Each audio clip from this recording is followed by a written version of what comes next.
All right, all right. We need everybody back to positions. We're just moments away from getting this race started for Saturday, round 6 right here at Firebird International Raceway. Very excited.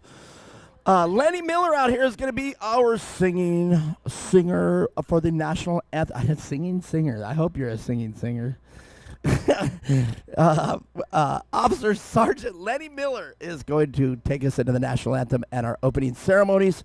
Very excited about that, as he is an active duty sheriff deputy. Let's get this right. Man, I'm messing it all up already, but stick around. The sheriff's deputy going to be singing us the national anthem. I'm very excited about having that here.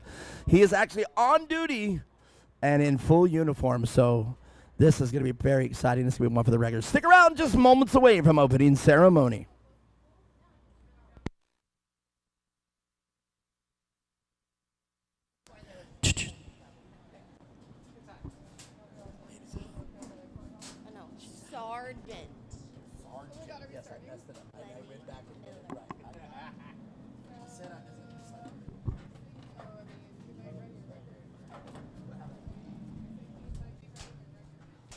Oh, I hope so.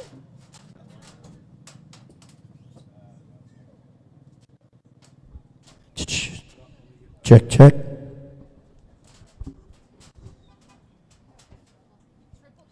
All right, my friend. This is yours. It is live. Somebody's chatting with you. You can sing from there. You can sing from there. Like I said, I'm ready to walk with you, so they tell me to light this candlestick. You're not going to introduce? Oh, you are. You have your own mic.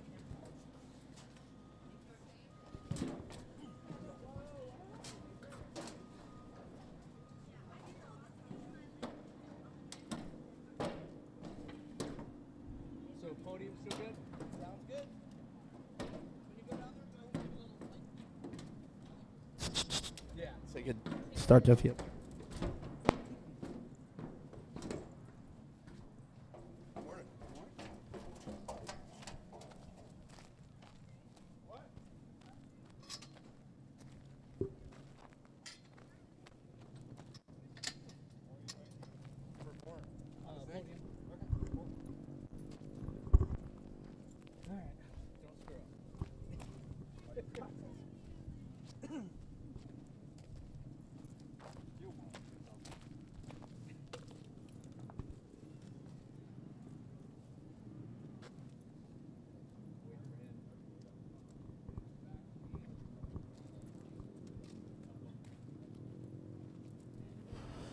All right. Good afternoon, Firebird International Raceway. Who's ready for some off-road racing? I am very excited. This is the season finale, round 6 of the Core Championship Off-Road Racing Series. I'm very excited. Sponsored to you by R&R Steel, and we've got tons of people. I want to say thank you to PCI Race Radios, Cactus Splash Pulls Performance Machine, Hoosier Tires, JG HMD Designs, Richie's T-Shirts, Weller Racing, F&S Productions, Big O Tires, Jones Ford out of Wickenburg helping us out, and Witherow Construction. Love to have Witherow out here with Baja Racing Gear as well. Lots of championships on the line going to be decided here this weekend, and I am so very excited. We're going to start things off with the singing of the national anthem, and I am very excited to introduce to you Sergeant Lenny Miller, an active duty sheriff deputy for Maricopa County. Sergeant, the mic is yours. Oh, say, can you see by the dawn's early light what so proudly we hailed at the twilight's last gleaming, whose broad stripes and bright stars through the perilous fight o'er the ramparts we watched were so gallantly streaming, and the rocket's red glare, the bombs bursting in air, gave proof through the that our flag was still there. Oh, say does that star-spangled banner yet wave o'er the land of the free and the home of the brave. Yes, God bless America. Let's get it on. It's time to decide some champions. Mia Chapman, we are starting off with a great day of racing. And up first, it is going to be the 170 Limited Expert. We're live streaming. If you guys want to check it out or send it to your grandma or grandpa back home, go to corracing.com and you can see all the links at the bottom of our page there. They have YouTube, they have Rumble, they have all of them right there for you. I do recommend Rumble. You do have to make an account, but definitely check it out on Rumble. And I am excited about this weekend's racing. Mia Chapman by my side. I'm Mark. We are back here in the booth. Man, that was pretty exciting. Sergeant Lemmy Miller, what a great job on that singing of the national anthem. So awesome to see and listen to, and he has so much talent. So, and it's refreshing to have someone out here actually singing it, especially someone being, you know, local. So yeah, can't wait to have him back here tomorrow. He is. He's going to be here tomorrow. Today he's in full uniform. He's actually on duty. And he is the sergeant, so I mean, he probably doesn't have to call anybody and say, hey, man, I'm going to come down and sing. He's actually here with us, and that was exciting. A great voice, too. I was really curious because we were up here bonding, doing manly things, you know, talking about singing, so I was excited to hear him sing. I agree with you. Well, all right, let's meet the drivers. We got the slip from qualifying, and I do believe Ali Easton is probably going to be our top qualifier. We'll find out right now. Marnie's getting ready to print us out our number one qualifiers. But yeah, Jason's up here already saying, come on. All right, but I don't know. So Marnie's going to have us those slips as soon as she can. But let's meet the drivers regardless of starting position. There they are on row number one. That's why Jason was saying, you got 2 seconds to correct that. Our number one qualifier, Jackson with a row with Ali right next to him. And they've been battling out all season, and it's going to be exciting to see who's going to come out with the championship. I do believe they've been battling it out, and they're probably pretty close for the championship points. And they will be on the front row, Ali right next to Jackson with a row.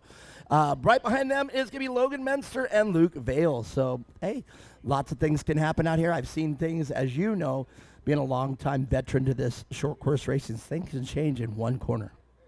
Definitely, yeah. And with this being the final race weekend of the season, there's a lot at stake. So yeah, I'm excited to see how this kind of shakes up. We can never really call it, just because it's always such close racing and these kids have so much talent. So yeah, we'll have to find out. Thank you, my brother. You're all right. Yeah, I agree with you. And if you are joining us out here live, we are very excited to have you out here. And great day of racing to wind up the 2024. I had to think about that for a second. The 2024 season. As I said, lots of championships on the line here for this the entire season, and it all boils down to this. So Mia Chapman, here we go. If you're out watching us, check our green flag, rather.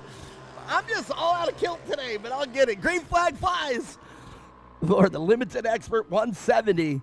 And right out front early, it is Jackson with a row. You can tell by that livery on that car of the green and white, with the 138 and the solid white car of Ali Easton right behind him.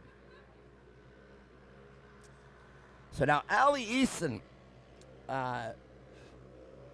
been talking with her and her sister all season long.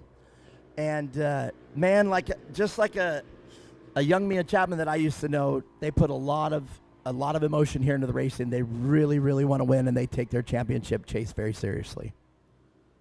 Definitely, yeah. I mean, I think you have to, and that success that's coming from it proves it, right? You have to have that passion and that emotion to want to get up there, and that just kind of drives you to get the number one spot. Man, and they're both very tough competitors. You know, they get it done in the pits, but man, when they get out here onto that track, it's all business, as you're about to find out right now. Jackson Witherow is going to have to be hitting every mark. He's going to have to make sure it's perfect, because if one slip up or one mistake, and Ali Easton can be right there to take advantage of that, and the rest of the season is decided. But right now, Jackson Withrow with a great lead, about a 10-car lead over Ali Easton.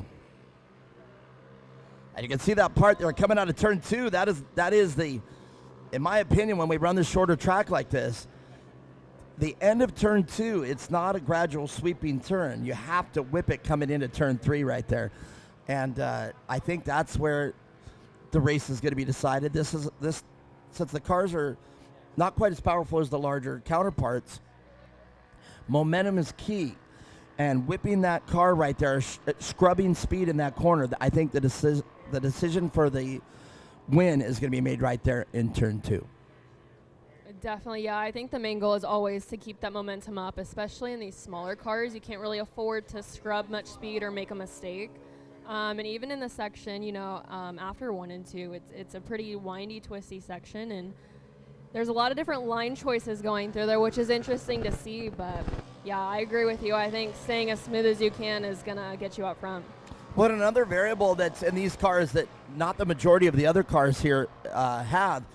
The majority of the other cars are all-wheel drive. These are two-wheel drive cars, and another variable that's really cool about these is they have a live rear axle. Now, with a more powerful car and a little bit wider chassis, maybe a little longer chassis, the live axle makes a difference because as you're going to a corner, you have one tire constantly spinning faster than the other in a corner. There is no differential between the two. And on an all-wheel drive car, as you know, there's a differential on both front and rear, and even one at the transfer case or transaxle. And these cars don't have that luxury. So thankfully, they don't have a lot of power, because the power application on a live axle, these cars would come around very easily. But luckily, in their momentum stage, lifting into a corner, you don't really have to brake too much and get right back into acceleration. That live axle is going to keep the car planted really good in these corners. Yeah, I think there's a couple different ways, all the drivers approach it, whether they trail brake or, tap the brake a little bit. I don't know, but, they figure out what works for them and kind of roll with it. I agree, and that's where you find your style. Whoa! Ali Easton slowing down the front straightaway. And she's got to be right there out of view. Right? Is she? Oh, yeah. And I can't even see her there, so I'm wondering if there's going to be... Well, anyhow, interesting development here. And you can probably see it there at her drone footage. Yep, there she is. And what's crazy is we can't see her. She's at the outside entrance of turn 1 there. You can see her stranded there. If you're joining us on the live track feed, and that's going to be a little bit of heartbreak there, not only for today's race finish, but she has to sit here now and watch her championship hopes go up in smoke. Yeah, I know she's definitely frustrated sitting in the car, and it's always hard because it's part of racing, but you never want it to happen, especially towards the final races of the year when you're in so close in points and gunning for the championship. Well, absolutely, for sure. And the same thing with Jackson. I know Jackson would rather take his victory because of door-to-door banging here. You never want to see 1 and 2. You never want to see one of them leaving on the record like that. So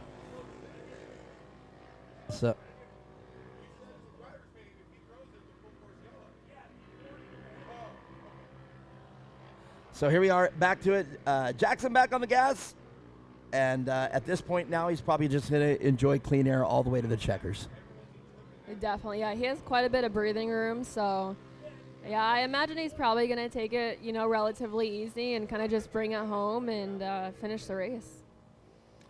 Yeah, indeed, and for sure that's going to, his dad up here, now able to watch it and probably tell him the same thing, just cruise it on home and bring home that championship. And like I said, I don't know who where we're at with that, but we got a lot of great stuff happening in this race already. If you're online watching us, the tarmac out here is still a great place to make some passes out here. But Jackson Withrow now just out front and just going to drive it on home. Well, it was great there. I don't know if you guys saw it. Brian out here doing our drone work, and also both Brian and Tyler. If you're out here at our last event, we challenged him to fly the drone into the car with him, and he ended up doing it with Jason while he was using the fork loader, and he flew the drone inside the cab with him while the car was up on the fork. So it was pretty interesting. So it's great to have them out here again, out here for the round number 6. Now, the 2025 season, we had quite the season here for 2024 at Shorty's and a lot of Van Helen, a few other racetracks. But now the 2025 season will be solely out here at Firebird International Raceway. Excited about that, but sad to see the lake. They're not putting any more water in it. They're just letting it evaporate. And that's the end of an era, not just a decade, but an era out here at Firebird. Mostly known for the drag races. I actually came out here in the early 90s and watched the unlimited boats out here. And I don't know if you've ever seen those unlimited boats, but boy, they could barely keep those boats inside this lake, but it was amazing to watch. But I'm glad I was able to come out here and not only spectate, but announce a few races out here to watch those boats fly across the water at more than 150 miles an hour.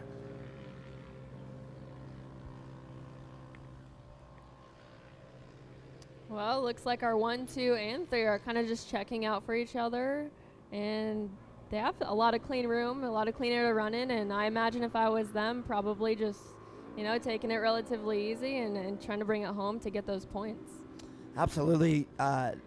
When you're staring at it, you're out there in the car, and that emotion sometimes it's hard to keep refrained and not saw on the steering wheel, not make a mistake. Sometimes if you just kind of relax, the victory, as you see the white flag for Jackson Witherow. But where I was going with this is you have to deal with that emotion and everything. Because if you've never raced before, when you're out front, at least for me in my experience, when you get out front, for me, everything slows down. Everything becomes fairly tranquil. You know what I mean? Everything becomes fairly a different zone, if you will, a different mindset. And you just, as we were talking about, you have to meet your marks. You have to still bring it home. And it's really not over until that checkered flag flies.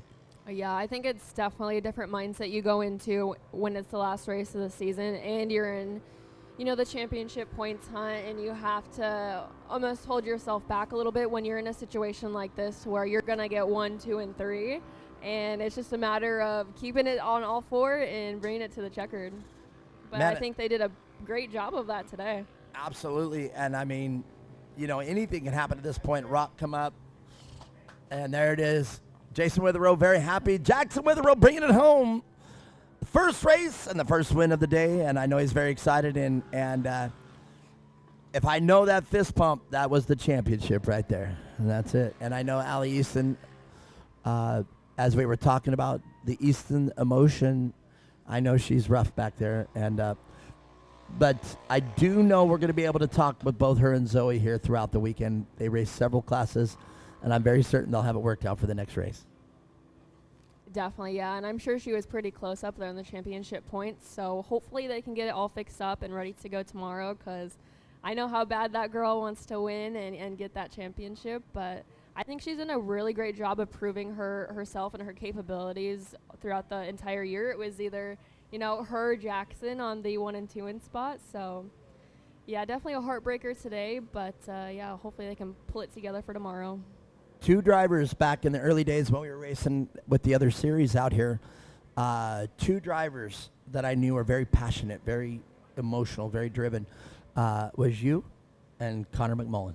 Like Connor was like the Bobby Van Beekum of the trophy carts, and I remember he was a checkers or wreckers type of racer, and you were consistent and solid as could be. And boy, you'd get on that podium sometimes and you were still so emotional. I didn't know what to say to you or talk to you. So I know I'm going to have the same thing with Allie throughout the weekend. Definitely, yeah. Hopefully we can chat with her a little bit. All right. Well, I'm going down to talk with these drivers. We'll see what the race was like for them. Stick around.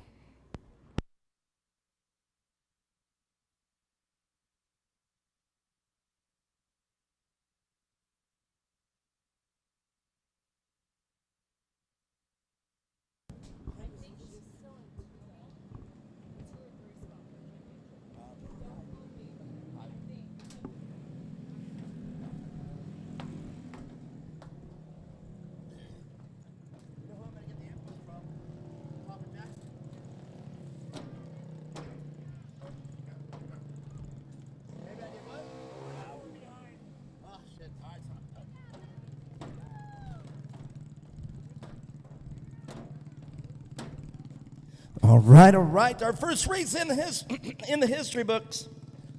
And we're going to talk with the drivers. We've got to get them up on the podium as fast as we can here. We're a little behind.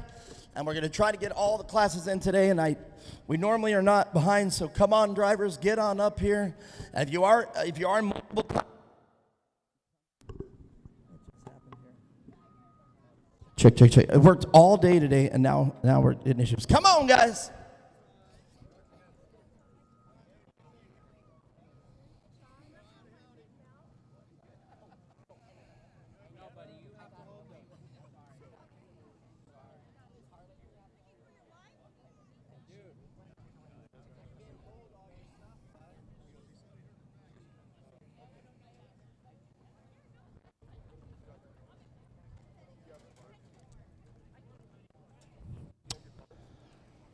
All right. Luke, come on up here. Let's get you going.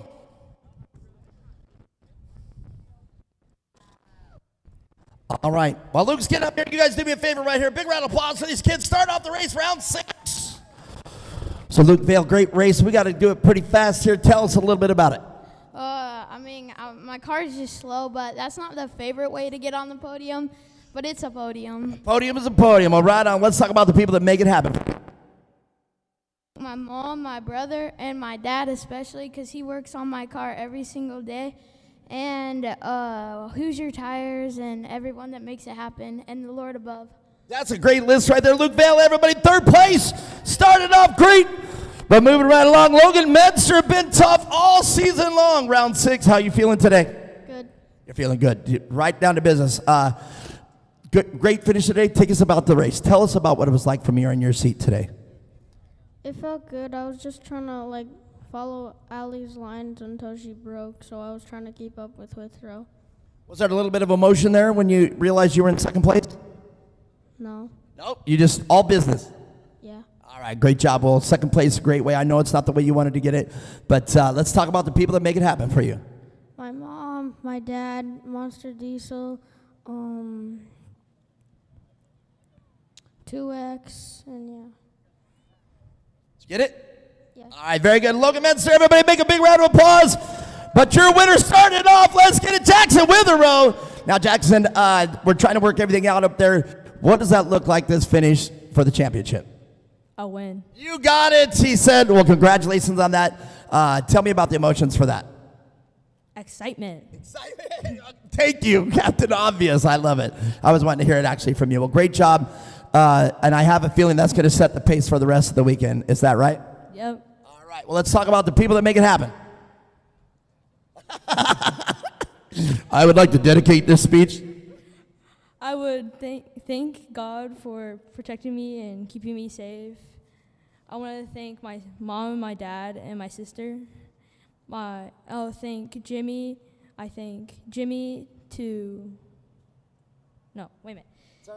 Jimmy with Extreme Machine Fabrication, and Tyler and Jen, and Dennis with Carter Engines, and Witherow Construction, and Jaden from the JD Racing for the tires, and Dexstar for my suits, and all my friends and family that support me, and people who made the car. And that's it.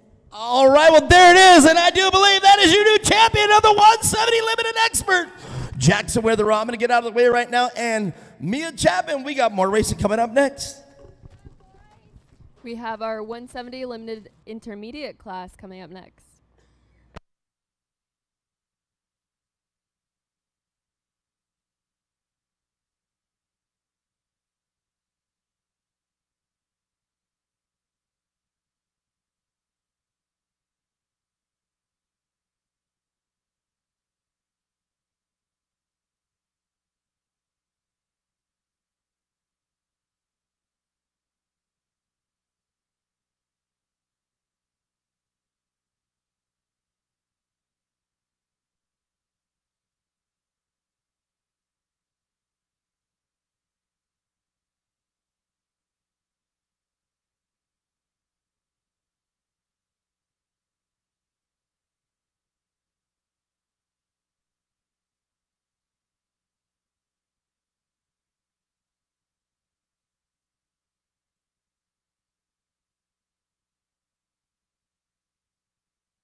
Well, Mia Chapman, let's meet the drivers. Who do we got out there on the track right now? Starting off in the first position is a 213 of Blaine Proctor. Right next to him, the 23 of Kyler Mendoza. Second row, we got the 190 of Brianna Walton. Right next to her, the 831 of Hudson Doyle. Third row, the 124 of Riley White.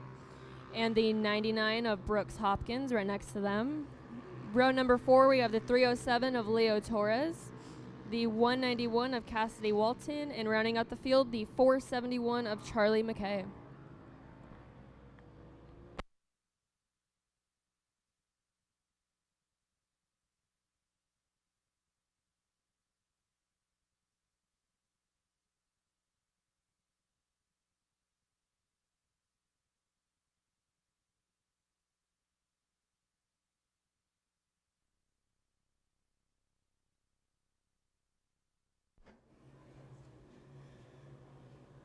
Well, all right, there's a great shot right there from the drone where you see him coming down the front straightaway on the second lap.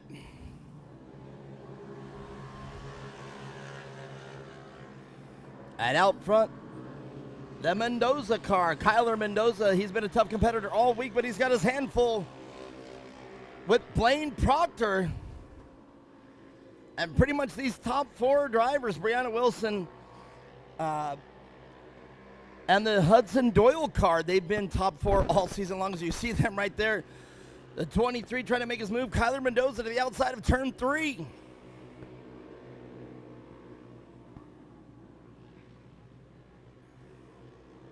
And Kyler Mendoza with a little different line there coming into turn 4.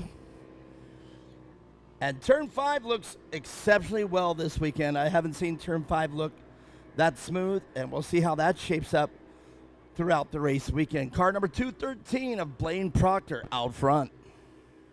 Or sorry, Kyler Mendoza, but no, Blaine Proctor now back out front. My apologies. Getting all confused up here. Man, that's already like 2 boggles I've had this weekend so far. Hopefully I can get over that.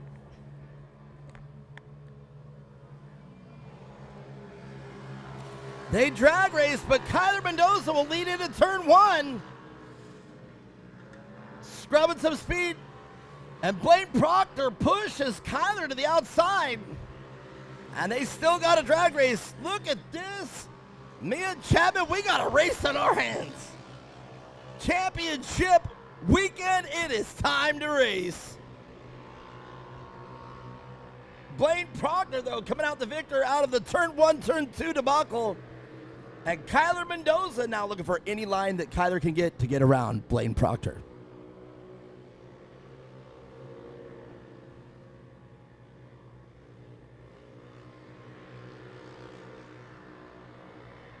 Such a great overhead view. The drone work here at Core, literally second to none.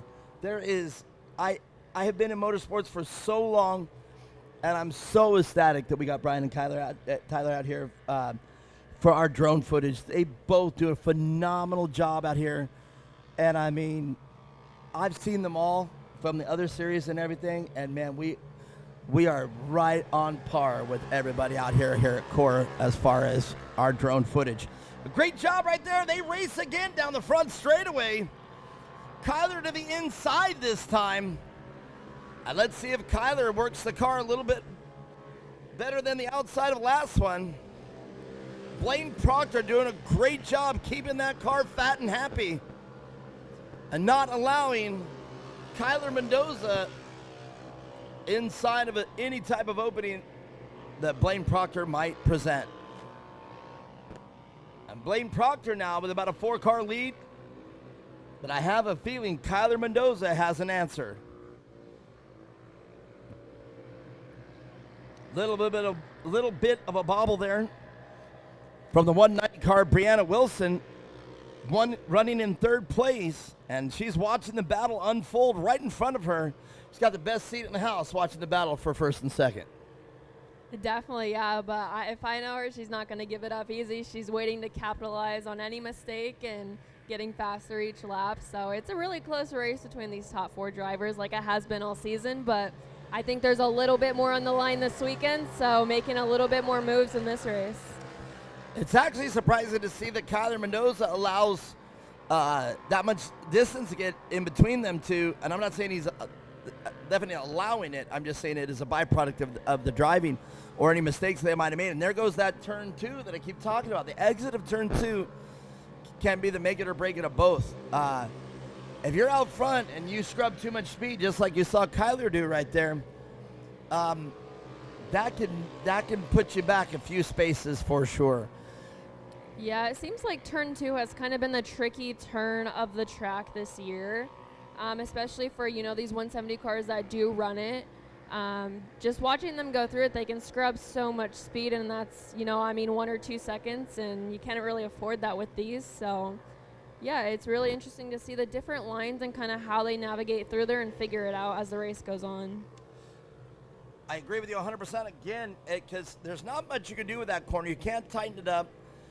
You could probably apex it out of the straightaway and apex all the way wide and then take it sharp. That's probably about the only way that I would do it.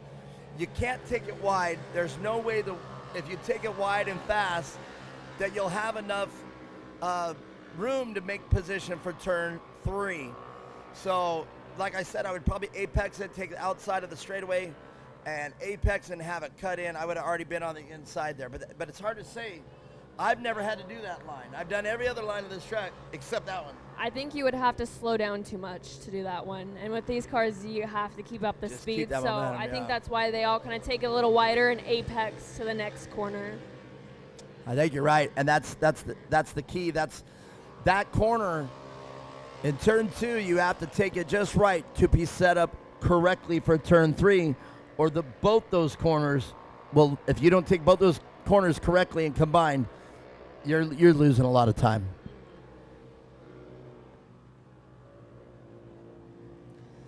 Well, Mia Chapman, lots of championship bouts on the line today. The racing's going to be fierce. We've already had a lot of carnage here through qualifying.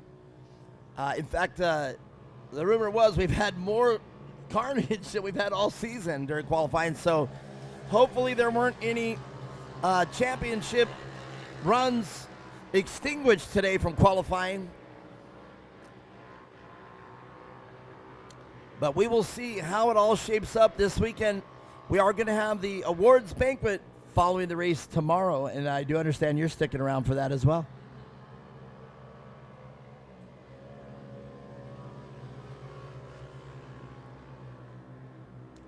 So Blaine Proctor now still feeling the pressure from Kyler Mendoza. Kyler Mendoza doing everything to find the line around Blaine Proctor.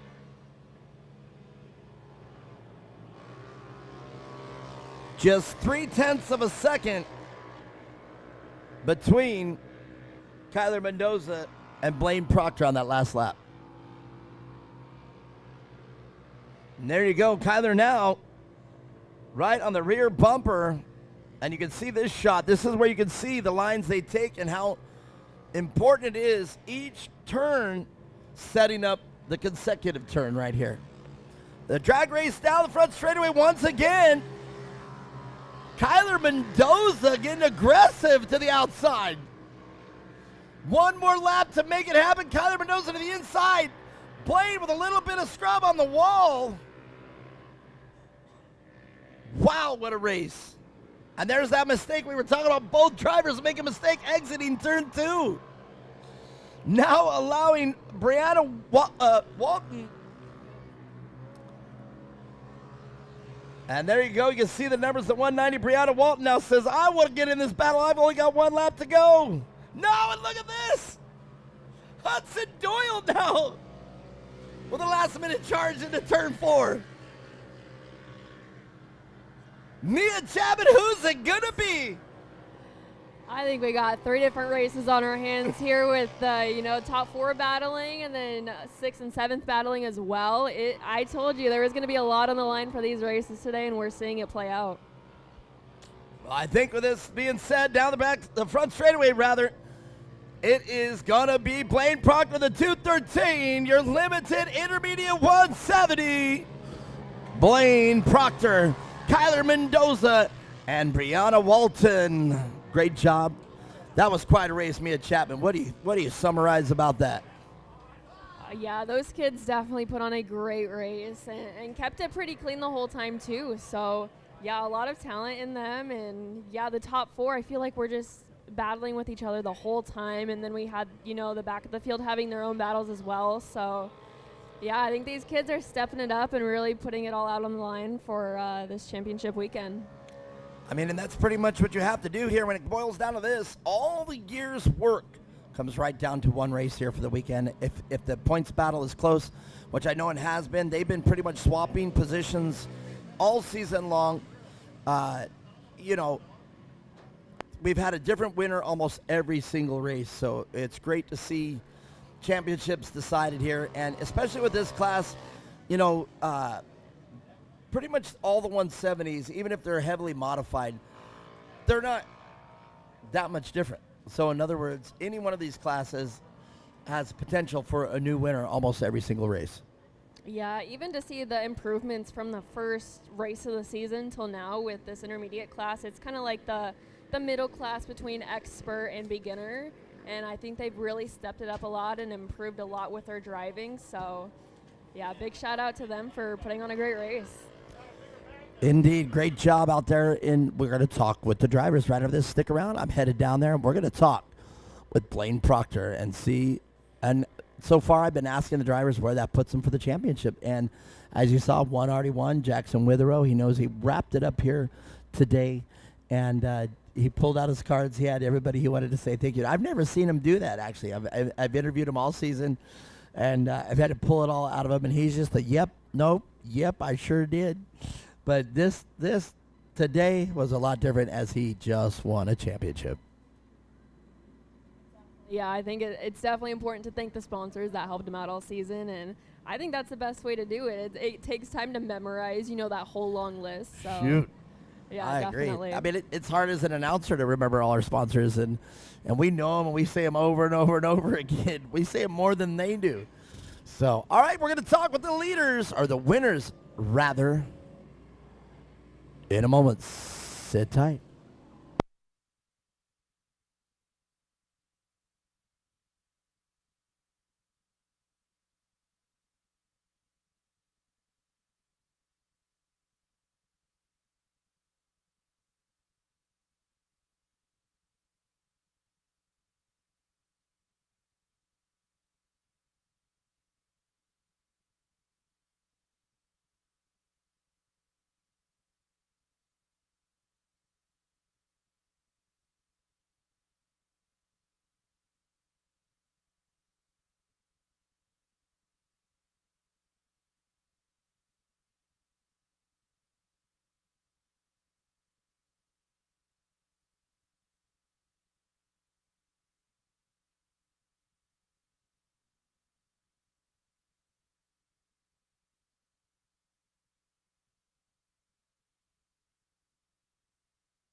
All right. What a race out there. We got championships being decided here all weekend long. Let's talk with this class of 170 limited intermediate. Brianna Walton, third place. What a great job. You were able to sit back and watch all the things unfold right in front of you in first and second. Yeah. What was it like for you? It was kind of hard to get my positions. Hudson Doyle was right behind me, about to pass me, but I kept my lines and stuff.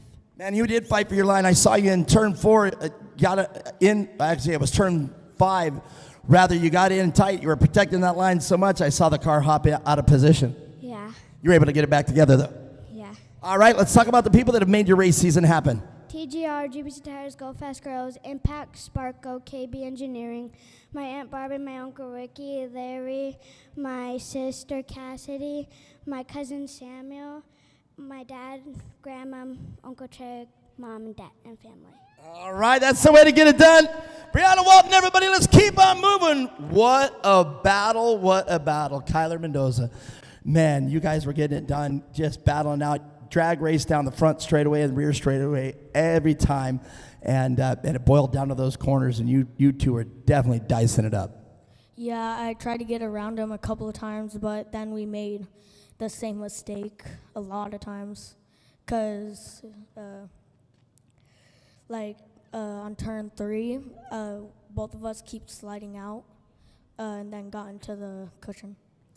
Yeah, you'll see if you go back and watch the live track feed again. I was saying the same thing. You were both sliding, scrubbing way too much speed coming out of turn 2 and not being set up for turn 3. Absolutely. Well, you know what? Still a great race to watch. You guys both battled out all the way to the end there. Definitely see the difference in driving style. You'd catch up in the corners and then he'd check out after that. But awesome race, man. I got to tell you, as an announcer, it was a great race to announce. Yeah, thanks. We touched a couple of times, so. Well, you held it together, and here you are, second place. You can't be mad at that. No, I cannot. All right. Let's talk about the people that make the race program happen. JG Extreme MF,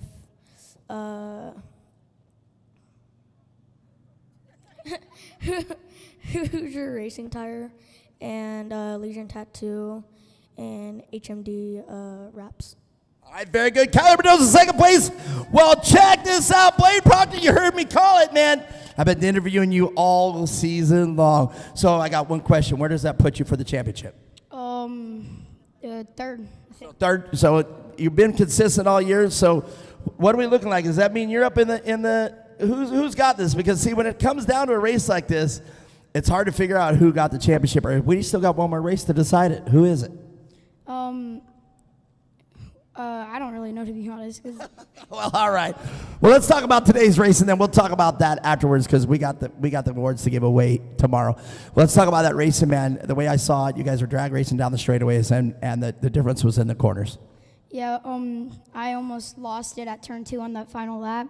I went into it way too fast, and I hit my brake, and when I tried to save it, I went flying into the wall things. And I saw Kyler on my side, so I had to push myself all the way into the inside so that he doesn't get around me. Well, from my vantage point, it looked like he made the same mistake that you did. He slid out there, and you guys kept the positions you did coming into it. All right, well, let's talk about the people that make the race program happen for you.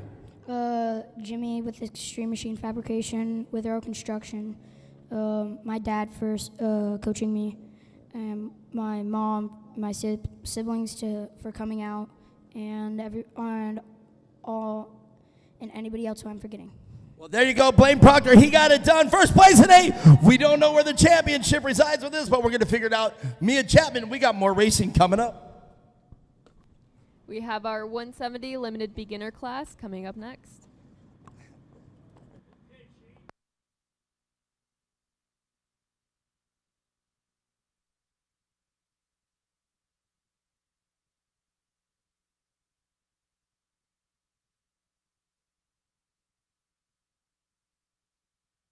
Yes, indeed. Mia Chapman was very excited in that interview.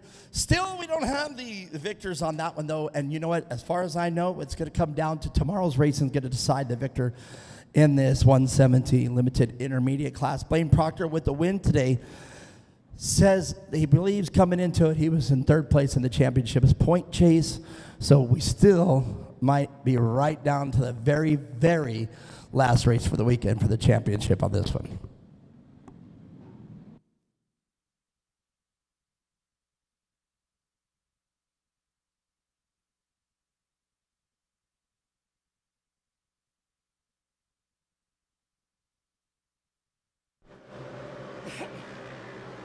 Well, Mia Chapin, you said it right. When I got back up here in the booth, you said this is a big class. Let's go right down the way. Carter Hogan is out front on this one, our number one qualifier. Zeppelin Ledbetter right next to him on row 1. Murphy McKay starting off in row 2 to the inside. Stetson Wyman will be right next to Murphy. Row 3, Mason Dolgarian, Carly Warapis, Cooper Hoganis will round off row number 4, and Myasin Atterbury will be our last one in position number 8. Who do you got there in 5? Our 5th row, we have the 16 of Elliott Brook. Right next to them, the 102 of Wyatt Dolgarian. Row number 6, the 73 of Madden McCormick. Right next to them, the 77 of Austin Furness. Row number 7, the 44 of Steele Hopkins. Right next to them, the 823 of Ray Lee Lucas. And rounding out the field, we have the 224 of Creighton O'Connor. That's quite a field right there. 15 cars out there. When I looked up, I just loved your answer there, Mark. This is a big field. and indeed, 170 limited beginner. This is a big class. And it looks like we have a few new names added to the list, so that's always great to see as well, and see what kind of competition they bring to this beginner class. I have to agree with, I find myself all weekend long agreeing with you. I have a lot of names out here that I haven't seen, but a lot of regular names too. The Hoganis brothers out here. Zeppelin Ledbetter been out here. Wyman's been out here. And the Warapis crew, we know they're tough. We've interviewed them, and hopefully we can get a lot more interviews up here. So if you guys want to come over here and be interviewed, me or Mia will take care of it. So get on up here and talk to us in between races. Cooper Hoganis and Mason Atterbury. I'm not sure. Maybe we've had them out here, but I'm not sure. But all right, we're going to see out here right now, but let's look to the screen. I do believe, and it's crazy, that both Hoganis are Carter and Cooper. So let's see who's out front. And that does leave Stetson Wyman there in between the Hoganis brothers. And we'll be able to tell this time around as they come here right in front of us.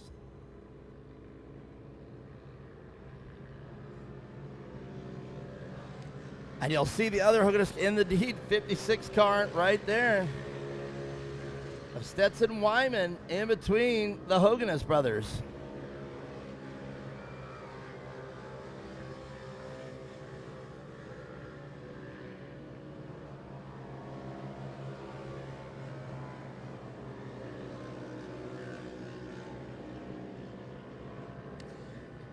So it is Carter out front still. Carter Hoganis with the early lead in this class, our number one qualifier, and in the inside row, start of row 1.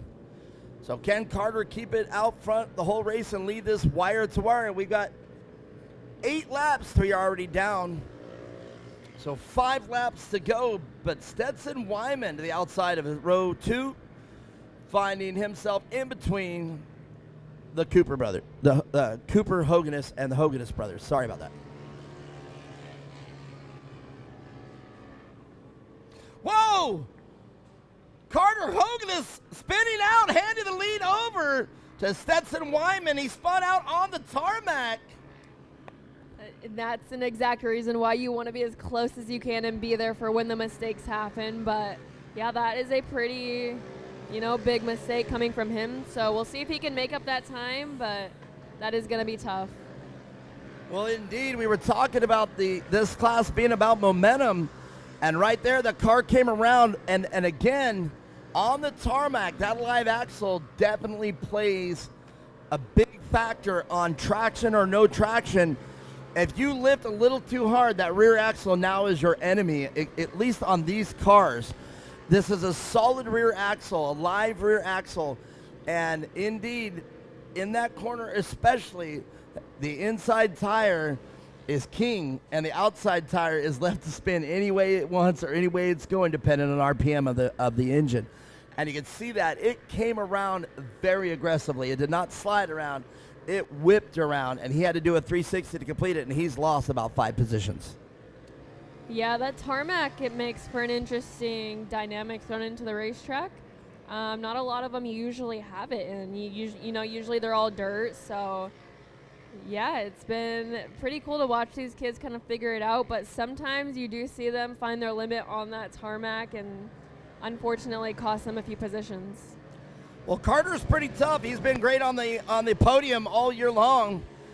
Pretty confident, and his driving ability is pretty good and amazing out here.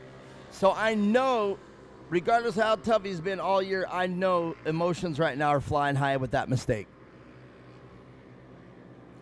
But all right, let's get back up front. Stetson Wyman now. And now in second place, the other Hoganist of Cooper out there. So Cooper now going to have to keep the family name alive. Can Cooper wheel in? And now we can see Stetson Wyman now having to deal with some lap traffic, and this is where it gets pretty tricky. Yeah, lap traffic can definitely be tough to get around.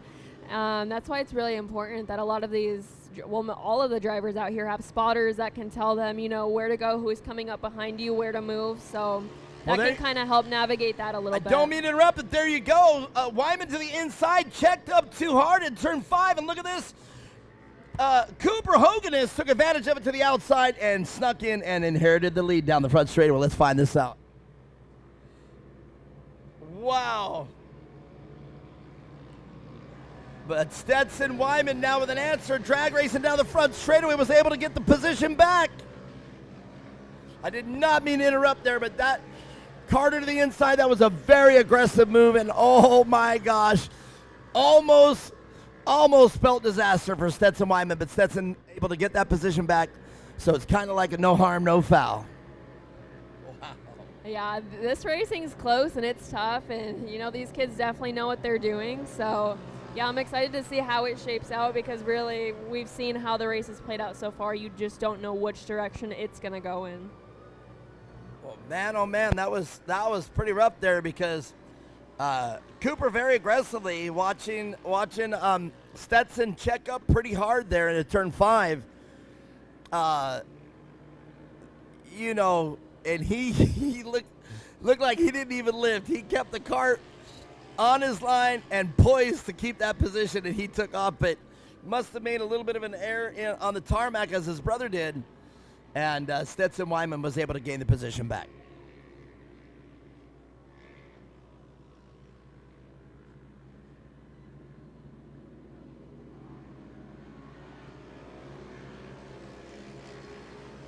Well, now Stetson Wyman is starting to extend his lead. Just 2 more laps to go. And now a little bit of a battle here coming from the Bulgarian car in third place. Has Cooper right in front of him.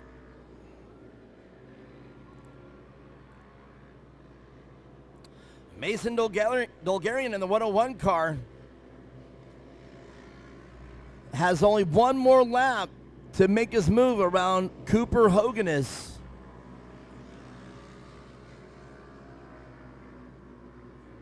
At a racer, I want to just give a little props out to their Madden McCormick out there. And it's great to see the McCormick name out here again. Very happy. I was able to see Brian and the whole clan.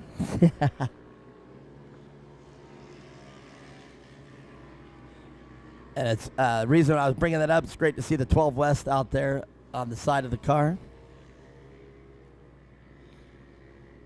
And now with the 3rd location opening up. That's crazy. And I don't know if you've ever gone to Brian's Restaurant Brewery. It is outstanding. And if you do go to the one in downtown Mesa. So, all right, back to racing. 1 lap to go.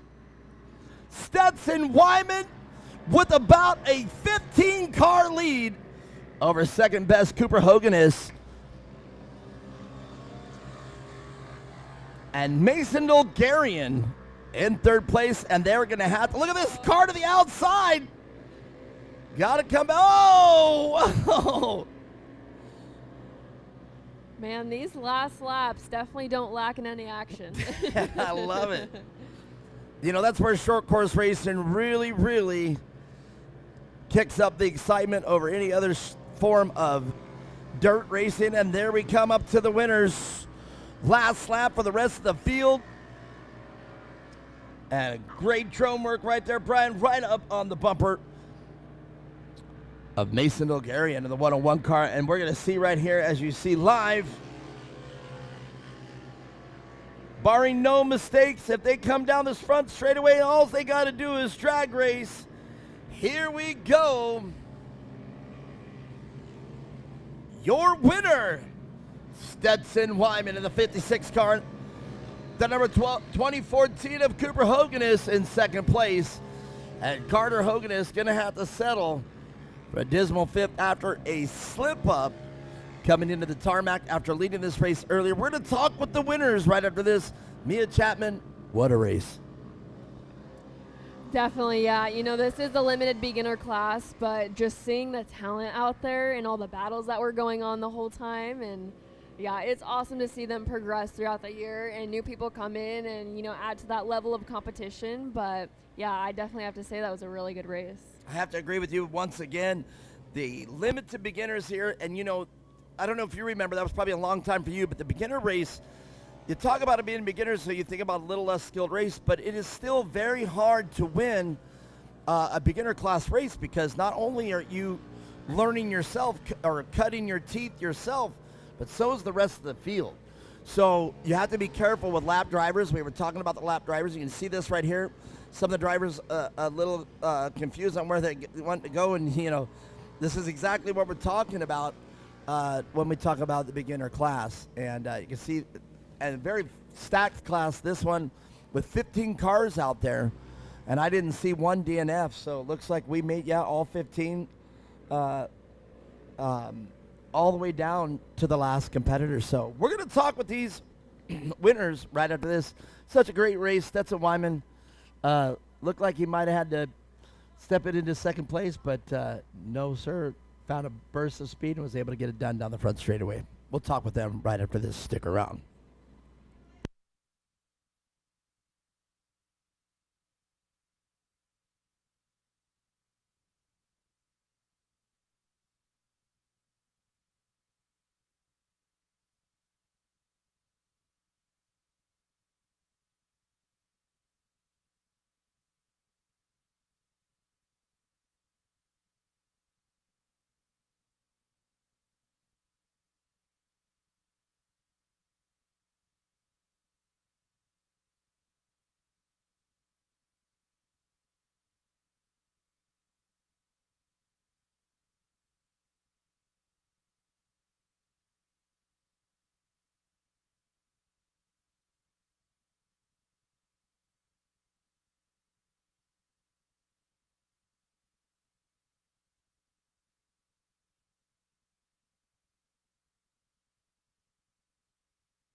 All right, all right. What a race right there. Great job to our competitors. Let's talk with them. Mason Bulgarian, Cooper Hoganess, And our winner, Stetson Wyman, come on up here, gentlemen. Absolutely. Cooper doing a great job. Well, Mason, we're going to start with you. That's all right. Man, there was a lot of cars out there, a lot of things going on, a lot of carnage. But, man, third place, you got to be pretty happy. Yeah, I am. So let's talk about it out there. What were you seeing from your seat? I was seeing a lot of. I just floored the gas to go when that green flag went. Well, man, you definitely a couple times got your bumper in, and I thought you were going to get it done. But, man, you guys were just laying it down, and it was a lot harder than you thought, probably. Yeah, I was. All right, well, great job. Let's talk about the people that make your race program happen. I'll thank 2X, Pro Performance, Shift. All right, very good. You guys better make some noise. Mason Bulgarian with a great job there. Well, having to hold up the Hoganist name, man, your brother sliding out in the corner. I know you both very tough competitors, and I know your brother's probably pretty upset right now. But, hey, you held your place, and here it is, second place. How do you feel? Good. And my brother always has tomorrow. All right. That's a very good way, very good sportsman with your brother. A way to say it, indeed. And, hey, he can get it done. Yep. All right, well, let's talk about your race. What was it like from your seat? It just felt good. I was like, oh my gosh, when is Mason going past me? We were battling through the whole race. It must have felt good. The races are good when you just kind of do it, doing your own thing. But, man, when you're battling it out, that's a race. Yep. All right, let's talk about the people that make it happen for you. 2X Motorsports, my mom, my dad, Jake, Chad, Opa, Oma, and H&H, and the best passenger in the world that's in my car is Pikachu. All right, there it is. Cooper Hogan is everybody's second place, but man, oh man, you got to feel pretty great. Stetson Wyman, first place. How does it feel? Good. All right, tell us about your race, man. Once you got there in the first place, what were you doing to keep it? My dad was helping me, and he helped me go fast, and I won this trophy. Man, I got to tell you, so far you are the best interview I've had. I love having this. Well, all right, so you got tomorrow, you're going to have the target on your back. What are you going to do tomorrow to make sure you get back on top of this podium? To help my dad. Where's Dad? Where's your dad at? Man, Dad, I thought he had the target, but he said you do. That's right. All right. Well, let's talk about this is where you get to say thank you to the people that helped you out. Who do you want to say thank you to? To my mom, my dad. That's it? And my papa. And my Gigi. Your whole family. Your family affair. And my whole family. Yes. All right. Well, he's a man. Oh, better say it again. And Grammy. Yeah. All right. Well, I'll tell you what I'm going to do. Grab that trophy one more time. Let me get out the way. Hold it up. You better make some noise with this. Stetson Wyman. What a great competitor. Just took these, I'm going to say it, a little older man right to the podium, and he got it done. Congratulations. All right. I do believe I got to deliver this. But Mia Chapman, let's talk about it. We got more races. Who's coming up next? We have our 170 modified class coming out next.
All right, you join us back live. We were up here discussing Stetson Wyman, and we were sitting there discussing it off the microphone. But Stetson Wyman, a little bit different stature than the rest of the competitors out there, and that's all right to talk about because that exactly is what Core Off-Road stands for. Is you got a side by side like that, build it, come out here.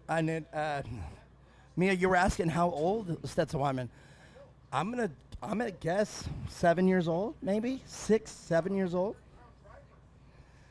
I mean, Yeah, I normally have asked them, but and what was so cute is he just said, "I want to say thank you to my mom and dad," and you know, so. Yeah, no, that was so awesome to see, and you could tell by looking down there, it was a whole family affair of them just enjoying being out here and watching him absolutely kill it. So yeah, he was so adorable. But Did you hear his answer when I said, you know, I was trying to get race strategy from him and saying, "Hey, what are you going to do tomorrow to make sure you get on top of the box?" He said, "Help my dad." Yeah, he said, "Rely on my dad."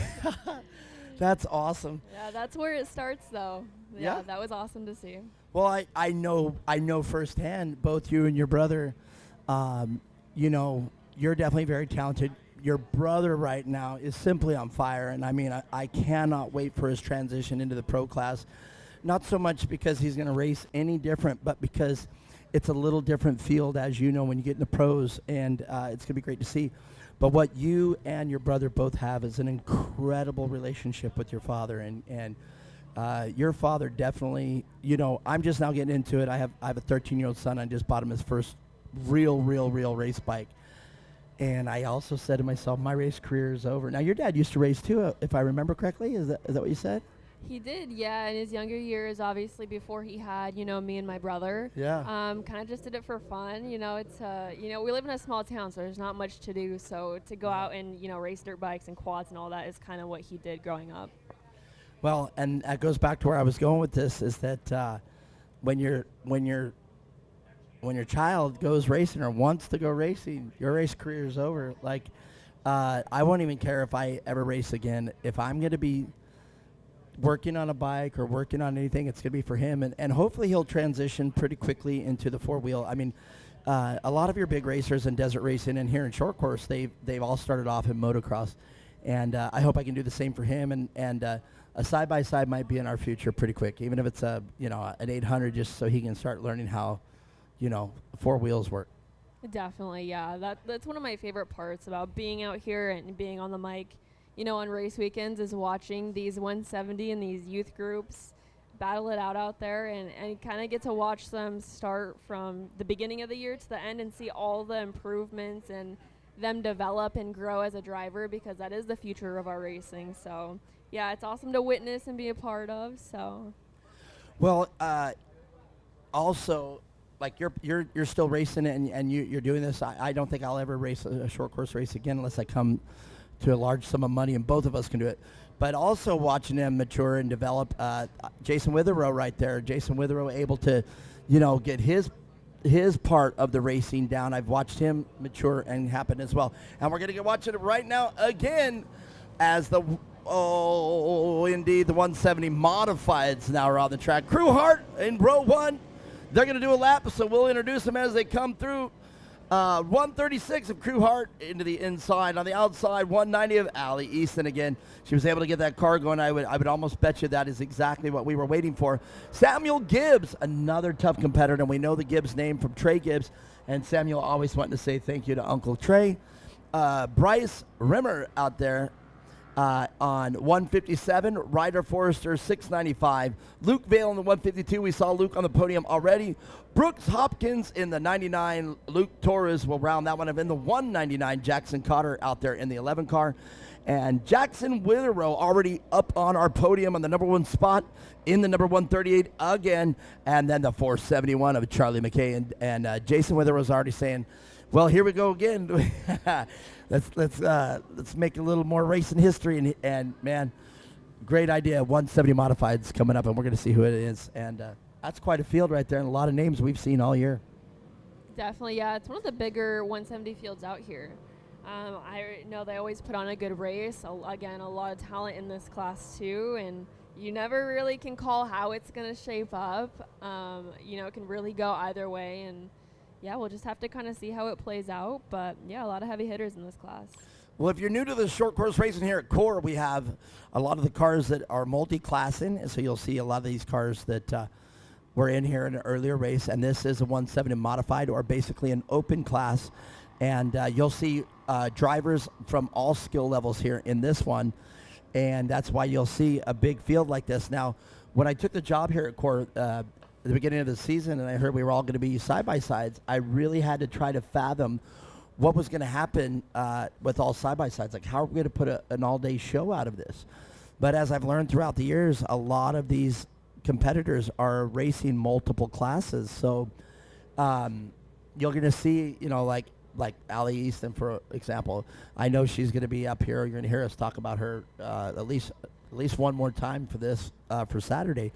And, you know, her sister Zoe's coming up in a bigger class, I think in the 800 class or a 570, one of the two, if I remember correctly. But it's going to be great to see, you know, them all weekend long. And Samuel Gibbs, very consistent on the podium. So Samuel's always up there. And we talked about the Hoganist brothers. They were up here. And the Cotter name. We haven't talked about Cotter all weekend long. But, man, they're competitive as well. As the Jones Ford Chase truck pulls off out of Wickenburg, we're going green. There it is, everybody. Crew Hart with an early jump with the car number 75 right on the bumper, pushing him into turn one. They were able to separate, but right now, or did I 75? It's the 15 of Samuel Gibbs. My apologies. And there it is, that turn two being the one that makes it, and we got a car over. Now, being on the outside of the turn, I wonder what's going to develop here. We'll see. And when another car down the 157, looking around, must have lost power. The 157 car. Bryce Rimmer.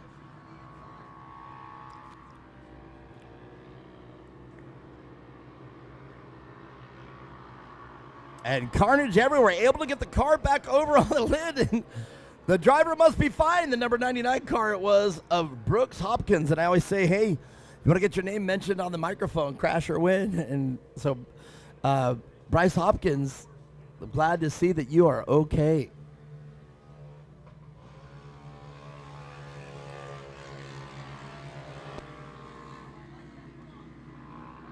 Well, here we go, finishing off lap one. And let's see if I can make sense of this.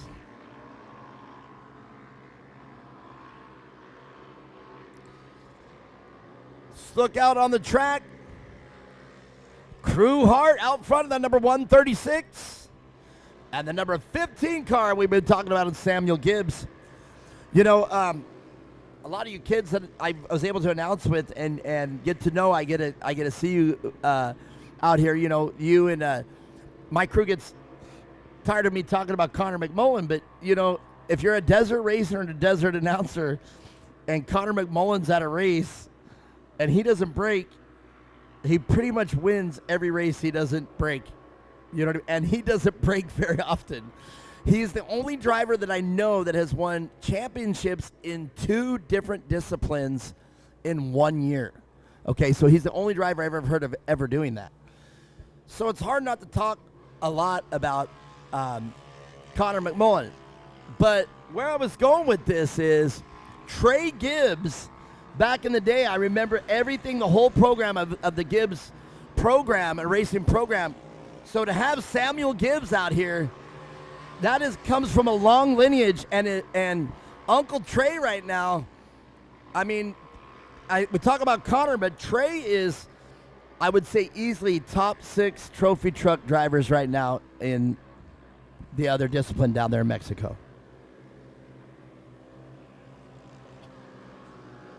The Chapman's like, no comment. All right, but back to racing. Crew Hart out front, the 138 car. And while we got a little break here in the action, Crew Hart with a little bit of a lead, let's talk about some of the sponsors that make it happen out here. HMD Graphics out of Tempe, Arizona, doing everything to make us look great out here at Core. If you look up here at the race command, we are fully decked out. Every one of us with the right shirt on, the right hat. We've got stickers. We've got, look down there at Kevin's flag stand, Core Off-Road Racing, all the incredible swag we got, all thanks to HMD out of Tempe. So anything you guys want, graphics, banners, cards, I don't care. You want it? Go talk to HMD. HMD with a great job out here. Another sponsor I want to talk about, a fairly new sponsor we have, Jones Ford Jeep Ram out of Wickenburg, Arizona, supplying us with that incredible pace vehicle out here today. And we are very fortunate to have Jones Jeep, Ford, and Ram out here. They also have a Chrysler and a few other subsidiary car manufacturers out here. But man, back to racing. Crew Hart in the 138 car out front, and Samuel Gibbs right there in second place. And we haven't talked about it, but Allie Easton, a hard luck recipient in her first race. Can she make the podium right here? And we'll talk to her what happened in the first race.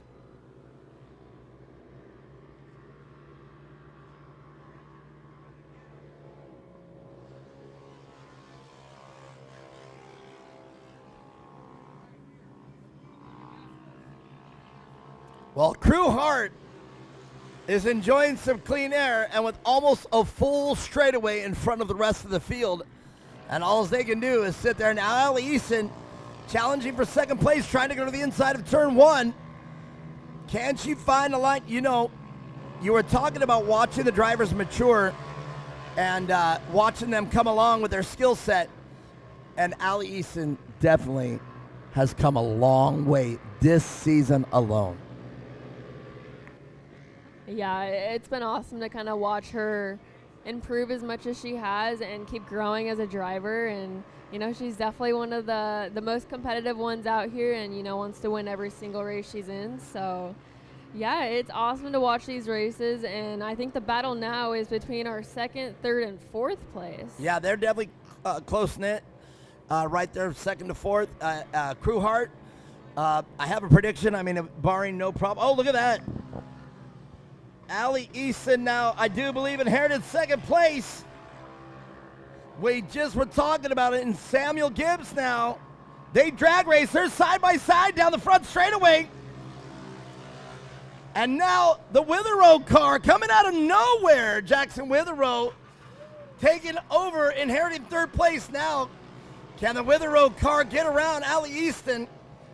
And Jackson's going to have his hands full because Allie's not going to give up that position very easily. Yeah, there's definitely not much breathing room there and no room for mistakes. So, I don't know. It's a race for sure with only 3 laps to go. Well, I'm sliding over here, going to look at it. I've been looking at it live, but as you said, we need to learn how to announce from the screen, the same screen that you guys are seeing if you're watching live. In fact, I got to turn on the camera here, my phone rather, so I can interact with some of you, some of the racers out there.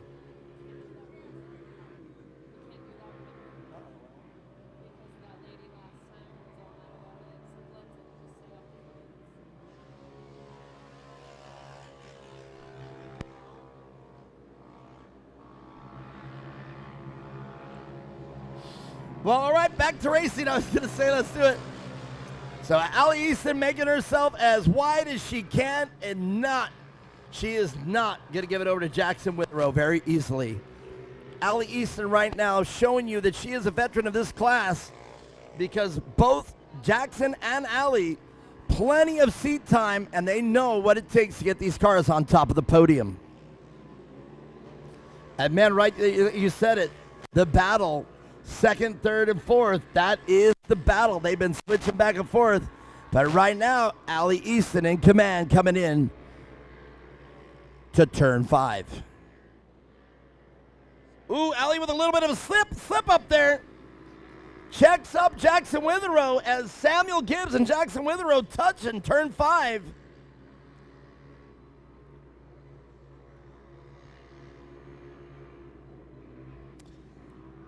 And Mia Chapman, look at this. White flag, only one more lap to go.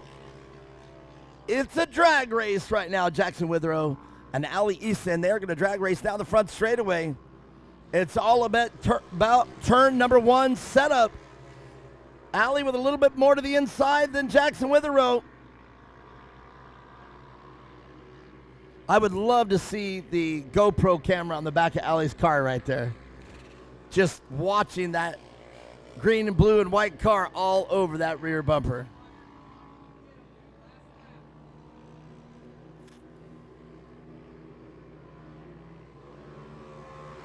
All right, Mia Chapman. There we go. Let's watch it from the monitor. Allie Easton looking poised. She's got her line. Into turn 5, it's where she had some issues. You can see the ruts right there. A little bit bigger tire setup on the Witherow car. A little bit of a slip up there, but not anything to be concerned about. And here we go. One more turn to negotiate. Mia Chapman, can Allie Easton hold on for one more straightaway? Jackson Wither trying to make the move to the inside. It's a drag race. Right now, it has nothing to do with the drivers. They've got the car pinned. Who's it going to be across the line? Allie Easton and Jackson Witherow. So, Crew Hart, your winner in the 138 car. Allie Easton in second. And Jackson Witherow rounding off your top 3. What a race, Mia Chapman. What do you have to say about that?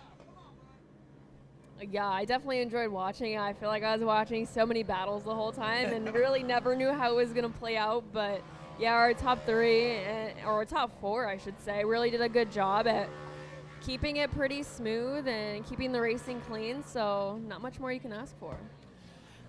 I agree. When you come out to watch racing, you know, sometimes you have your favorite driver of a team you've been watching all year long, or even a team that just grabs your attention when you walk out here if this is your first time at a race.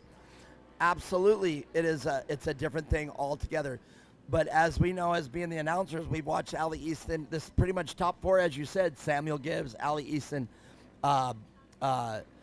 Crew Hart, and they've been out front. And Jackson Witherow, I mean, tough to beat if everything's perfect at the Witherow compound. So, well, let's run down there. I'll talk with him next. Why don't you come on over real quick while we're waiting for the cars? Come over here real quick. And come over here. You can do it. Come on. You can both do it. You stand there. Hurry up, though. Get on over there. So we got a shout out. We got to get, you can stay right here with me, and we'll just slide her in right there. Grab that microphone real quick. So I understand you guys got some good eats down there. Tell us about it. So we're a company from Flint, Michigan with the best hot dogs ever. Best case and nothing like Arizona hot dogs. Beat whole wide world hot dogs, stadium hot dogs, any hot dog in the world, we'll beat it. Man, that is a tough feeling, because I'll tell you what, I know where there's some good hot dogs out here in Arizona, but that's all right. You're out here, and let's talk about the big, what's the one hot dog? If I go over there, what am I going to order? A Polish. A Polish. See, now we're talking Polish. about. Now that is what I'm talking about. There ain't For nothing a big like dog, a Polish you dog. would need a Polish. If you a big dog, you get a Polish. If you a little pup, get you a hot dog. You know, get you a hot dog. Let me ask you this: Do you have what's that? The cabbage. Why am I drawing Celery a blank? sauce. Sauerkraut. Why am I drawing a blank? You got what? You got sauerkraut over there for that Polish dog? No, not right now. Oh. Man, I thought we were talking the best in Arizona. Oh, it is the best. Best case, and once you bite in it, it's a dog that snap back. I bet you never had a dog that snap back.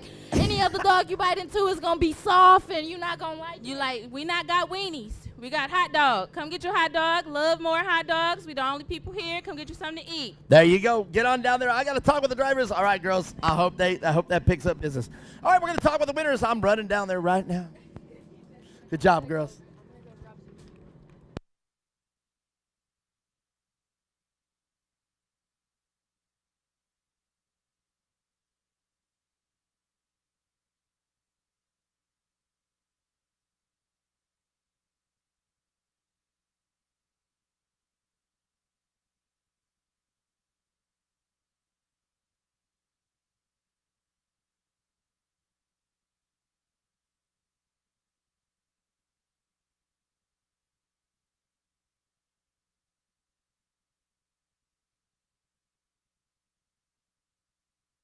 Check. I grabbed the wrong microphone, so hopefully this thing works down here.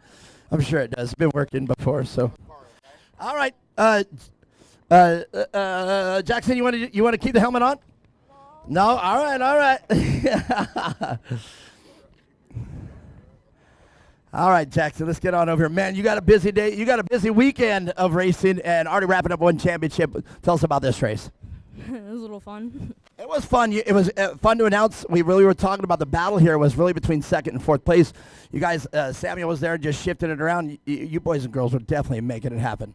Yeah. All right, let's hear that long list of people that make it happen for you. God for keeping me safe, my mom and my dad and my sister, and Jimmy and Extreme Machine Fabrication, and Tyler and Jen, and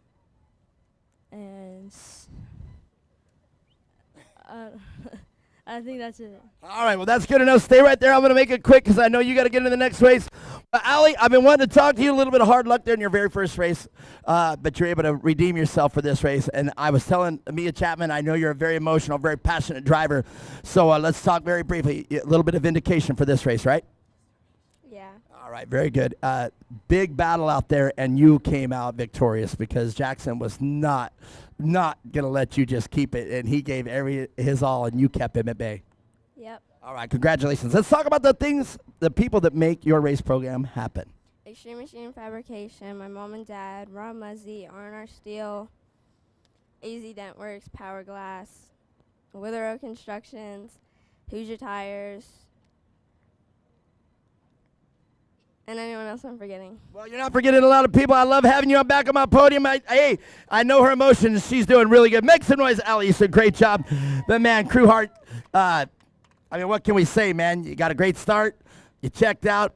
You were just pretty much driving it on home. Is that about right?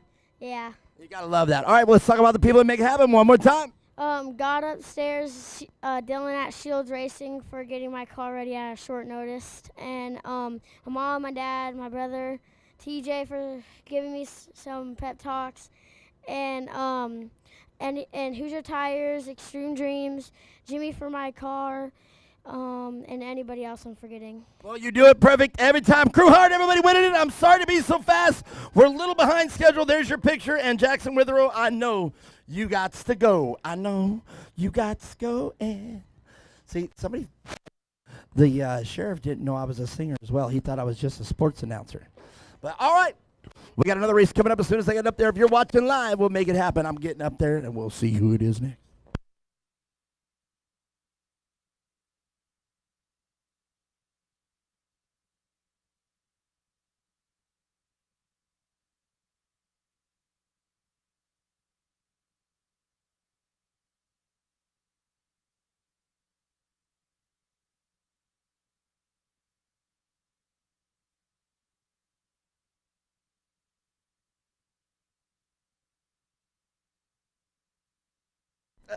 We've been talking about it. I can't wait. This interview, well, and your timing's so perfect because it looks like we are doing a little maintenance up there. And if you're online, and I know you're looking there, and the booth is empty, it's not going to be here in a second. Whew, I'm in much better shape, and I thought these stairs would be easy all weekend, but they're not. They're still hard. But I'm not as winded. How about that? And I still have energy. TJ Sievers, sit down right here. Let's have a conversation, my man. Turn that microphone on. And, man, I think your timing was perfect. All right. Well, if you're out there and you're watching live, I'm very excited to have this young man in the booth with me right now, TJ Sievers. Man, lots going on. Your earliest races that I can remember announcing for, how old were you? I was 5 years old at the time. Your stature was so cool. Another racer that we had up here, same way, young kid, he ended up winning out here. And I remember, I know how to interview you guys. And I've taken a step back and watching your race career progress. You've done a great job all year, all career. You're now 15 years old. Still catching my breath from the stairs. But here you are now. You're out here at Core. And I do believe that we have you for the whole 2025 season. Is that accurate? Yeah. That is very accurate. We'll be here all next season. We'll be running our hardest, and I'm not going to be in my RS1. Wow, that's crazy. And you've been in that RS1 for, I remember when you were younger, a little bit smaller, you were still in that thing and just kicking butt. 15 years, you must have had a growth spurt because you're definitely a much larger young man than you were. So what else is in store for us? And what's your first impression of Core? It just reminds me of Lucas Oil. It just brings back all the memories I used to have, and I'm just really excited to be here. And now you're out and you moved. I understand. Where did you guys go to? We moved to Eufaula, Oklahoma. Wow. And what happened there? Career change for dad or mom, or what happened? I about the same. Okay. We're still doing the same old thing. All right. And then you're right now, you're probably in high school. What grade are you in?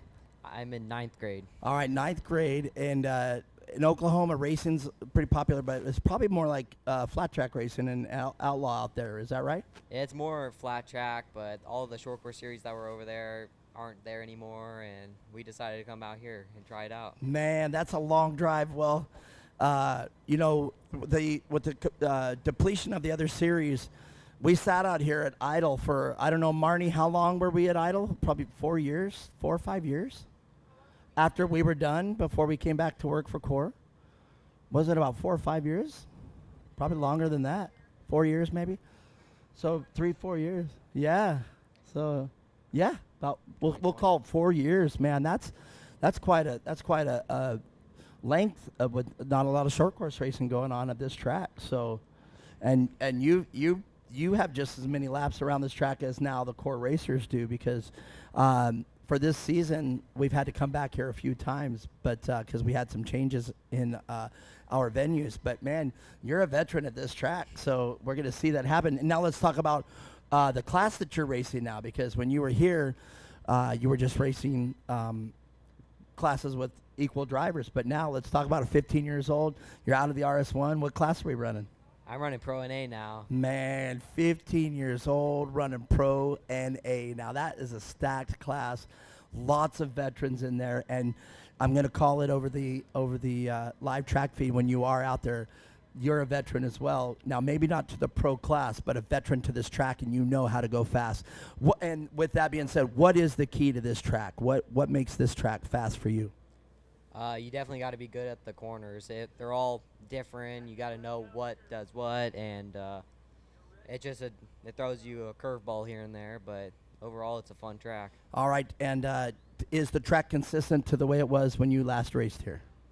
In some ways, yes. Not used to that road section. Yeah, yeah, that wasn't here. That's right. There you go. That's why we brought that up. Not used to that, but other than that, this track throws a curveball here and there. All right, well, make it or not, let's talk about the people that are making your race program happen here for 2024. Polaris Race, are obviously God got the cross with me. R&R Steel, the McCormicks for helping us get out here, Valor Wheel Steel Savers, DX Star, and anyone else. I really appreciate it. And wow. Also, all my family that's out here. That's crazy, and it's so great to see you. Oh, no, you didn't. I love it, and oh, when you were talking about it, my mouth was literally salivating. Oh, if you didn't get it. Oh, I'll eat it, don't you worry. Well, the race is started with TJ Severs. One last question while the cars zoom by. Oh, with a little bit of bumping going in here. We're going to have a little bit of a, yeah, all right. I think our car is going to be okay. They were bumping going in. And I have a feeling. I think they'll be all right. Yeah, I was watching the whole thing. So I didn't mean to interrupt. Okay, so while we're going to clean that up, I guarantee it's going to bring out a full course caution. You've looked at the field, and as we were talking about you being one of the veterans out there, talk to me about who are some of the names you recognize in your class that you think you're going to have your hands full with. There was a surprise guest out there, Braden Baker. I didn't know he was out there. He's a seasoned pro, not out here, but he's been racing pro. I recognize his name. Bobby, he's a seasoned veteran. He's always been in pro as long as I remember. Yeah. And Bishop was really fast out there. Very fast. Bishop's very consistent. You just named top 3 drivers here in that class, and with you being out there, and you know, it's why I keep pressing that you're a veteran as well. But you're a veteran to this track, so you might have an upper hand out here. And then, with that being said, have you watched the lap times from qualifying, and how did you qualify? Yeah, I qualified 4th, but I was only not even half a second from 1st. Well, look at the names you just said. So we were all like within right there. Right. All right. With that too, there has to come that strategy on what you're going to do. Now, I've talked about it all race season long about whether you come out swinging right out of the box and take it all the way in, or do you play it mellow, watch their lines, see what they're doing. What's your strategy? What are you going to do? I don't want to say too much and give it away, sure. But also I'm very consistent. I've been called Mr. Consistent here and there, but I've always put really similar lap times, and I'm going to just use that to my advantage and try to get away from everyone. Well, if I remember correctly, I would have to 100% agree. You were very consistent back in the day as you progressed in the classes. Every time I watched you in the RS1, you definitely kept that consistent. So I'll tell you what, I'll watch the first 2 laps out here, and if that nickname stays true, we're going to etch it in stone, Mr. Consistent. So, well, all right. Anybody else want to say thank you to, or who's watching out there? Grandma, family, or anybody out in Oklahoma? Or tell us who you want to say thank you to. I'd like to thank God, Polaris Razor, all my family for coming out here. That's on my dad's side. And my sister for coming out. I haven't seen her in a while. My brother that's sporting back at home. All my friends and family. And all my sponsors. I just happy to be here. Well, there you go. Now you know what you look like up here in the booth, so you can look right into the camera, and you just did it. So, well, I'll tell you what, TJ Sievers, I'm glad to have you up here, and good luck. And, man, let's get that Mr. Consistent put right into that name here and prove it right. Let's prove it. All right. TJ Sievers, everybody. Stick around. We're going to clean the track up, and we're going back to the racing, the 800 modified out on the course right now. That was great. Good job. No, you did good. And I'm glad you came up. That's exactly how you get, you know, My name. that's right. Sponsors always talk about return on investment. Okay? So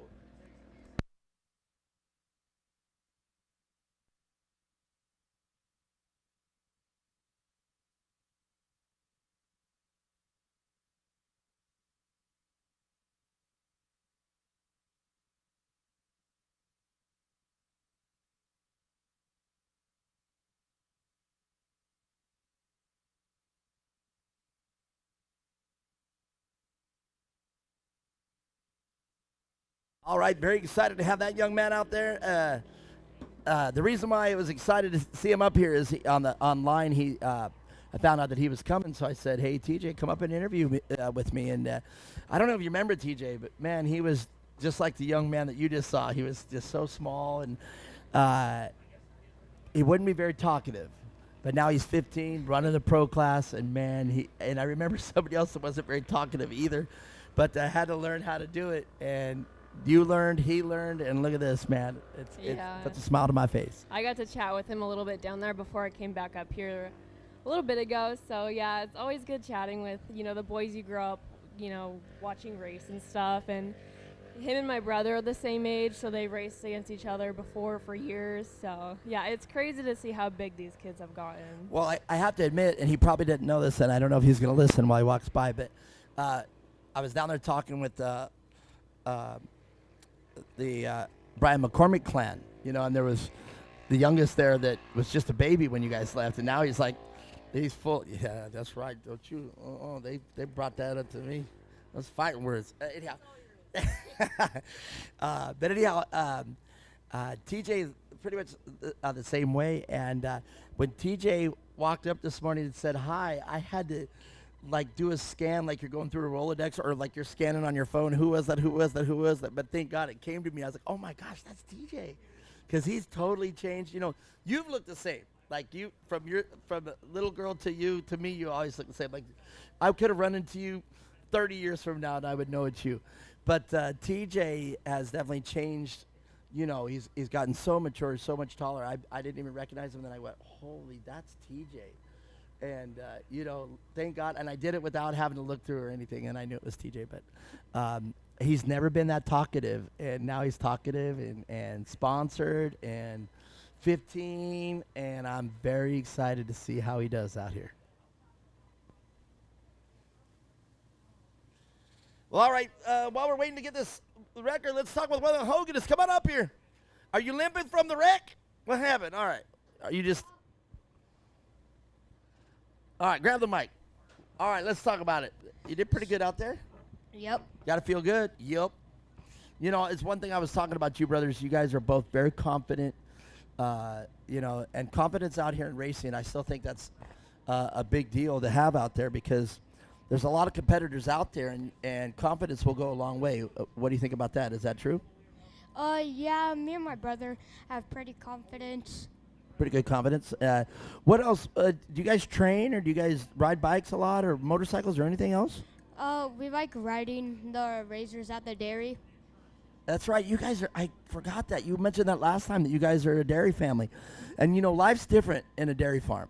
You know, you guys have your own thing to do out there all day from the second you wake up all the way to where you guys can ride. You can switch gears. You know, we used to, I grew up on an almond ranch, an almond farm, you know, and I guess it's a ranch because we didn't have animals. So it's a farm if you have animals, right? That's the difference. So I would put on a dirty T-shirt and put on some motocross goggles and grab onto our spring tooth. And the spring tooth's the big thing that plows the dirt up, right? And we grab onto it and let our dad drag us through the dirt. And I mean, people just don't understand that out here in the concrete jungle. Yeah, and my dad told me that we used to not have 100 cows. So last time I was up here, when I said 100 cows, we actually had 1,500. Wait a second. 100 is a pretty big field. 1,500 is like literally the size of the track. Yeah. How did you make that big a mistake? We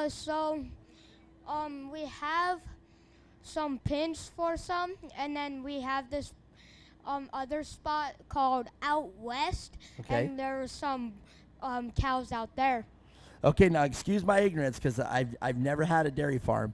I'm assuming when you have cows, the only thing you do is you get milk out of them, right? But how many do you have to terminate, or when they're done producing? I'm assuming you butcher them. Is that right? And you sell them, or what happens there? Tell me a little bit about it. We sold them. My dad told my opa this one time. My dad said, "I'm just tired," so we sold all of them. And how you said about my limp. Murphy and I and Murphy's friend, we were just riding bikes, and then I went to jump, and then Willard's dad came out of nowhere, and then I just slammed on my brakes and my foot hit something. All right, so you're just a little injured. You're not going to be limping for the rest of your life then. You're okay? Yeah. All right, very good. All right, well, let me ask you this. What is the strategy over there at the pit? What are you guys doing for this weekend? It's the final weekend. What did you guys do different for the car, or what did you do different for the race program today? So when, like, all the races are done, Logan from Monster Diesel and my other friends, Mason, the one that got third, and his brother and all of his other friends, we just ride around after all the races. So you kind of chill out and disconnect, right? Yeah. Decompress. Get your mind off of it. That's not a bad strategy because then you come in fresh, get in the car. You guys were looking pretty good. You want to talk as well? So, all right. Who we got here? What's your name? Zeppelin. Zeppelin. Oh, you're a Zeppelin. Zeppelin Ledbetter? Yeah. Come, dude.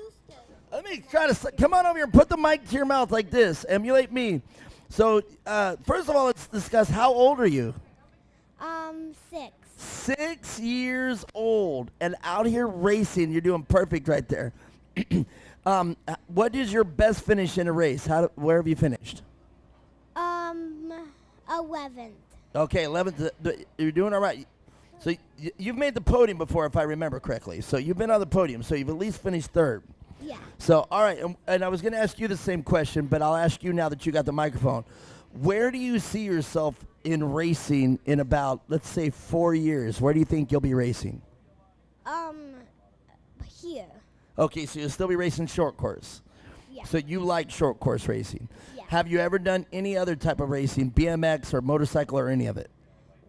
Well, I practice with my 570, and I don't really practice with my dirt bike. Right. But I do still ride it. You do still ride your dirt bike. Well, sometimes the exercise that you receive from riding the dirt bike can help you with your fitness of the 570. Would you agree with that?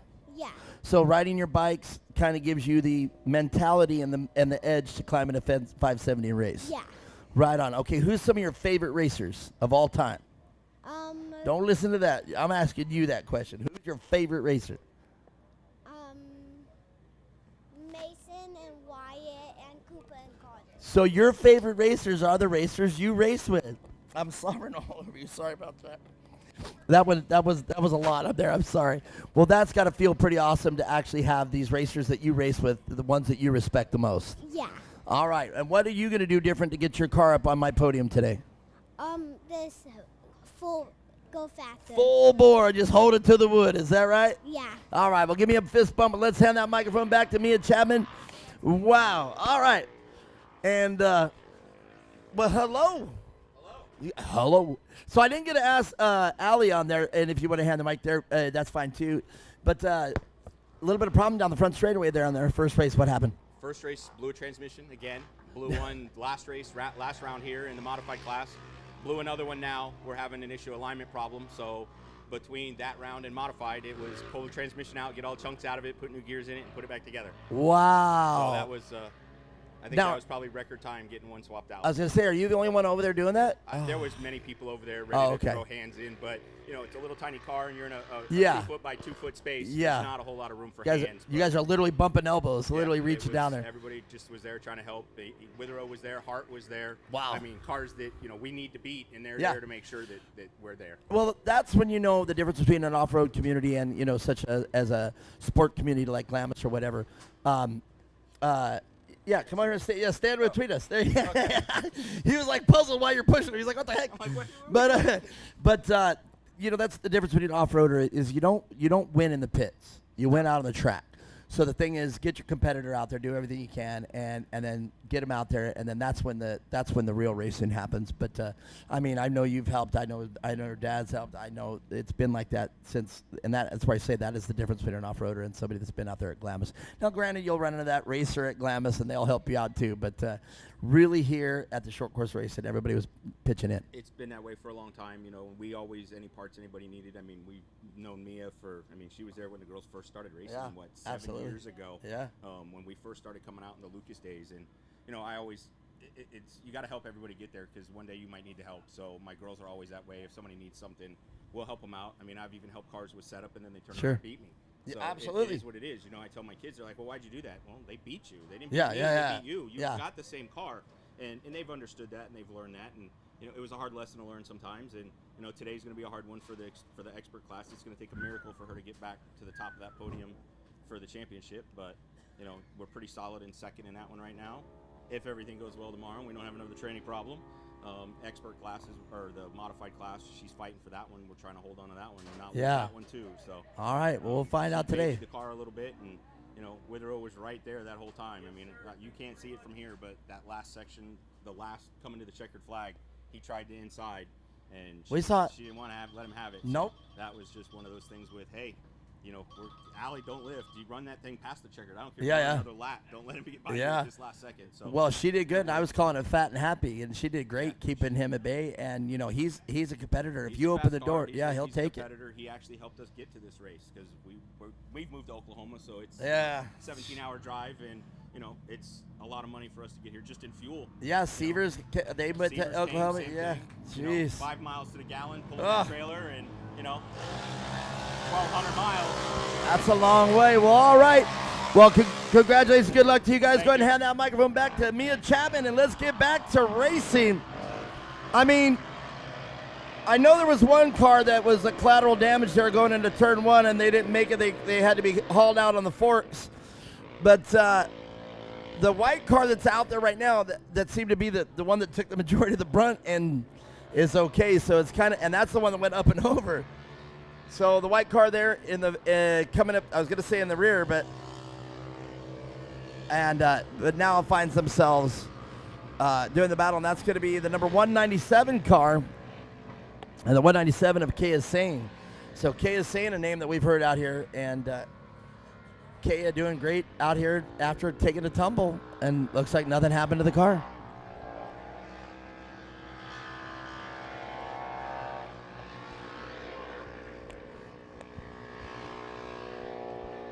All right, Mia Chapman, Olivia Woods, no stranger to being out front in the 583 car if you're joining us live. And Blaine Proctor again, running in the top 3. Great to see Blaine again out there. And who else? We have Logan Menster, Vincent Weber, Jackson Withrow. And Jackson was collected up there in that turn 1 incident, but Jackson back out there and on the gas.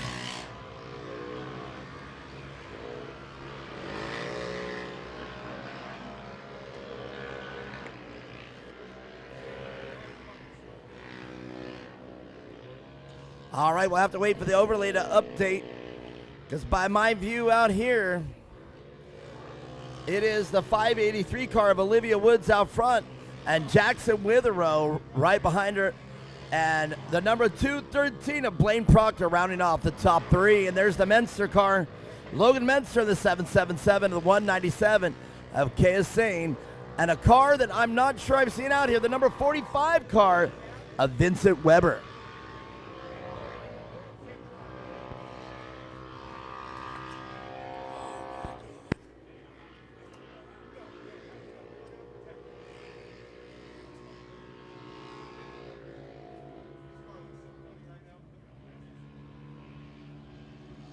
All right, Mia Chapman, you heard them talk about they got the best hot dogs in all of Arizona. I'm going in for a bite right now. Here we go.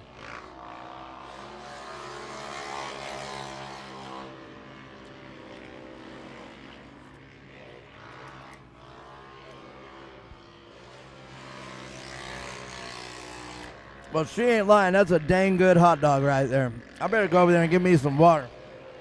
That's delicious.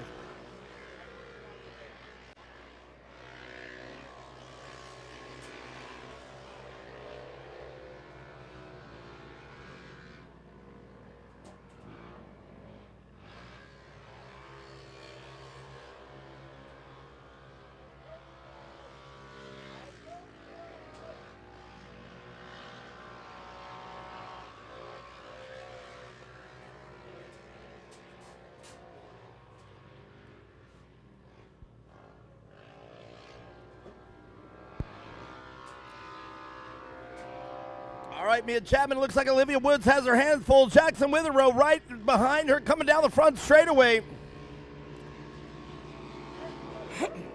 They air it out over the finish line jump.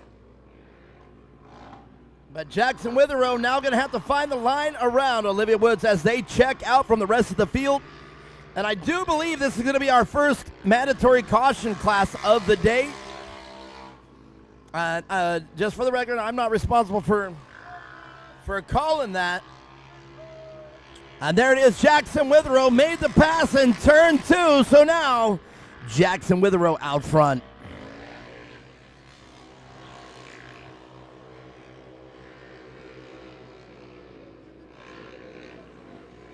Man, Mia Chapman just like that. Jackson Witherow hounding Olivia Woods and getting the pass happen to the inside of turn two.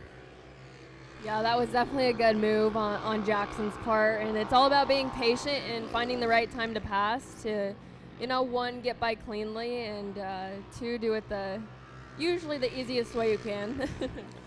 Well, Jackson's definitely going to enjoy a great weekend of racing so far here. Round 6 here this Saturday here at Firebird. Jackson doing a fabulous job. He's got a lot, as you see, he's already got 2 races under his belt, and now here the 800 modified. And looks like he's going to be on top of the box, barring no problems with the car. It looks like at this point he's just going to drive it on home. Yeah, a lot of endurance out of him to run, multiple cars and multiple races and on top of the qualifying sessions. It definitely takes a lot, but it just makes you overall a better driver. As you can see, I feel like he's constantly on our mics throughout the weekend, and, all that hard work is definitely paying off. Well, let's talk about that really quick. For the people out there watching on the internet, on whatever they're watching through YouTube or Rumble or everything, you're watching us live here, the live track feed here at Core. A lot of people sit out here and they watch this, and they see it a little bit different from their vantage point. Because the only vantage point you got is through the drone here, and you see, and they think to themselves, well, I could go faster. I think I'm faster than these racers and everything.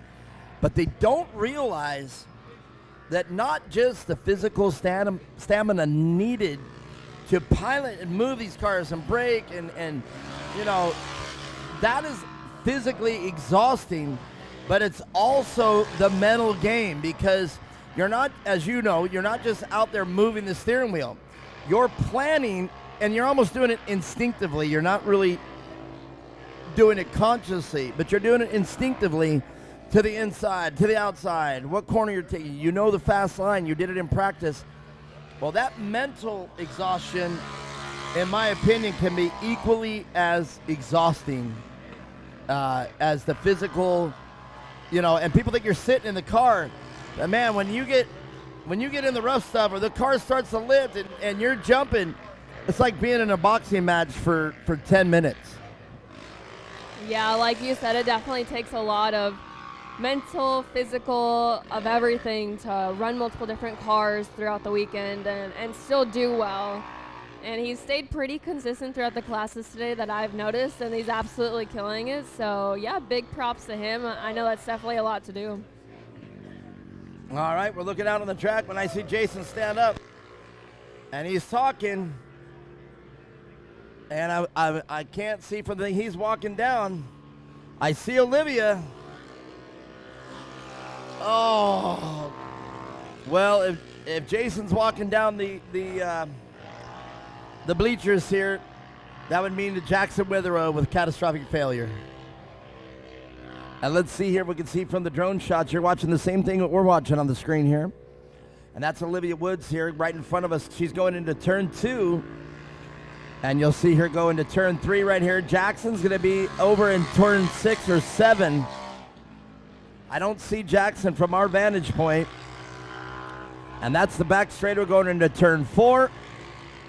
I still don't see him. Yeah, I believe Dad said he had broken in the back of the track somewhere. Oh. So such a heartbreaker when you're having that good of a run and, with only a few laps to go. But unfortunately, that's a big part of racing. I was going to say there he is right there, but that is not them. Olivia Woods having to check up on the lap rider. Let's see if we can see it right here. There it is right there off this front straightaway on the tarmac. Jackson Witherow with a DNF. Well, like you said, that is heartbreaking. But now we've got a little leader change. Blaine Proctor in second place, but Olivia Woods and her patience. We'll talk with them, and that's going to slide Logan Menser top 3. And this field thinning out. The Forester car out early. And that turn 1 pile up. And you heard me announce that this, I think, is going to be our first one with the mandatory caution, but that is not the case.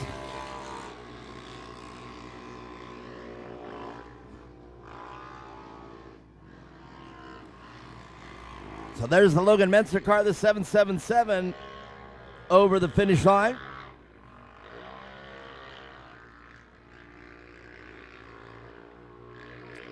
Now we talk about cars and their balance and the size tires and the width and the engine placement and everything. Olivia Woods, I have made comments about her car all season long. I think the setup is right. I think the width of the car is right. I think the size of the tires is right. I think everything is right of that car right there. I think the setup is right. It seems like that car setup is in her favor with the driving style. I think everything there is correct. Now, it may not be 100%, but I'm just saying I think they at least have a very good baseline right there with that car. Definitely, yeah. You have to adapt the car to the driver and vice versa. So, yeah, the car does look like it's running pretty good, and she seems like she's getting more and more comfortable every race. So, yeah, it looks like she's got some clean air to run in and kind of, I don't know, maybe try anything she hasn't tried yet. Well, looks good to me, and a very stacked field out there. And Olivia Woods doing a great job. Jackson Witherow getting around her early on in the race, but then suffering from catastrophic failure, and he's now watching the race from the sidelines. And he is, you'll see from this view right there, he was just, if you look up to the left of your screen, right there, and looks like they got him covered. They're towing him off right now. But Olivia Woods taking the white flag. She's unchallenged for the lead. If she can keep it all together, my prediction is she's going to be on top of the box.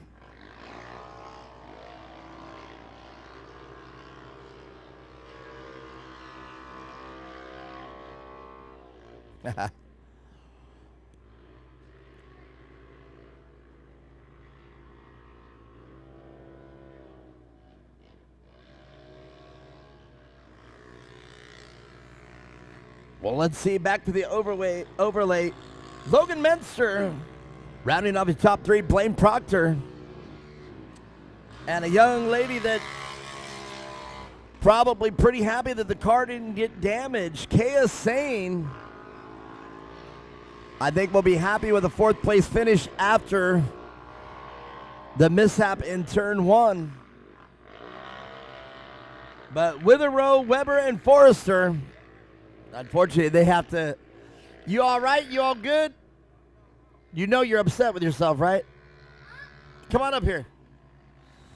And right now we're going to look over and down the front straightaway dealing with KSA. And here it is. White flag for Kaya, but checkered flag for Olivia Woods. We'll talk with her right after this. All right, what happened out there, man? You were in the tarmac, and what happened? I think I heard my car go bop. I think I hit my brake with my gas. I think that's what spun me out. Man, it wasn't just a little bit. Like it didn't just, hit and then slide around. Boy, it went.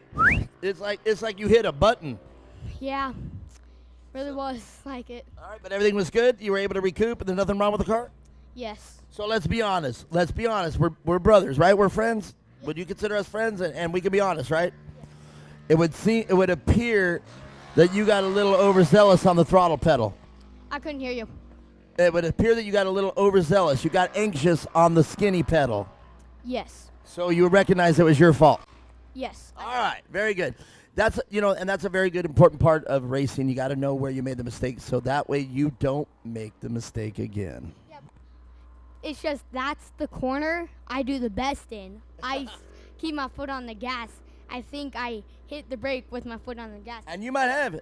Well, all right. Well, congratulations to you. I'm glad you're all right. Yes, I'm so glad I'm all right too. You picture yourself being on top tomorrow? Yes. All right. I agree. Well, let's go down and talk with the winners. Olivia Woods. We'll talk with her. Sit tight.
All right. What a race there.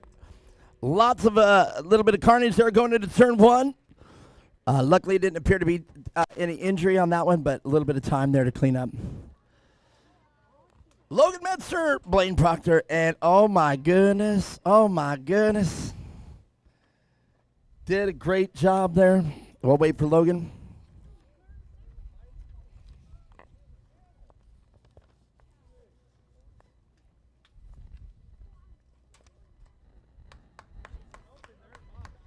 Oh, well then let's go. I knew that. I didn't know that. I should have known that. Well, let me just talk with you then. Well, no matter what class you're in, you still got to contend with the whole field out there. And, Jackson was out there, and Jackson got around you, and he had catastrophic failure, and you stayed consistent. You were right there to pick it up. Yeah.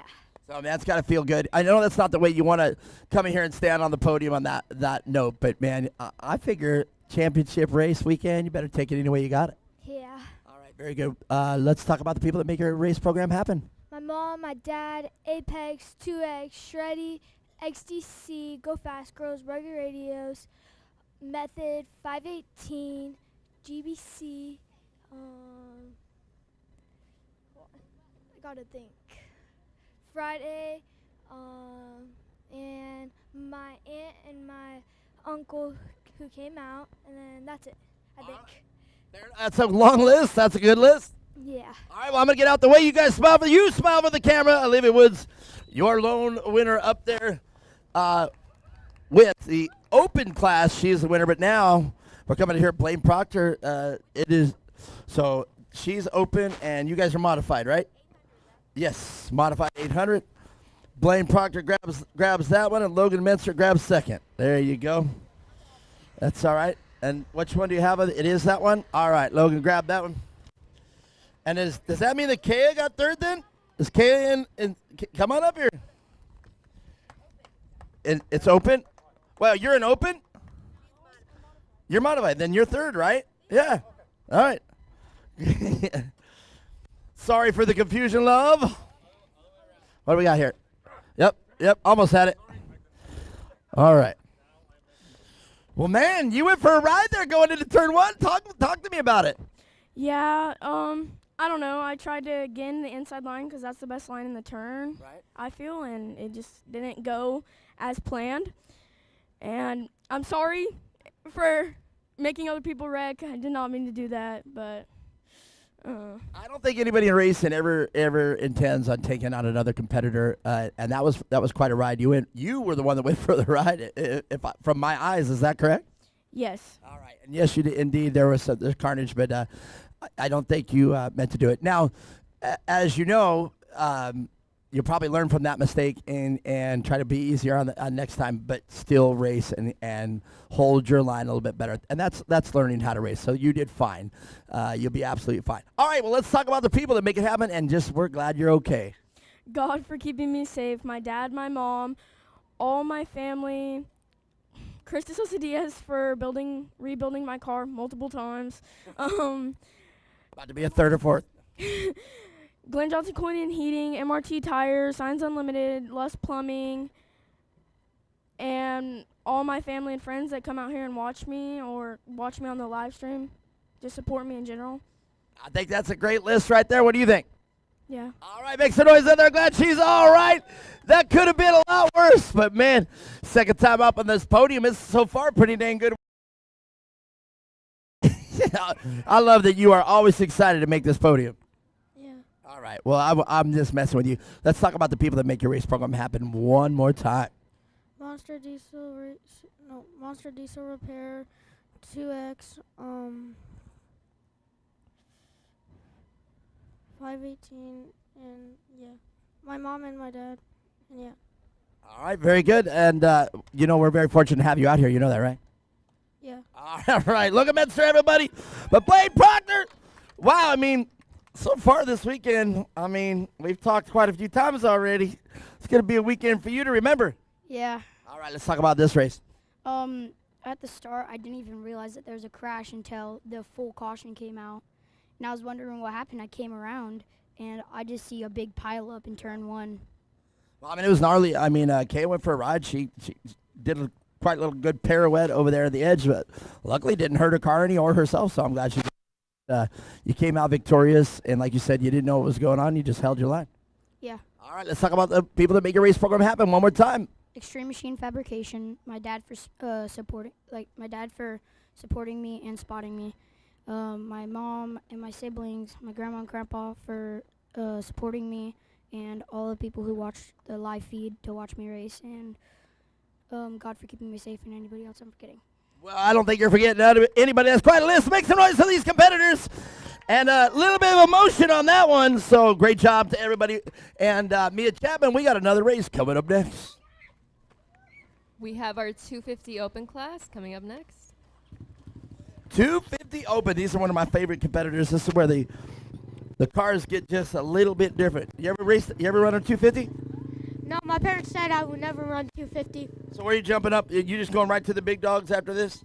To RS1, yeah. Oh, man. Do they don't even make an RS1 anymore, do they? I don't know. And me and my brother are going to do all the 170s and RS1. All right, well, RS1 class, you guys are watching on the live track feed and you're saying to yourself, what's an RS1? Single seater, basically same dimensions, same footprint as the XP1000, but just a little bit lighter because they are a single seater. Mia Chapman, we got a green flag.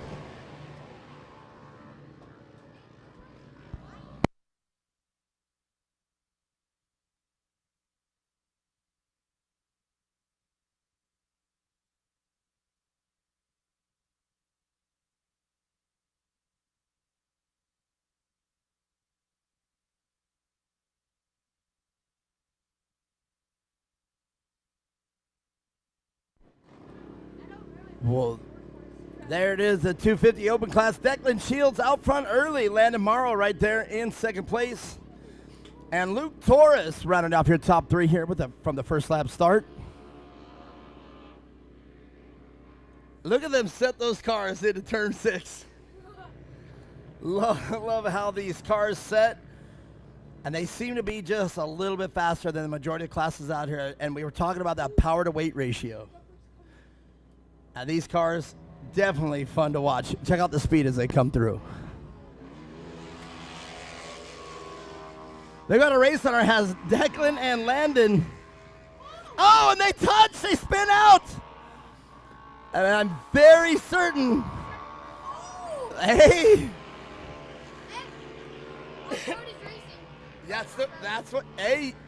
That's racing, man. Well, I heard here from right behind me that they don't care. Well, I don't know. Sometimes when you're out on that track, you got to go where you got to go just to get back out there. I don't think there's no harm, no foul. That was quite the action back turn 1. I mean, didn't cause a wreck or gain a spot, so hey. No, and as we go on throughout the day, we obviously know the track gets a little bit drier, a little bit more slick, so I think they're just trying to find that tight line to just ride and still try to make up a lot of time. And sometimes that means jumping the inside cushion like that. Mistakes happen. You know, that's how you find your limits on the track for the race. So, yeah, we'll see. They'll probably get back up here soon. Well, you know, we talked about I talked about Olivia Wood's car being a well-balanced, great symmetry. You know, of that car and that setup, the tires, so I call that symmetry. Well, same thing with the Luke Torres car right there, the red car to the outside on the cushion. Wow. But I was just getting ready to say another famous car that I love is the 199 car of Luke Torres. The car has symmetry. The cage is right, the balance is right, and I just love that red number 199 car. And you can see Luke Torres doing a great job. Got a little crazy there, just like Declan did in turn 1. Did you see that? Yeah. What'd you think about that? Crazy. Would you do that? No. Why not?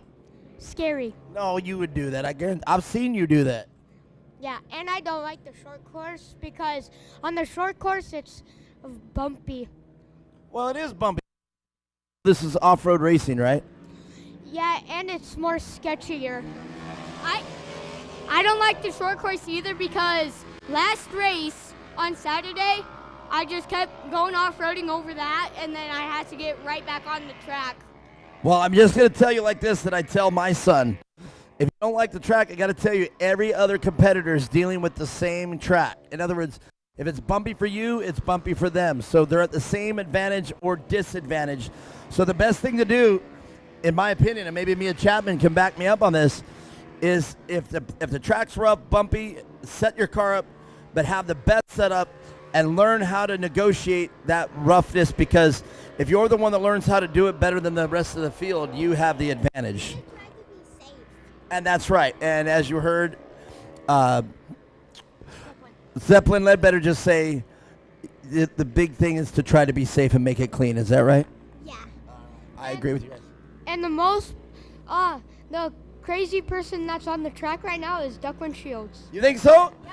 I think Declan is pretty well reserved. Maybe an aggressive driver, not too crazy though. Yeah.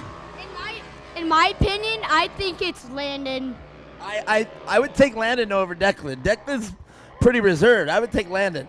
And my dad told me Well, Dave from 2X Motorsports, he told my dad to not put them in 250 because the 250s always break. Yeah, you go through a lot of engines in 250. Well, these are what I call a grenade class. In other words, these engines are tweaked so far that they literally they run perfect, or it's a grenade waiting to explode. And check out my new haircut and my hat. Let's see if they get it. Let's see if our producer stand right here. Let's see if our producer gets you on the live track feed here. You guys got to see these mullets. If you didn't see him last time, let's see here. All right, he didn't call for it, but all right. Maybe he didn't hear me. But all right, let's get back to racing. Landon Morrow out front now, get a drag race from Declan Shields. And you heard the Hoganist brothers telling me that, man, they think that Declan's the craziest out on the course, but no. They kind of go back and forth. No, it's Landon, and you can see them right now. They're door to door going into turn 2. Who's going to live first? What a race. Me and Chapman, I've been talking to the boys, and we got a race on our hands. They're dicing it. Look at this. I think that's incredible. Turn 2 and turn 3, that was quite the pass right there. This is crazy. We have the best race going on right now. It's been within inches of each other the entire time, and it's such a good race to watch. Man, oh man, look at this. They are not letting up. They are right there. They are literally one car length around the entire track. Well, then you shouldn't. You guys should watch this racing right here. And I know you guys weren't talking about the 250s, but you better pay attention out there. This race is incredible.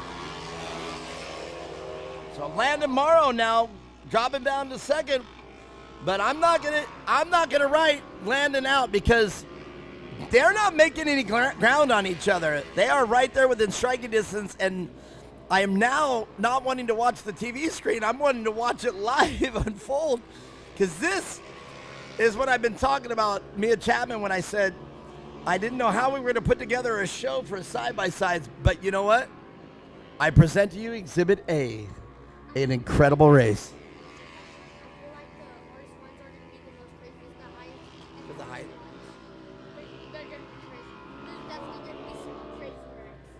I have to agree with you, Carter, but the reality is too,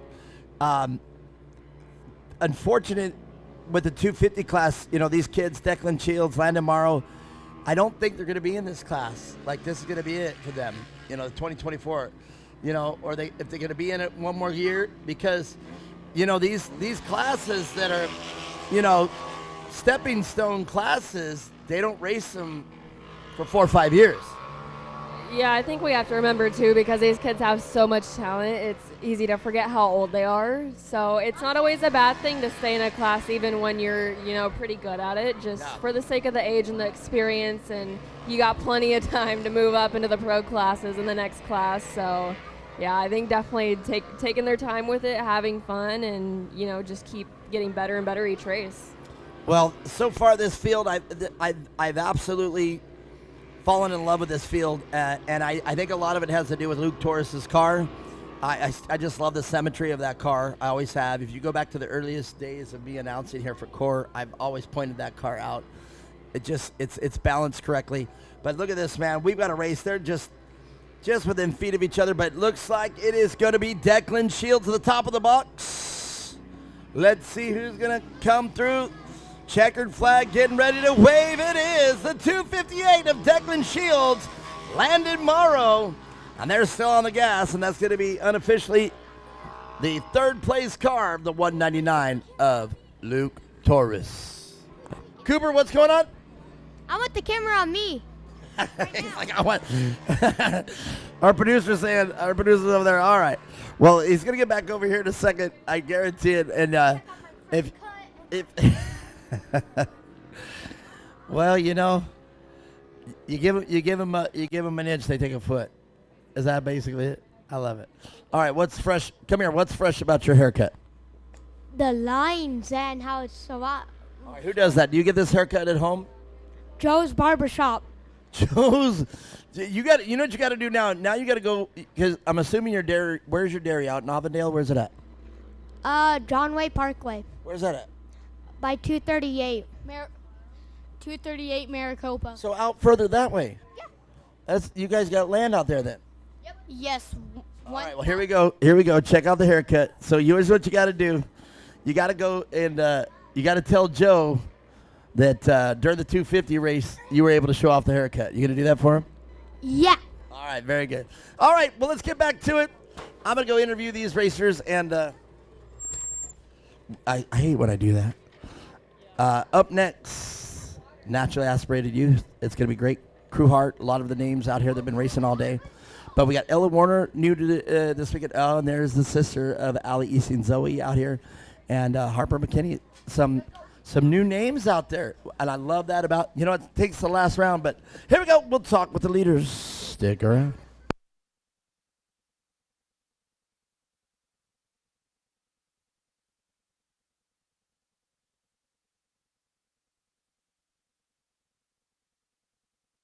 Check two. There you go.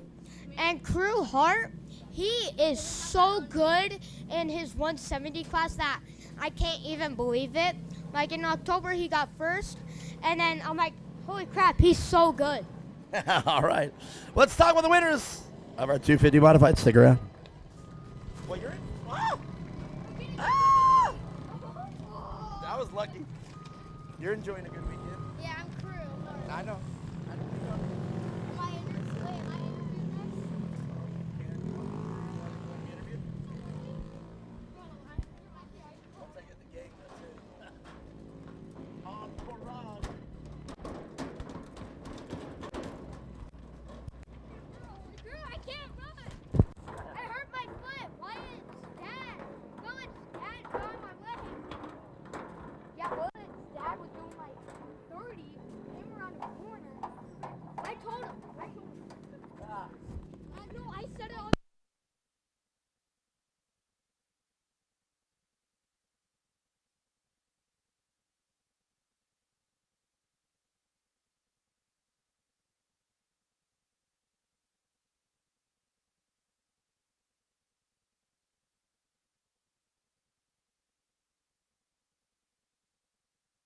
Well, all right, all right. What a great race this was. I love seeing the 250 modified class.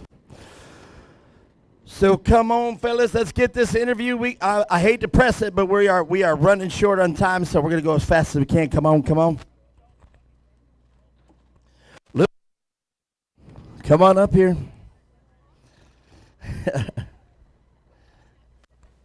All right.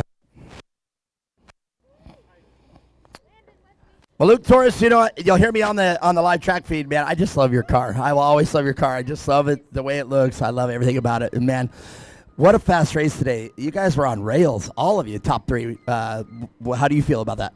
Good. Take us from your race. It was good. It was just that you have to try and get as fast as you can and try and get as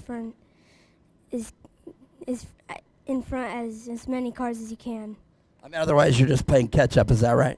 Yeah. All right. Well, I think you guys looked really good. You guys were all right there, and it could have been anybody's podium today. Yeah. All right. Let's talk about the people that make your race program happen.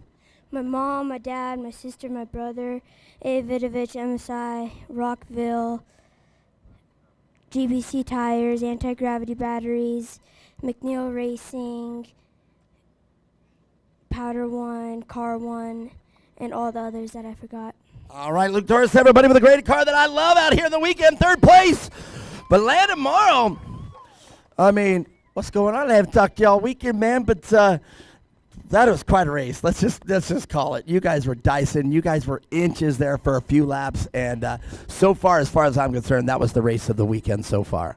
Yeah, it was good, and all the turns and the tight stuff, I was able to get a gap on him slightly, and then just in the straights, he was just way too fast. Man, he just came out of nowhere, and once he got set, that was it. Yeah. Man, but you didn't let him go. You didn't just say, hey, that's it, I'm coming. But you stayed right there. And, I mean, I know you'll go back and watch it on the live track feed. And, man, it was very exciting to announce. And like I said, so far the race of the weekend. All right, well, let's talk about the people that make it happen. I like to thank my mom, my dad, my grandma and grandpa, my sister, GBC Tires, PP for Performance, Anti-Gravity Batteries, Sprocket Specialist, George Lamosis for building my motor, PCI Radios, and Corey for putting on this great series. Well, we are lucky to have you make some noise land tomorrow. But Declan Shields, man, you heard me just tell Landon it was the race of the weekend. You guys just put it down. It seemed like you guys were even faster today than all season long. What was going on different today? I was just pushing harder, championship race, and I want to get this really bad. So I was, I think I can't really remember that good, but I think he got in front of me, and then he spun out, and then I spun out, and then I just went up a friggin' like barrier. You did. You would square over. We were watching and go, wow. Yeah, and Luke and Landon, they got in front of me, and I pushed Luke out, and then I pulled a trick on Landon using 2 corners, and he fell for it. So. Uh-oh. Hey, that's racing, you know. The strategy is a lot into the racing. Yeah. All right, well, very good. Let's talk about the people that make things happen over here. My mom, my dad, my grandpa, my grandma, Cub, Dylan, Dylan's brothers, and Sparko, GSP, my sister, Benchmark Performance, God, Jesus, and Core for putting on this event. Well, we are lucky to have you, Declan Shields. Everybody, I'm going to get out of the way. Big round of applause. So far, the race of the weekend. I got to tell you, that was fun to announce, exciting to watch. And if you guys and girls weren't watching it, go back and watch it on the live track feed, on the replay. It was simply amazing. Good job, gentlemen. All right, well, let's get some from you now. Just, what the heck? You've been on the mic all day. Tell us about your weekend of racing. What are you doing a little bit different for this weekend? It's obviously a championship, so I'm just trying to keep constantly on good lines, and if I am ahead, then I just slow down a little so I don't have a risk of braking, and I just keep constant with my lines. So let's talk about that. Where are you standing in the championship right now with today's finishes? I should be in first right now, but if the person that was in first coming to this race gets podium next tomorrow, I probably will get second, so just hoping for either a break or forward and back. So. All right, let me ask you this. Something that now we're going to talk not racing. Do you know what these are on your neck? I'm sure you do. What are they? They're, You don't know what they are? I do. They're seashells. Yeah, they're puka shells, more importantly. Are you from California? No. That's totally a California thing. You're from here, Arizona? Yeah. All right, and you're wearing puka shells. I used to love, when I was a kid in California, that's all we wore were puka shells. Oh. You don't even know what they are. Well, congratulations, and I hope you get it done today. Thank you. All right, let's keep it moving along. We got more races coming up. That was Crew Heart.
Raceway. All right, guys. We got Cooper and Carter up here. Cooper, what do you got to say? Last one before break. Hello, it's Cooper Hogginess, and I'm very great to be up here, and I'm good at racing. You definitely are. All right, Carter. ¿Qué pasó, amigo? ¿Qué pasó? All right. And Zeppelin. You just gas it. All right, very good. All right. Stick around here. We're going to do a little intermission, and you guys grab something to eat. I just had the hot dogs them young ladies were talking about. They were pretty good. Stick around. About 10 minutes. Stick around.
All right, a brief intermission here, everybody. We're going to get things fired back up here. When we get back here, the Youth NA Restricted is going to be back up. And we're just working things out, reconstructing the track really quickly. I want to say thank you once again to Jason Witherow and Witherow Construction. If you notice, we've picked it up a little bit on the equipment.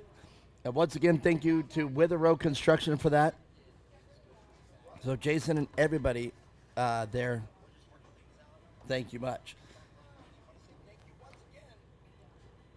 So let's talk about some of the other sponsors we have here.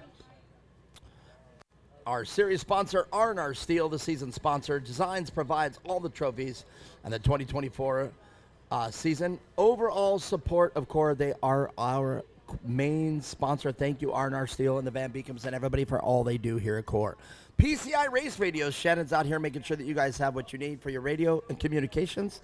He is live out here, has tons of inventory, so anything you guys need, make sure you make your way there. Cactus Splash Pools, West Valley Pool Cleaning and Service. Hey, I know it's wintertime, and I know that you're not using your pool, but, man, make it happen. Cactus Splash, the west side, they will make your pool perfect for the winter. And let's keep moving. Performance Machine Industries, PMI. You guys can check out their race parts at www.performancemachine.com.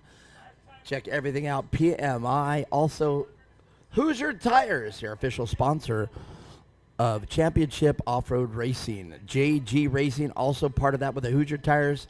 And moving right along with other sponsors, HMD Designs out in Tempe, Arizona, the official vehicle wrap and sticker company of Core, making us look so good out here. Tons of swag. We definitely got our swag game down pat out here at Firebird International Raceway and Core. Richie's T-shirt. Man, oh man, if you haven't seen our T-shirts or the swag, Richie's T-shirts, the official shirt supplier, printer of Core. And you can, again, look at all the cool swag we got, from umbrellas to hats to jackets, hoodies. We got it all beautifully heat pressed, and all things to Richie's T-shirts. Weller Racing came out for the rest of 2024. And what can I say? I finally made my way down to the Weller Racing compound. It was incredible to watch with all the things that are going on there. They're in the middle of building a brand new race car for the desert. And it was something to watch. Weller Racing was established in 2006. It is the forefront of UTV performance industry racing, specialized in building and repairing UTV motors. They are also extremely adept at working on quads, motorcycles, and just about anything that requires fuel to run. Whether you want to go faster, have your motor, or be more reliable, or just get your machine serviced and repaired, Weller Racing is here for your motor needs, offering the parts of the off-road racing industry for Can-Am, Polaris, the Weller SR1, the Honda, and the Kawasaki, and the Yamaha. So if you guys ever need any parts, make sure you go talk to Weller Racing first. If they don't got it, they'll make it. I like that one. I just added that one. And the reason I say if they don't got it, they'll make it, I was able to see both their CNC machines, the first one they started with, and their upgraded CNC machine. And they are industry leaders there with their CNC machines working non-stop there at Weller Racing. FS Production, Custom Steel Fabrication. Looking for custom steel fabrication? Then FS Productions Inc. can take you care of those needs. We have the skills and the know-how to handle any size project, the utmost integrity and professionalism. With 10 years plus experience, top-tier clients, and on-site management, we are the one-stop shop. Notable customers include Rockstar Energy Drinks for the vert ramps and X Games Hot Wheels Loop. If you guys ever saw the X Games Hot Wheel Loop, the FS Production Custom Steel Fabrication, they took care of it. And I have seen their work firsthand, and it is second to none. Witherow Construction. Once again, I've talked about it, but I'm going to talk about Witherow Construction and everything they did for us out here this weekend. Witherow Construction is a grading contractor specializing in public roadways and large residential products, located in Phoenix, Arizona, and the Maricopa County. Precision grading is integrated with GPS technology, and you can see that through the entire equipment facet that we have out here on the track right now. Kelvin out here on one of the blades. We have another blade out here and another water truck out there on the course right now, doing a great job keeping the dust down. And Witherow Construction 2024 sponsor, track equipment operators fuel used to provide the best possible track to our racers. So if you see Jason Witherow, make sure you step by and say thank you for everything that you do out here. All right, well, we're going racing. Zeppelin, what's going on?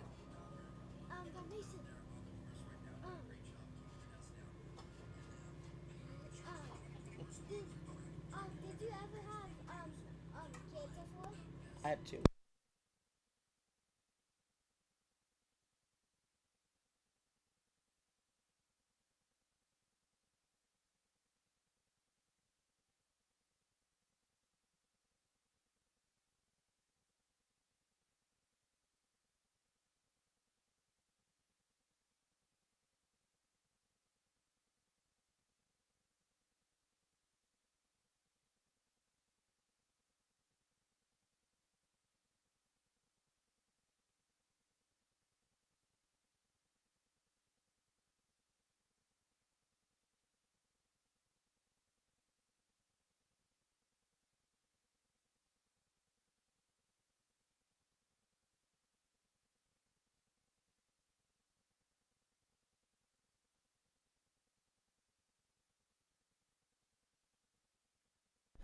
All right, coming back to the racetrack when we come back live on the track feed.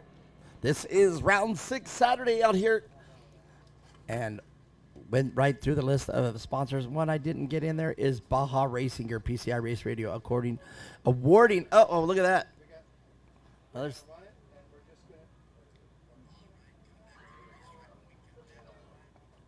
Well, those could be serious. But so here we go, awarding tomorrow. Baja Racing will make sure that $300 goes to first place winners of the 170 and the 250 class. So, did you guys hear that? Okay, so we are.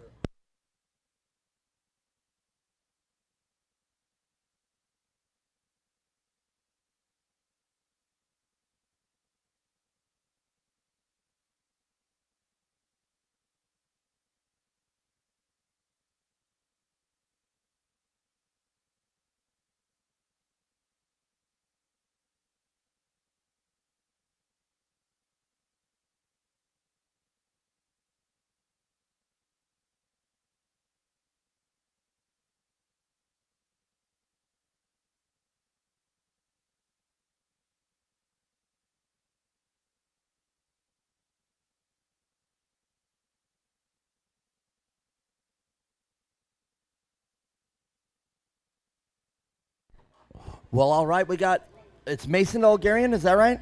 Yeah. All right, Mason, you've been out here racing, so tell us about your weekend so far. I've been doing good. I've been playing around with my friends, riding my RC, riding my bike. And that's it. All right, very good. So you stay pretty calm and collected in between races. Yeah. Sometimes, man, in between races, I'm so pumped up, I visualize. I sit back in the trailer and I just sit there and visualize racing again. I want to race so bad. Are you a long-time racer? Do you see yourself being a lifetime racer? Yeah. All right, what are you going to do a little bit different this time around to get on top of the box today? Just forward in the corners halfway, and just hit the gas and pass.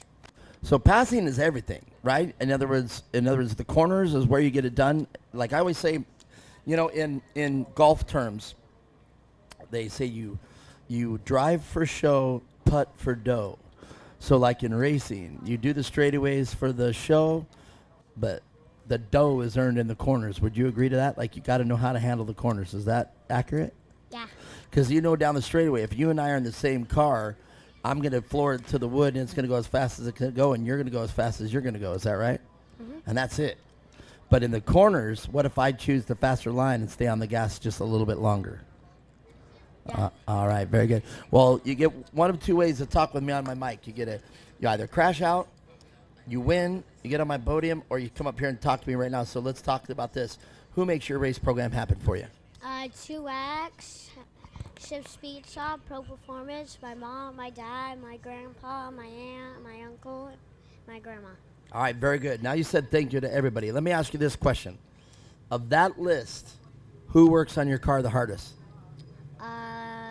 Pro Performance. Wow. All right. Well, let me take that microphone from you. I hear the car is spooling up. It's getting ready to come back to racing. The crew's ready. The track's ready. Yes, we can rock it. But right now, I gotta get my co-host back to this, so we can get back to racing. So, if you guys will come back up here in between the race, all right? Oh, man, I've been babysitting too much today, and that includes me. Oh, I'm. All right. Now we're done. You guys are not getting any more interviews today. No means no. All right. Me and Chapman, we got a race coming up, and we took a little intermission there, and I just got the word from the higher ups. I just got to even, and you know me, I'm shortening my my interviews already. I'm making them super short. Now I got to make them extremely short.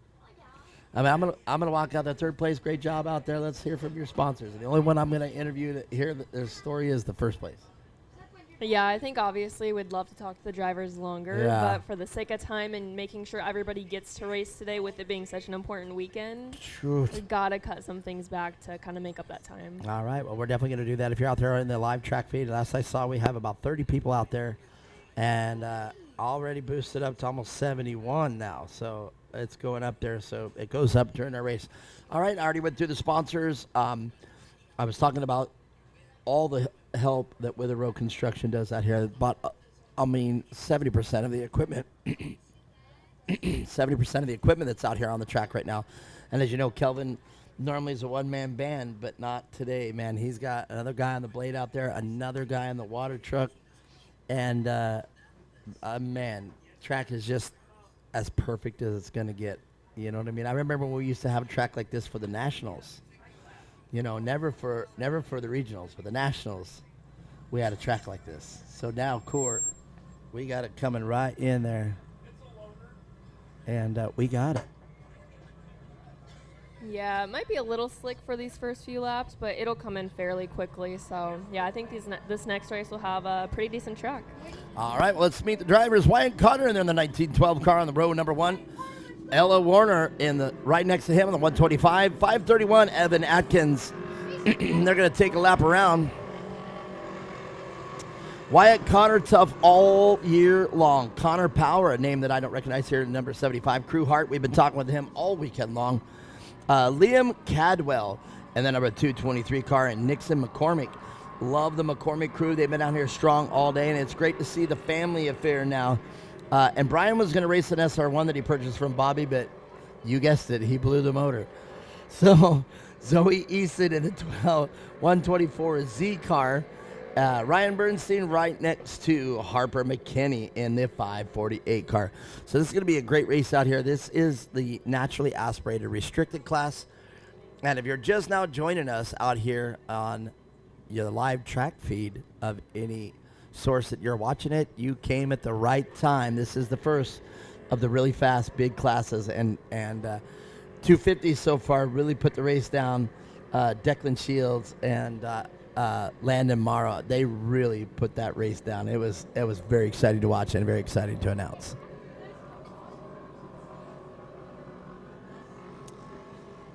So here we go, a field of 10 cars.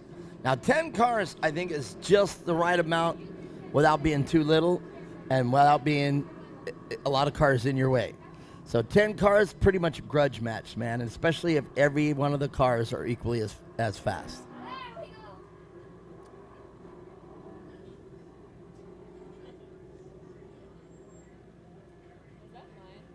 No, maybe. Could have just heard it because it was earlier. That's 30 seconds ago on their phone.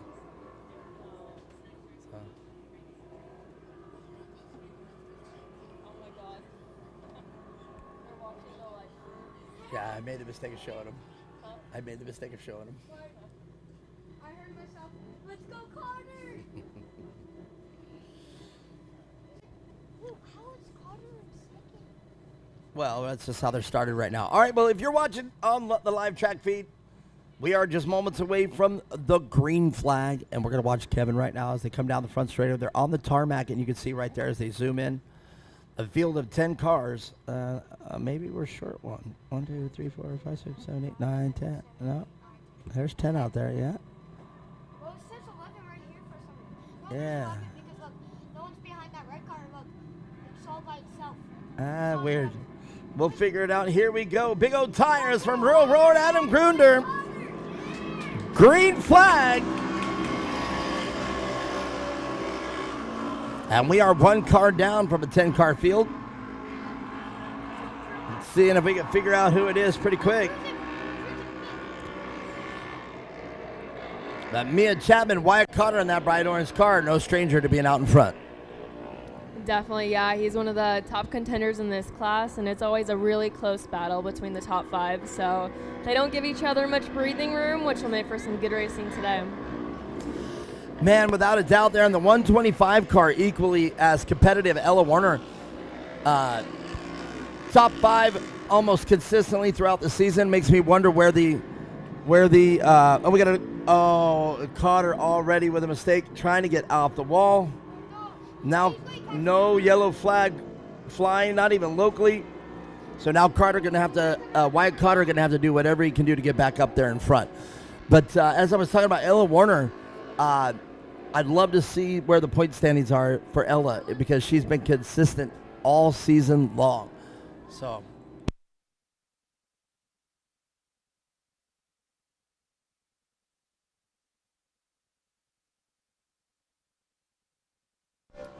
let's see, can Wyatt Cotter get back out in front? Ella Warner right now enjoying, that mistake. It's not the way that I know Ella, but not the way to do it. And that put Cotter all the way back to the back of the field, and he's got a long way to go. Now, if you recall, Shorty's, same thing. He had to come all the way from the back, and he did it. He ended up winning the race. I don't know if you recall that race. Yeah, I think I remember that, and luckily he got turned around really quick, so that's definitely going to help him get back up there even sooner. But yeah, it looks like it's a pretty slick track for this class out there. You can see some of them taking it a little bit more easier going into the corner, but I'm sure it'll start to come in here pretty soon. Oh, and we got a car turned over. I didn't even see it right here in turn 1. And that appears to be Wyatt Cotter. Oh, no, no, no. All right, first of all, making sure they're okay. And if you see them already look for the car to be turned over, that means the driver's okay. There's no fuel or anything leaking out of the car. And that is definitely Wyatt Cotter. And we're going to do a full course caution. The pace truck, the Jones Jeep Ford Ram comes out to lead the field.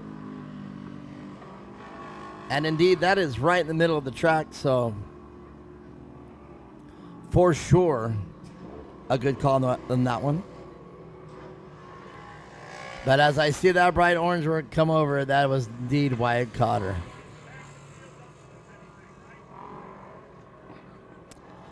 All right, there's the Cotter crew asking questions there.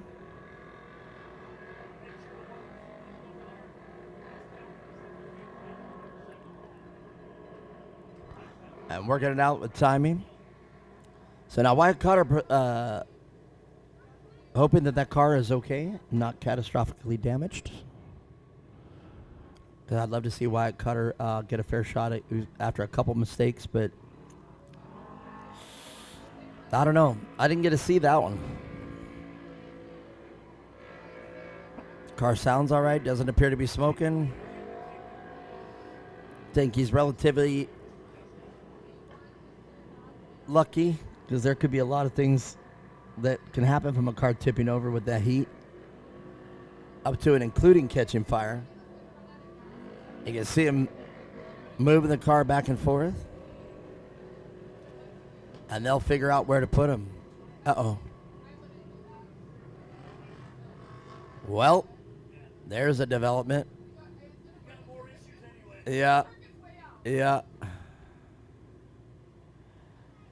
That car just shut off, like he just flicked the switch. Bro.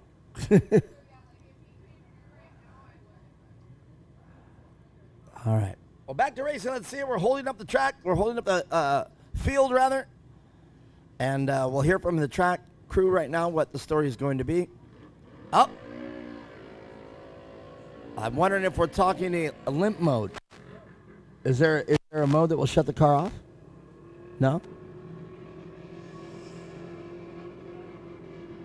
Well, okay. Well, me and Chapman will have it worked out here pretty soon, and we'll be back to racing.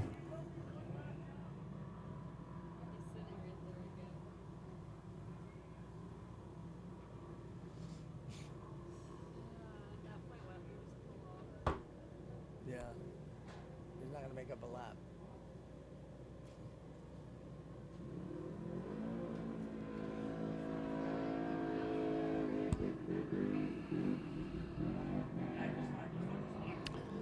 Well, okay, we'll work it out up here at Core. But right now, visually from our vantage point, it is Ella Warner out front. Now, I do want to, this is the part of the show where I got to say, we are unofficial. We are just the voice, and we call it as we see it, but we are no way the official last word on what place they are in.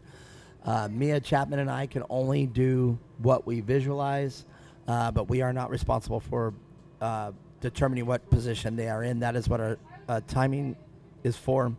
So I just want to remind everybody, if we say that the vehicle is out front, that could just be physically what we see here from the booth or on our screen. And just here to our left, next to this thing, you can't see it, but we have a screen here.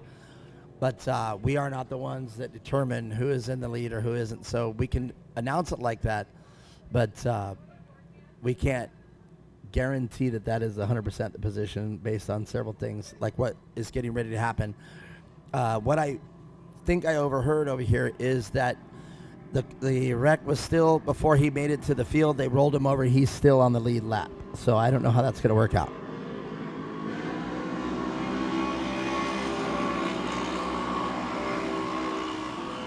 Well, with that being said, Wyatt Cotter already on the move into turn one, around 2 cars. After the green flag, he's got a long way to go. But as I've said in the past, we have seen him do this before. It's almost like he's comfortable coming through the whole pack.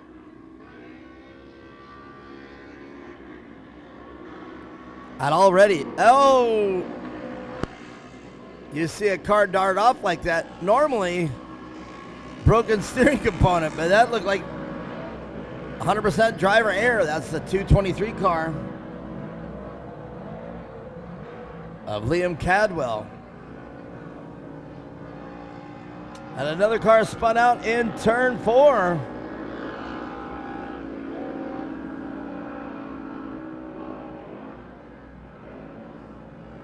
And that was a 737 car of Nixon McCormick.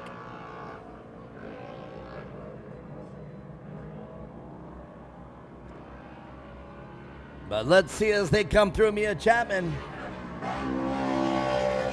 Ella Warner still up front. 531 car of Evan Atkins physically in second. And look at that orange car already all the way up to 5th place. That is the car belonging to Wyatt Cotter.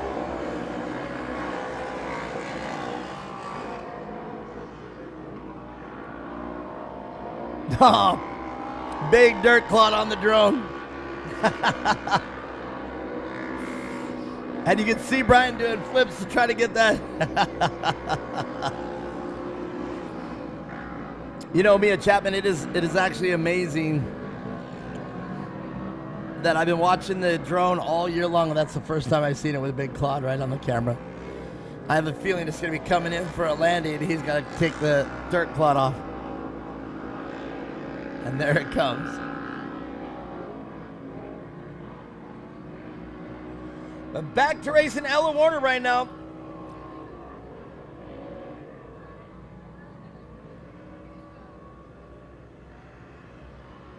And now a little deal here. Ella Warner through the finish line. Cotter! Wyatt Cotter!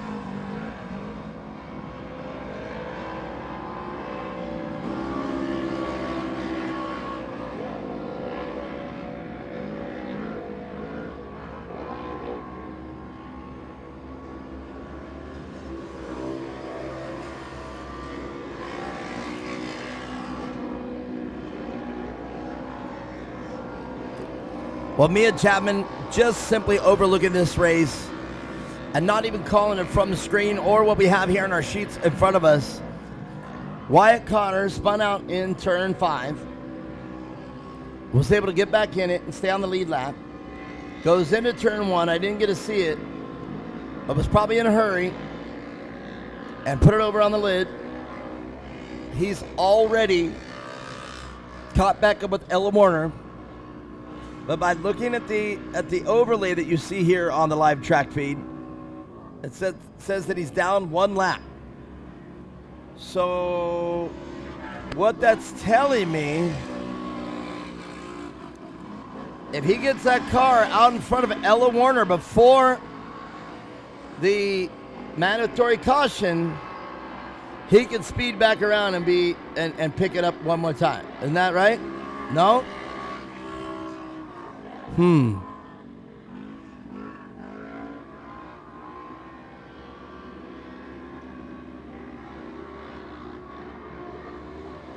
Well, no matter what, like I said, I am not the official word, but man, he is right there on Ella Warner already. Yeah, it didn't take him long to kind of work his way back up there, and I think that goes to show the amount of experience some of these drivers have in being able to drive from the back of a pack all the way back up to the front. Definitely shows a pretty decent level of skill, so yeah, it's awesome to see, and we'll watch the battle unfold up front right now. Well, you can see Ella trying to keep in front of him, but he got right around there on the tarmac. He set her up, pushed her a little wide, but there you go. Wyatt Cotter already back out the front.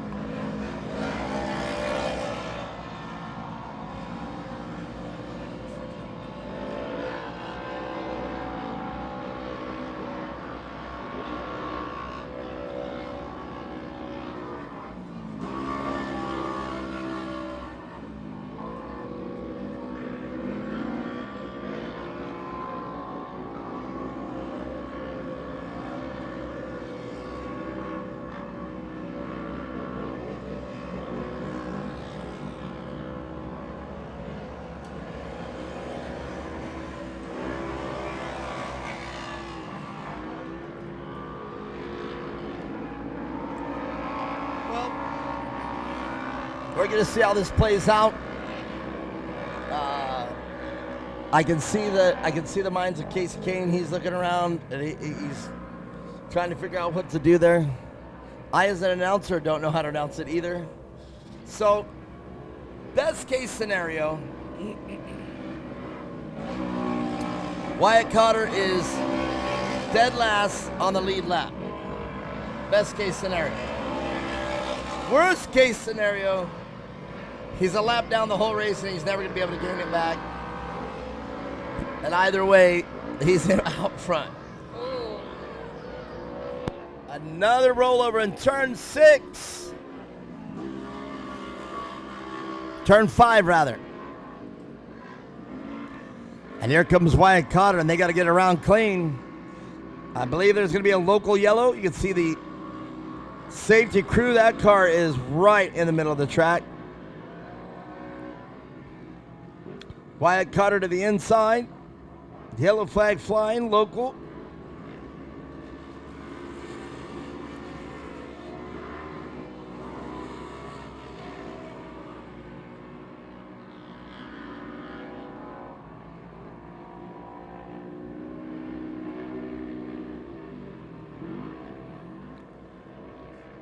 But as the overlay, with just a few more laps to go, Ella Warner out front, but physically out front is Wyatt Cotter.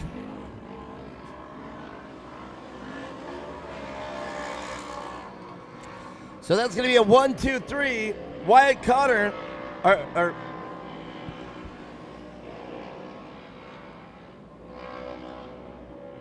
Ella Warner, Evan Atkins, and Zoe Easton, 1, 2, 3, according to the overlay. And Wyatt Cotter physically out in front of all three of them. I think I need to drink more water because my mouth is just salivating.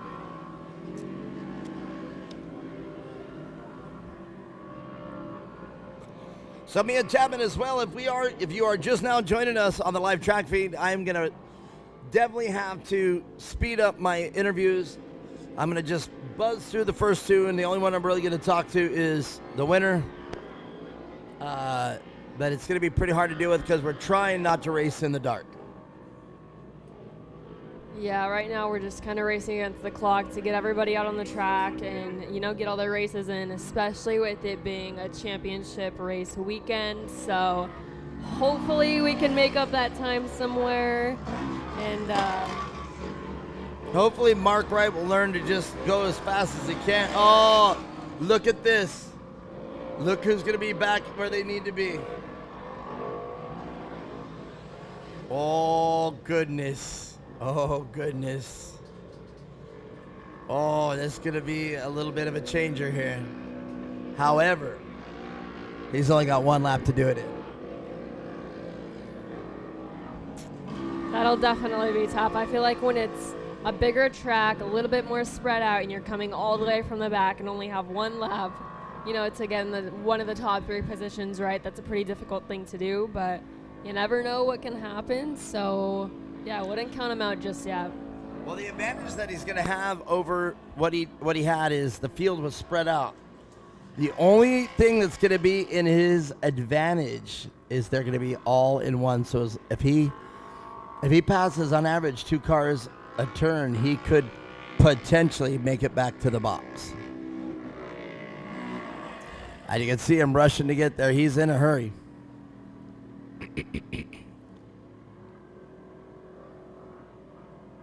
And for the most part, he's already there.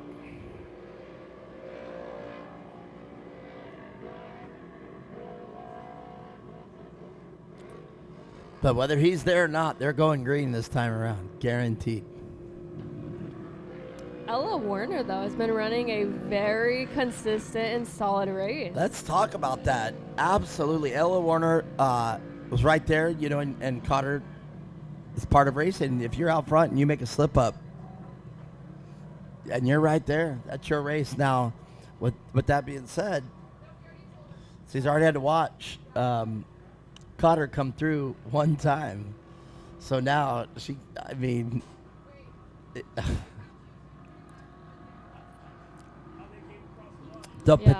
potential for what's getting ready to happen is pretty crazy. Yeah, this class is a pretty competitive one, and definitely not easy to make your way around, let alone in one lap. So this will be a really interesting last lap, but hopefully we can keep it, pretty clean and bring it home to the checkered. It's going to be a green-white start here. So, and Cotter now is back on the lead lap, but he is dead last. He's right there. Now, see, that's what I'm saying. You see that field? You see that field, and they're gonna shape it right.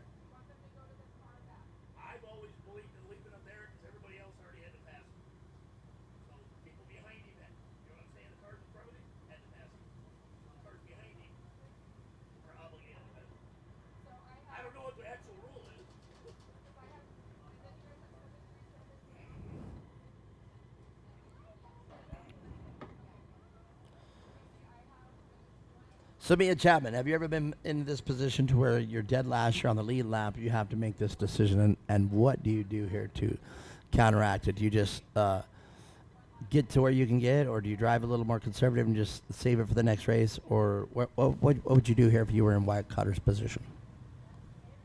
I think you have to consider a lot of different factors, Sure. right? If you're leading the points championship and this happens and you have one lap to get it done, then I'd imagine you'd probably want to be more conservative, right, to save the car for tomorrow and try to at least get the best finish you can while still pushing.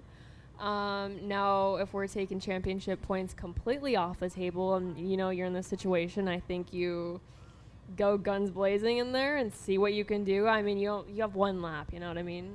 So I think it's checkers or wreckers in that situation, but yeah, I don't know. It's tough to say. I don't know where the point standings are in this class, or kind of where they're standing. So we'll see what he decides to do in this lap, though. So unique to your description right there. If your dad wasn't on the microphone and giving you his opinion and your opinion, If you were literally out there on the track and you had to make this decision on your own, checkers or wreckers, or would you play it conservative? It just depends. If I'm in it for a championship, then you absolutely want to be more conservative, right? Yeah. But if not, I mean, what do you got to lose? There it is. And you know, your answer didn't disappoint. I know I didn't get the exact words I was looking for, but I got what I was looking for. In other words, you're absolutely right. I think I would let it all hang out there because, you know, to win a race, that's one thing. Like to go back and bench race, you know, tonight, especially when everything's chilling out and your mom and dad are working on the car and you're chilling and you're talking with the rest of your class. To win that one race, that's some good bench racing. But you're sitting back there, like you said, you have nothing to lose at this point. You need this race. You're only 5 points away from potentially losing the championship. Man, I'm going for it. Like I'm letting it all hang out.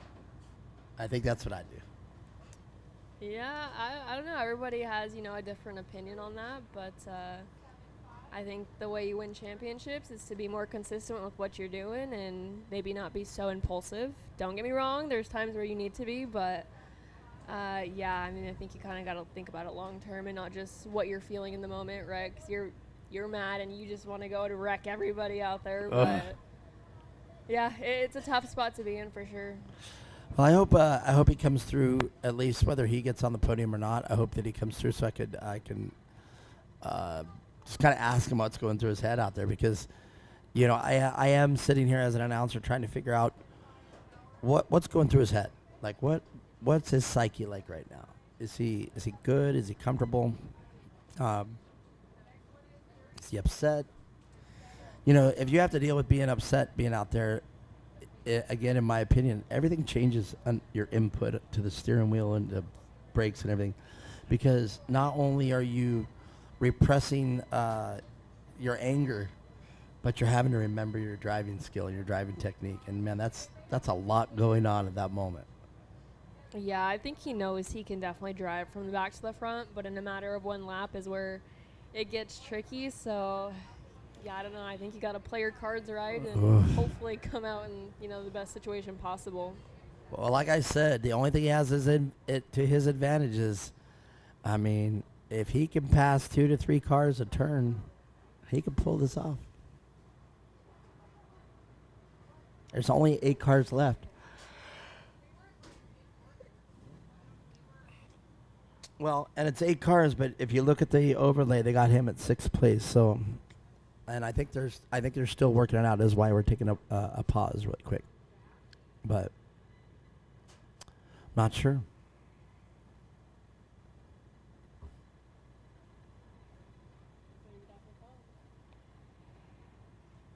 All right. All right.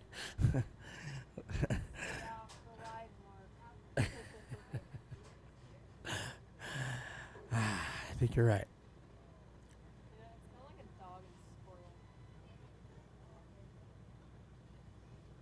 I agree.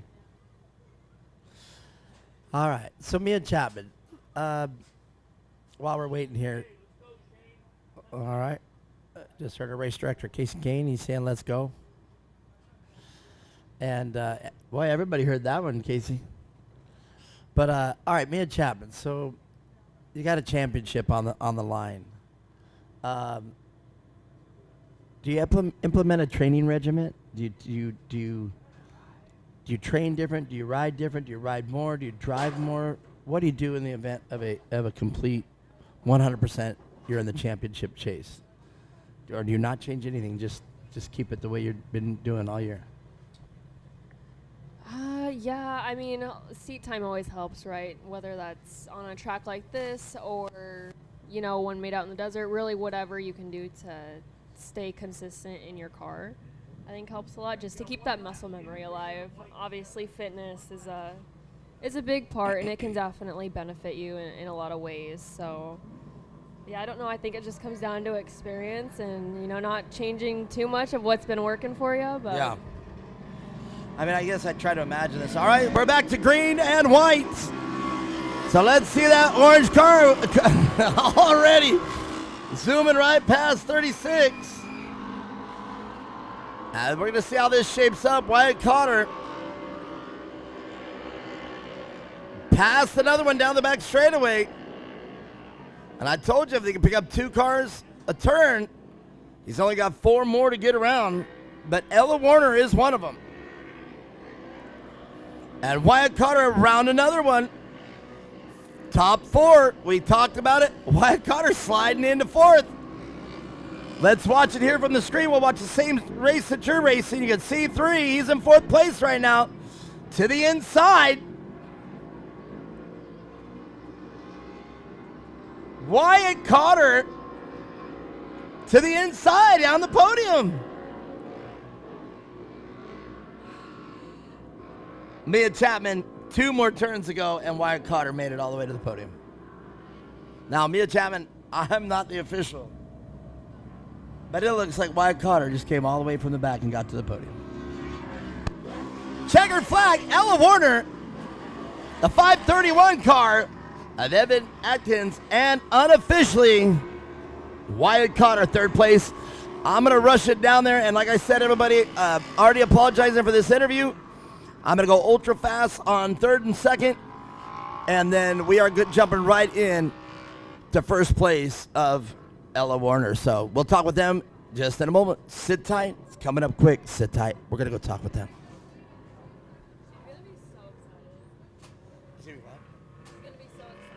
Oh, yeah. Ella Warner.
Well, this isn't the results. This was the.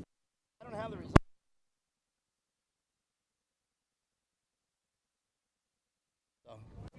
All right. Well, let's. Marty Jones, can you hear me? Marty Jones. Marty Jones.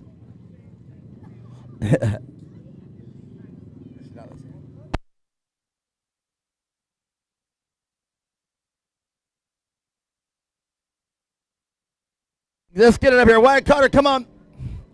Evan Atkins, we got to hurry. We're just going to call it. If we do this wrong, we'll work it out later. Does that work for everybody? No. Uh-oh. No? Okay, I thought we were in a hurry. Sit tight. Everybody sit tight. Well, I do have 1st and 2nd, though, right?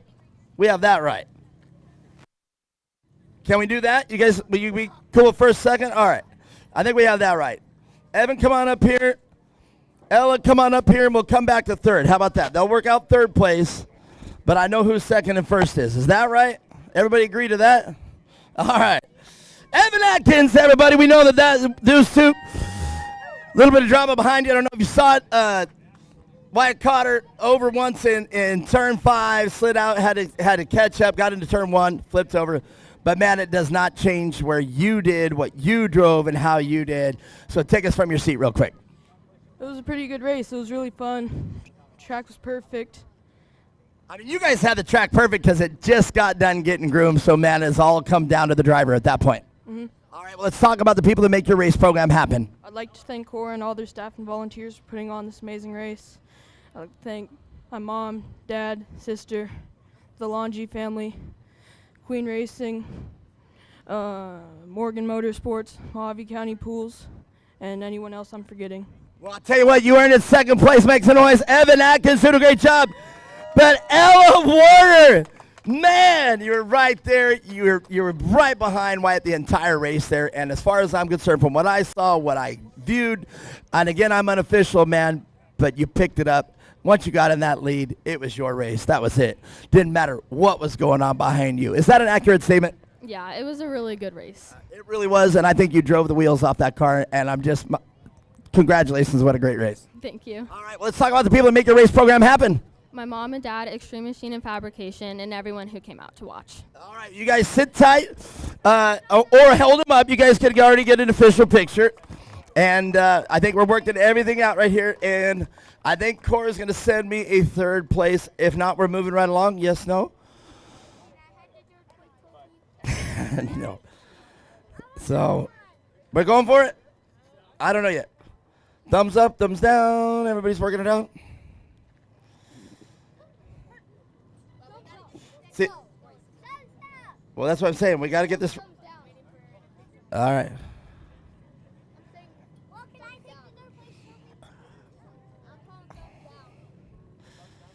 Yeah.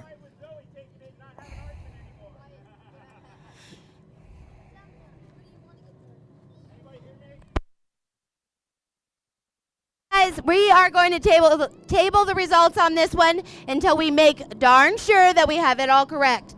So if we can just stand by, we will let you know as soon as we can.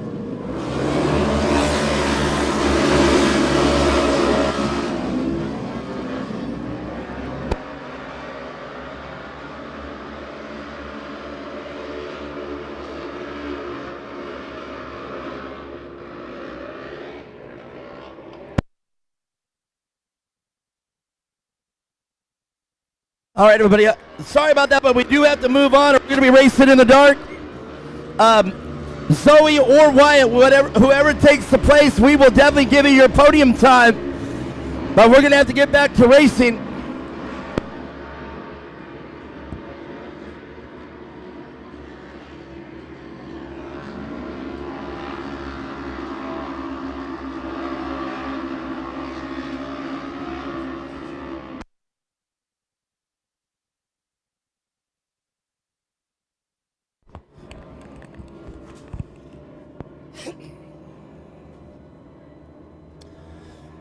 Well, all right, me and Chapman, all we can do right now, we're going to work this one out.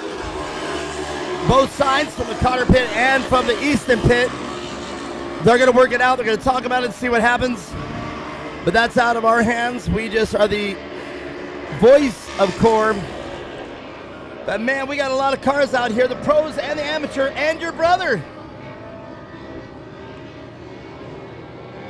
Yeah, definitely a stacked field with 2 classes on the track at once, but the lap times are pretty similar, so yeah, it doesn't make too much of a difference there, but yeah, we got my brother, Bobby Van Beekum, Ryder Van Beekum, a lot of heavy hitters in this class, and it's always one of the most entertaining ones of the day. Well, let's talk about those heavy hitters. Braden Baker, right up there with you, another kid sensation. He is tearing up the internet right now, and he finds himself the #1 qualifier, but he is behind Bobby Van Beekum and TJ Sievers. TJ Severs. That just sounds amazing to say that name again. And TJ Severs in the 101 car, hounding Bobby Van Beekem. But wow, what a race. Look at the speeds these cars are getting down the back straightaway, Mia Chapman. A little mishap there from 922. That is the car of Trenton Collette.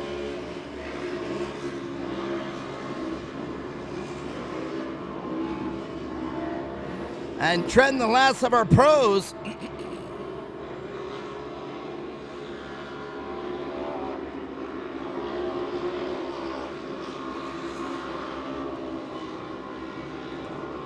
And right there you got a glimpse of Ryder Van Beekem right there behind the Jonah Bishop car of the number 33 car. They touched as they came in to turn 7. Now look at this, TJ Severs getting some pressure from Braden Baker. These two have tons of experience racing against each other, and they're gonna show each other what they've learned. This is an interesting race no matter what.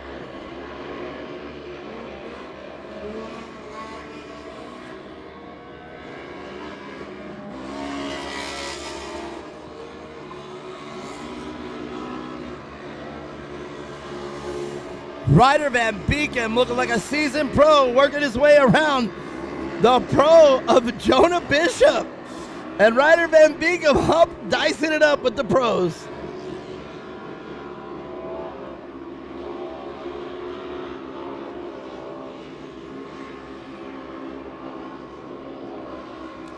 So what I see right now, what's absolutely crazy, is you heard TJ Severs, and even we haven't talked with Braden Baker all weekend, but we've been talking about this man right here, the number 64 car. And I definitely don't want to jinx him, but man, when Bobby Van Beekem is on point, there's the result. Some of the fastest side-by-side racers in the world right here in front of us. TJ Severs leaps and bounds how fast he is now, and we know Braden Baker is just an absolute powerhouse out there in the number 77, the very upfit, bright car, and the number 922 of Trenton Collette. No slouch to side-by-side racing either, but look at Bobby Van Beekem absolutely taking these kids to school right now.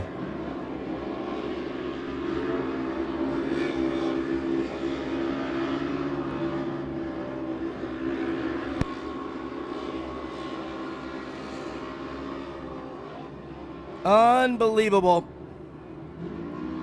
Braden Baker not letting TJ out of his sight.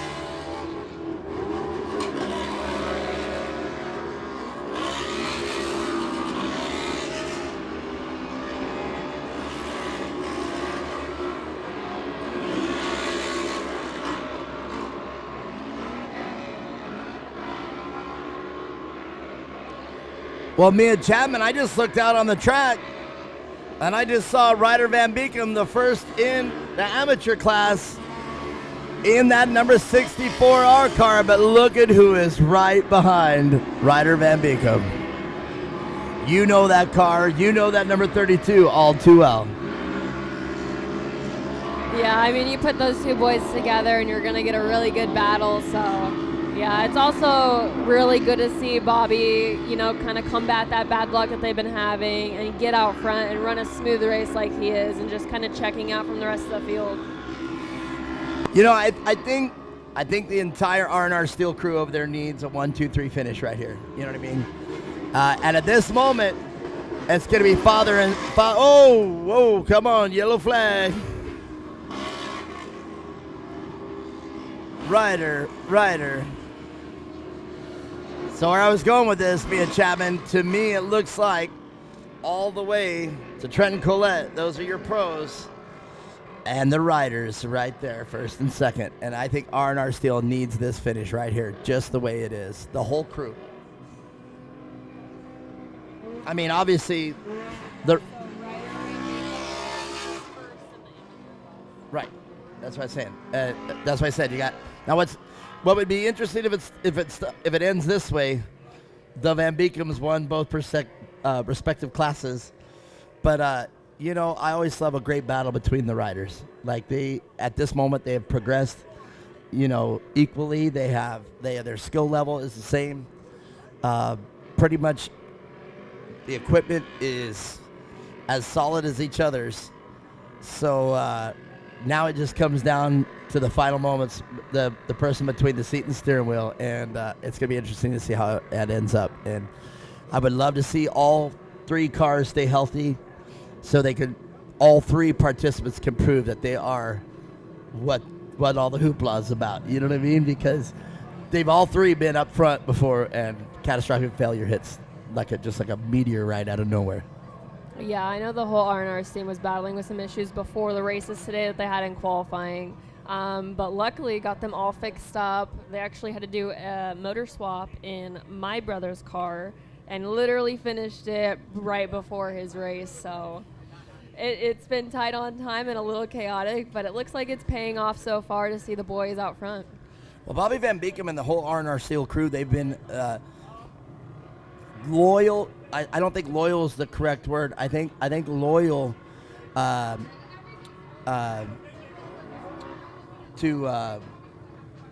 saying it now. Watch a little bit of everything here.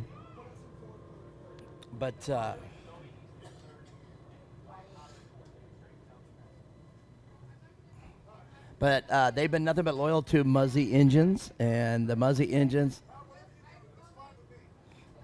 So the Muzzy engines, I think that they have been rock solid for the Van Beekum crew. But I do think those engines are literally tuned so much to perfection they can't have one drop of heat or one drop of anything that could possibly take that engine out, because I think they literally ring those engines all the way right to the breaking point. Those engines, just as you hear, they just sound so amazing coming down that straightaway.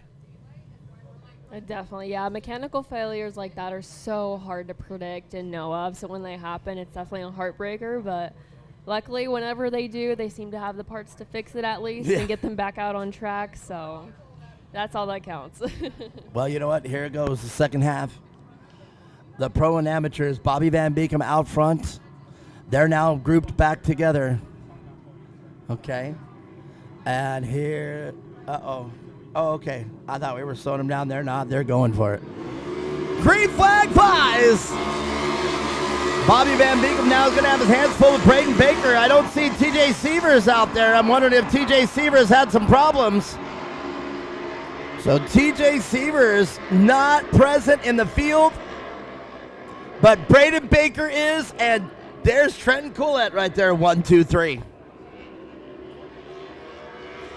All right, now Mia Tab and Trenton Collette now not giving any respect to Braden Baker. Now Braden Baker, wow, one of the faster ones out there has got to be thinking right now, I can get Bobby Van Beekum. I can get him. But man, I don't think if I was behind Bobby Van Beekum in any way, I would be thinking like that.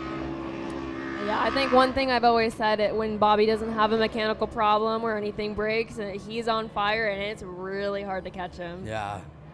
Well, I mean, all the years of experience and the driving, you can definitely see it out on track. Well, you know, if nobody at the R&R Steel team knows what I'm talking about, I know Bobby does right now. In other words, I know Bobby is in that car right now going, he's singing that Madonna song, and it feels like home. Or mama, mama, I'm coming home.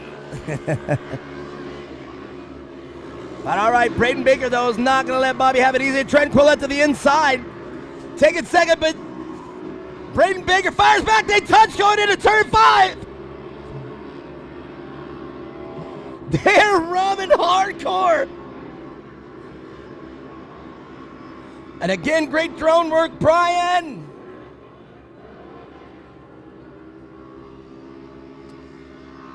Trent Collette four-wheel sliding on the tarmac.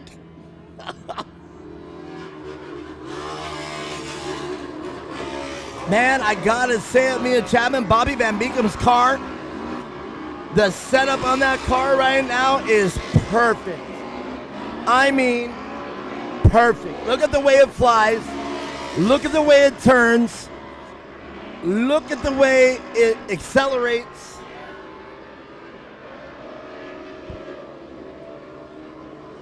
Pure perfection.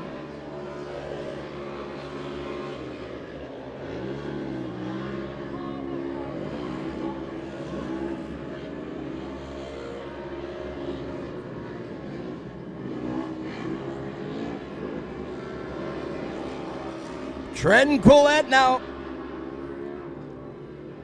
And again, if we're talking experience, I'd have to give that nod to Trent Collette over Braden Baker. I could be wrong, but, or maybe pretty equally matched. What would you say to that? I would think they got it at, well, one more lap to go. Can Bobby Van Beekum top my podium for the first time in a long time?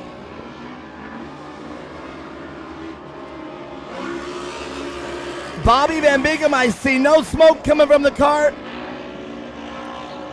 Your belt doesn't appear like it's heating up. Oh! Oh, I was just talking about it.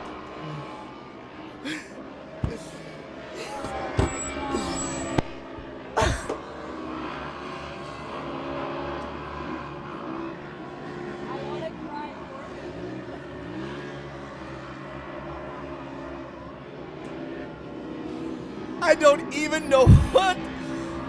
I don't even think I have the words for that one right there. That's tough. It's a heartbreaker. I was right in the middle of stating how beautiful of a run it was, how everything was going so perfect. I mean, square in the middle of it.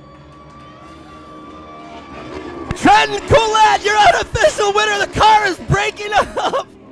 The car is broken.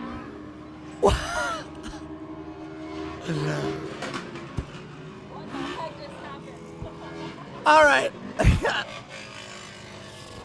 All right, let's hold on, everybody. Let's make, oh, wow. All right, unofficially, super unofficially, Trent Collette, your winner of the pro class. Second place, Braden Baker. Third place. All right, if Bobby got in, then. All right, Bobby Van Beekum, look at Trenton's car. What in the heck did we miss down the corner? I don't even know what to say right now. Wow. Okay, well, this is one that none of the cars were flipped over. None of the cars were nothing. They made it. Well, no, it was one car broke, then another car broke, then another car was flipped over in turn 5, I believe it was, and then one brake's coming over the finish line. So definitely a very dramatic finish to this race, but. As an announcer, my head is still spinning. So, Marnie, I need this slip exact because I don't know who's who right now. And unofficially, I do believe your brother won. I believe that Van Beekum was right behind him. Yeah, we're still trying to figure this out. Oh, all right.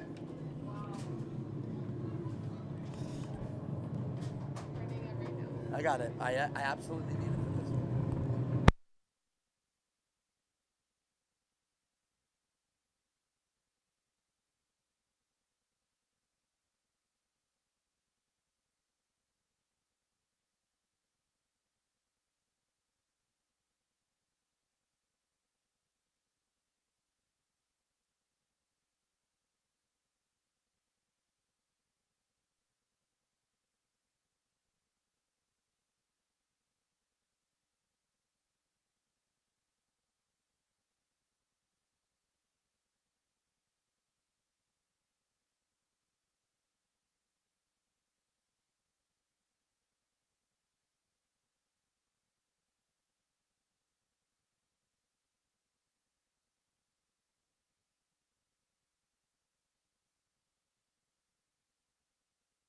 All right. Let's get the pros up here first. Fellas, I hate to be in a hurry. Let's get you guys up here. I need Bobby Van Beekum, Braden Baker, and Trent Collette. Let's get the pros up here first. Come on, Bobby. Braden, I need you up here as well. And Trent, wow. I got to see this. This is amazing. All right, come on, boys. I hate to do this to you. We are in a big hurry. I hate to do it. We are way behind. Bobby, I want to interview you so much right now, but I got to go so quick. I need the edited version. Bobby, what happened? You were in the lead. I was just talking about it. You had it. Well, everybody knows it's the first time out in this new car. We've got all the safety factors down low, and I didn't realize they had to shut the engine down at 220, so it's shutting the engine down at 220 degrees. We know we're getting 120. Oh, my goodness. Well, we're going to change that, right? Yes, you bet. All right, I hate to do this to you. Let's say thank you to the people that make it happen. First of all, thank the Lord Jesus to be here. I just want to pray for everybody that's here, pray for all the people going on their way home. Anyways, thank you guys, and thank for all Core for all you've done. Thank for all, we got all these great teams. Thanks for Braden for having a great race. Thanks for this kid. I've known this kid since he was, I didn't want to tell you how long he was naked around. But anyways, great job, guys. Thanks for all the racers. Thanks for all the families bringing them out. All right, there it is. Bobby Van Beekum, third place. He still got it to the podium. But Braden Baker, man, you were right there. You were the race to watch and happen. I wish I had more time to sit here and converse with you, but we are in such a hurry right now. But second place, right behind Trent, you guys were battling all the way to the end. Yeah, it was good. Good battles with everybody all day. We showed up a couple days before the race. Mikey's car had issues, so we stayed up all night for like 3 nights trying to get his car ready for the race, so I'm glad to see him out here. And then the day before we were supposed to leave, my engine decided to have a problem. So we put a 3 or 4 year old engine in, and it only had 70 PSI of compression in one side and 150 in the other. So we knew it was going to run like crap the whole time, but we wanted to come out here and still support the series. Send it! Yep, send it. And everybody had a clean race all day. And can't thank all my amazing sponsors, Upfit, Polaris, for everything. Fox, Queen Racing for everything, the last minute help. RMG 20th, Fox, ZMAX, CBR, Geyser. Basically, Cryo Heat, everybody at, that supports me, so thank you. Well, Braden Baker, we're great to have you out here. Great job, second place. But Trent Collette comes in. The car is falling apart over the finish line. And that is a genuine applause right there. You got to be pretty happy with your performance.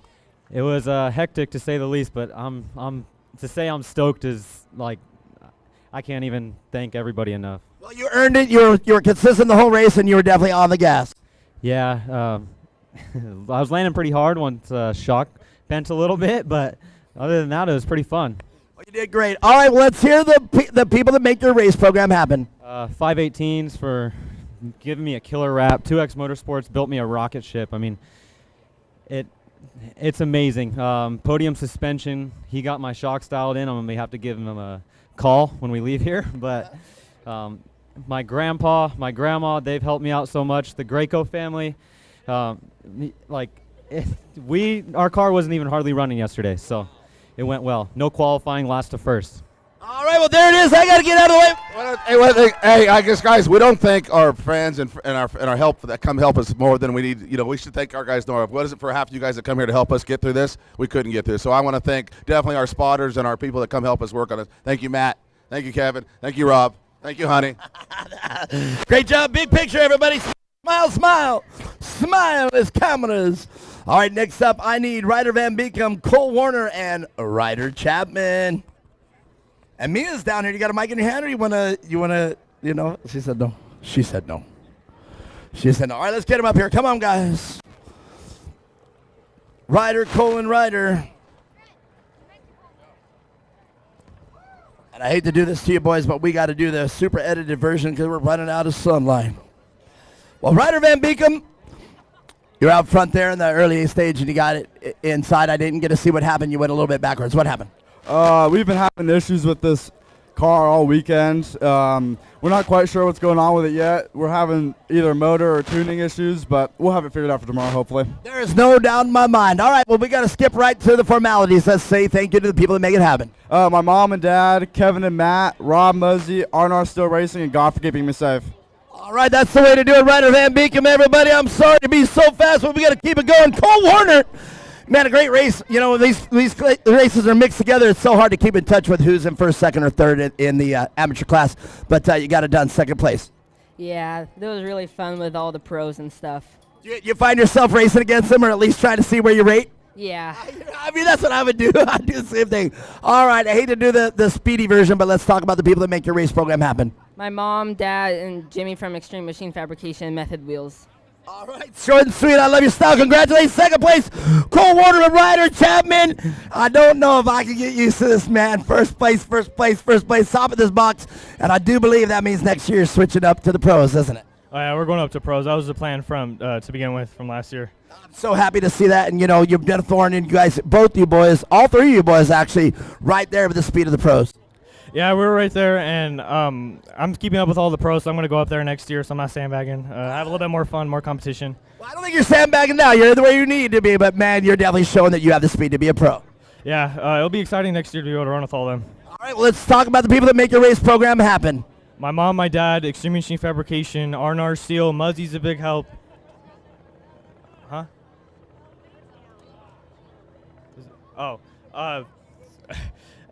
And Bob, too. We blew a motor in qualifying, so that's what happened, burned a hole through the cylinder. So we literally just got that motor out of the box, didn't even get to break it in. Put it in 30 minutes before, went head over to staging, didn't even get to break it in. So the fact that we won today off of that felt really good, and Bob honestly came through a lot with that, or else we would not be running right now. So thank you to him for that. And thank you to Kelvin, too, for also chopping down the jumps a little bit. They were really sketchy at practice Friday, so, but that's about it. And Corey, you guys are growing, so it's nice to see the series keep going up. Thank you, Ryder, for the kind words. We're lucky to have you. 1, 2, and 3, you're amateurs. And that's probably the last time you will see both the riders there in the amateur ranks. And Mia Chapman, oh, you're down here with me. I was going to say, we got another race. Let's do this. We're in a hurry. I don't know what's happening here. Maybe that's a medic. No, that's a Robinson. They don't medic on that one. I just had to throw in there all three of those cars that were just up there are all Extreme Machine Fabrication cars. So just pointing that out. They are awesome, and they look great, and they are definitely very recognizable.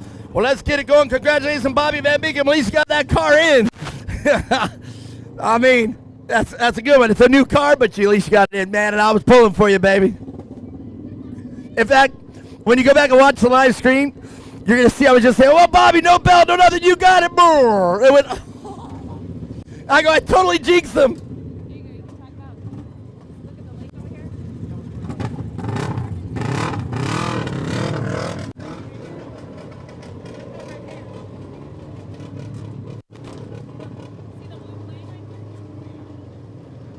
What the hell? Now, wait a second. If we look over here, there is a seaplane that had to land in Firebird Lake. There's a Robinson 44 now flying over it. There are safety crew out on the shore. Well, I mean, nobody's rushing, so nobody died. And turn that plane around and let it take off. It'll be all right. Wow. No, I did not see that. Well, I saw it now. We got a plane crash right behind us. Didn't even know. Here we go. Back to racing.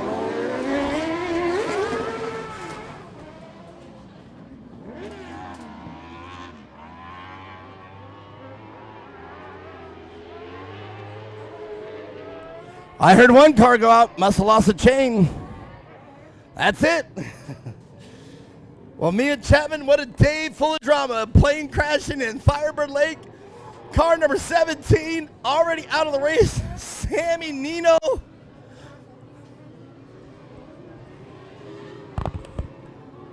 Oh. And then there were 5.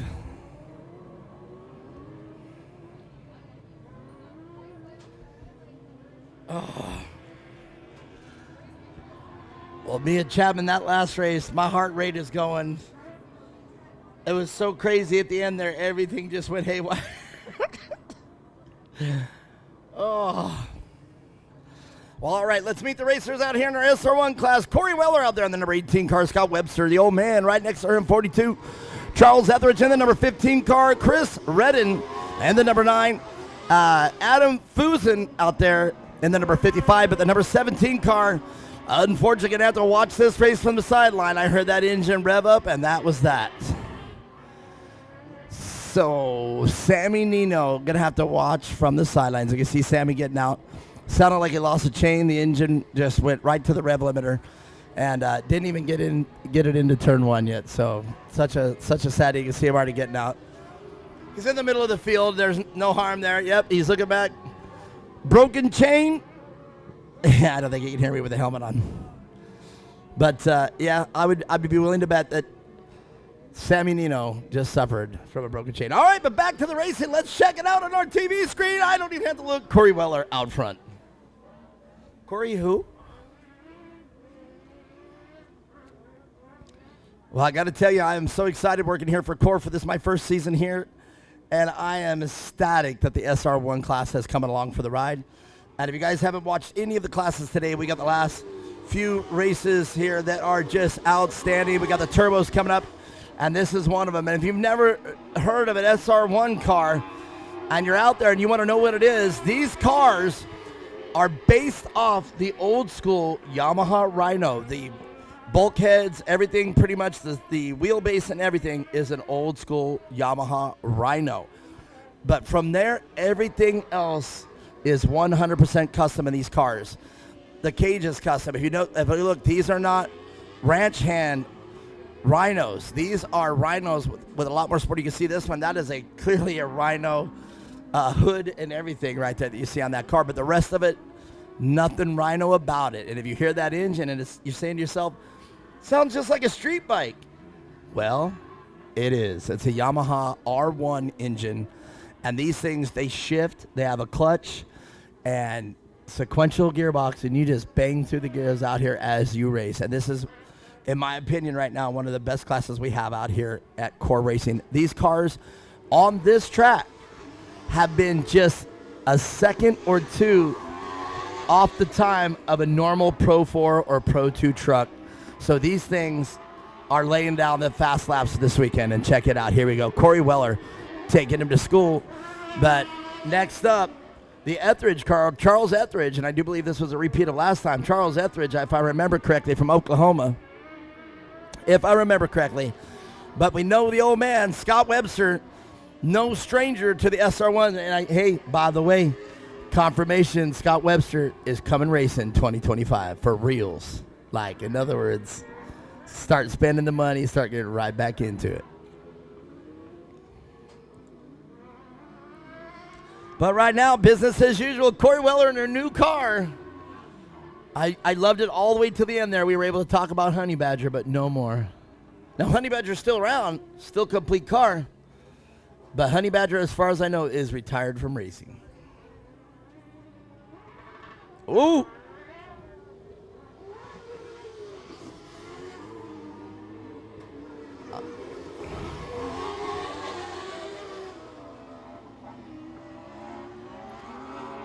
One of the engines out there is just sounding a little different. I don't know if you can hear that. It doesn't seem to be slowing any of the cars down.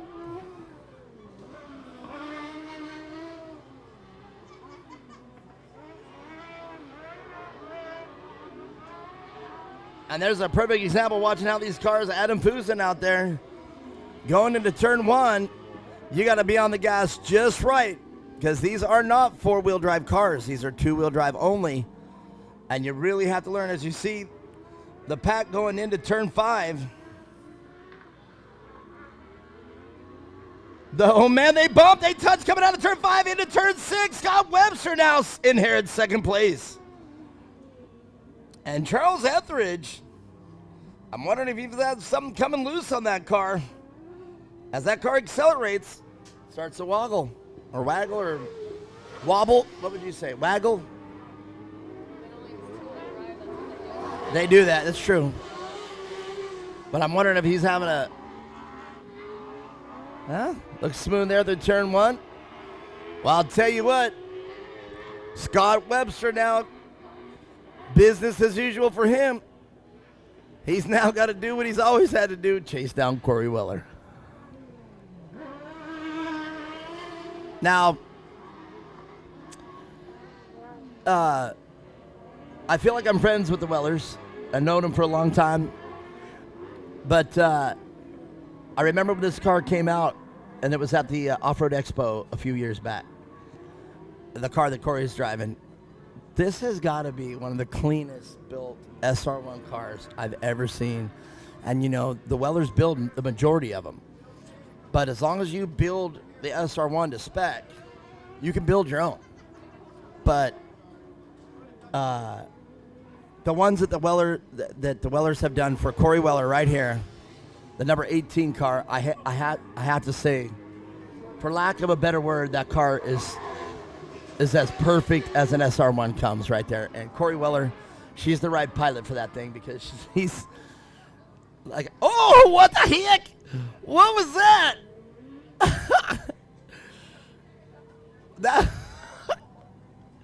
I don't know if you saw what I saw, but Charles Etheridge got a little aggressive coming out of turn 1, or unless that was just an accident. I don't know what just happened. But we'll see.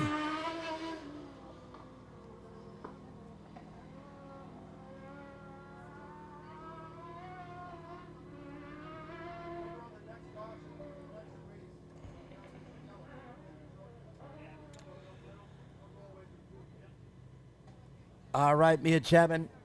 We've got a few more races after this. Coming up next, the Youth Naturally Aspirated Limited, the Amateur Turbo, and Any of the Day with the Youth NA Open. It's going to be a great day. We're almost done here. But I can see that we have definitely had to pick up the pace. It is already 4 o'clock, and it starts getting dark way early. And it's crazy. It actually already feels like it's getting dark, to be honest with you. So I think we were right calling it on time to go as fast as we possibly could. But Corey Weller right now out front. Tim, Jason, anybody over there, does this car have a nickname? They're not even listening. They are all in headsets.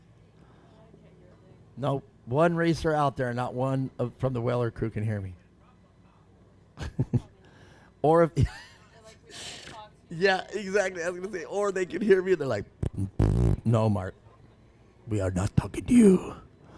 We are not talking to you, Mark. We are the Wellers. The two up front don't have headsets on, so they know I'm talking a little trash now. They're going to tell them, dude, the announcer was talking trash.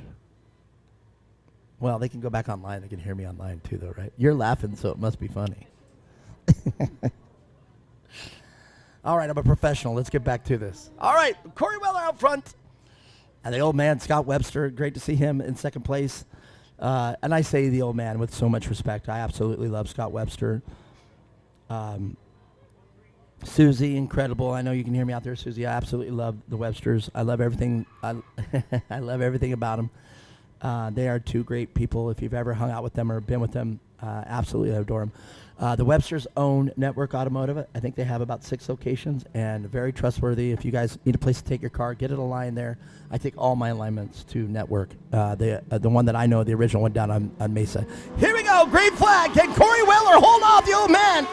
Or will Charles Etheridge and the number 15 car have something to say to both of them? As you see Charles Etheridge into the inside, but Scott Webster with a faster line coming out of turn 1.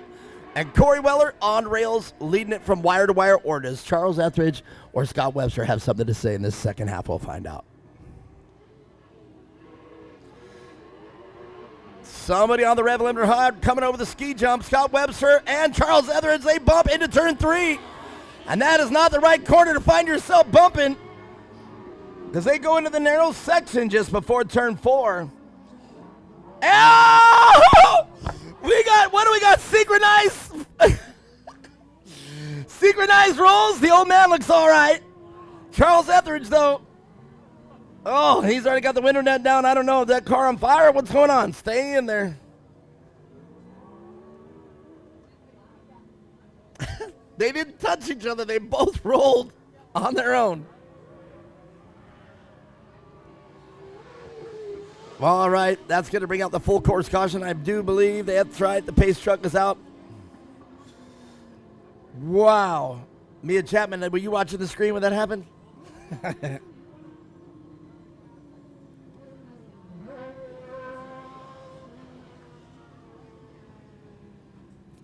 Oh, here it is again. I realized we could have just watched it again. Yeah, they didn't touch. They both rolled on their own. And that is a pure, in my opinion, watching it on the phone right here, that is a pure adrenaline. I think they were just two guys pushing it too hard into turn 4 right there. And it would appear that they caught the same rut right there where our pace truck is at. I'm going to say right there, it would appear Charles got it first, and then Scott came right around and hit the same one. And they both flipped in almost identical fashion. So I can't wait to see that on the replay. I just watched it twice, once live. And Charles is out. He must have got hurt. Wow. That must have jarred him pretty good. He's getting out. They could flip that car over and he'll be all right, but he must have been, it must have rung his bell a little bit. If I remember correctly, he's from Georgia. Has a strong Georgian accent, if I remember. If I remember. Like I said, I'm not saying I'm correct. They'll roll the car back over. But that young man is out of the car. He said, nope. He's got his Hans device off. He is done. He's climbing in the 4-seater. He wants off.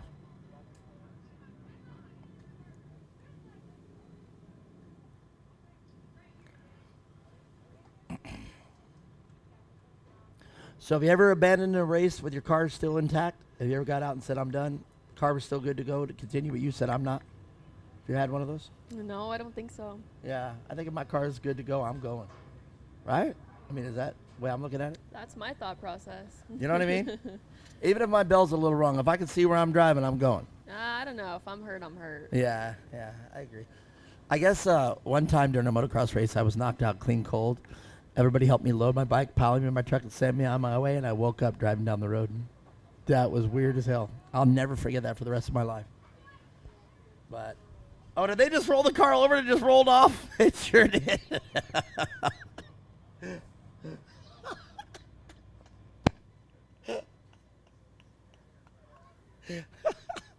We're going to watch it right here, look. Did somebody get out of the way here? We'll watch it. Oh, okay. Did he get in there?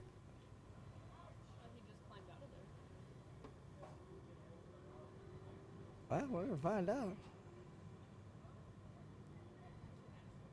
Or did they let it roll? I don't know what they did.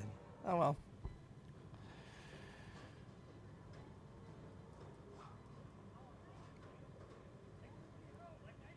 It's interesting. We got so many monitors up here and screens and everything. Oh, yeah. See, it just...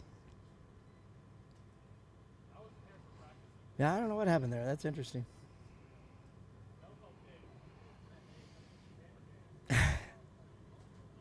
All right.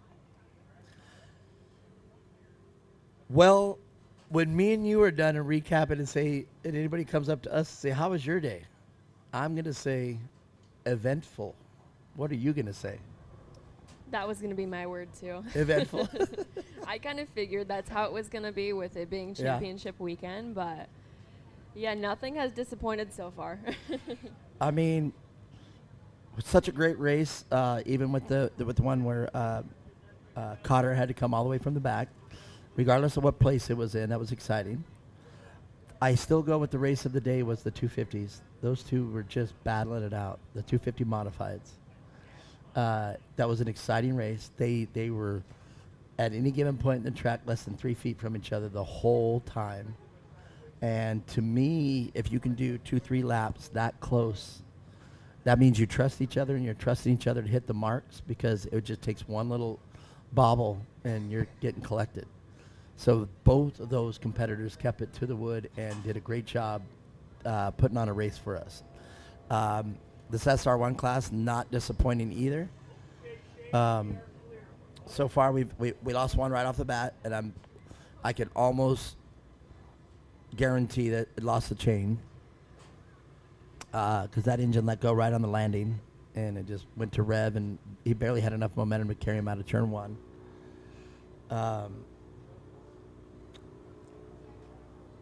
Charles Etheridge, if I remember correctly, is a big old country boy. And I'm very surprised to see him climb in and say, take me out. So I'm wondering if he did actually get seriously hurt. So we'll find out. But right now, me and Chapman, we are going to go back to racing. It's the SR1s. Can Corey Weller hold off Scott Webster? Is he back up on all fours and right behind her? No, he is not. He has to start in the back.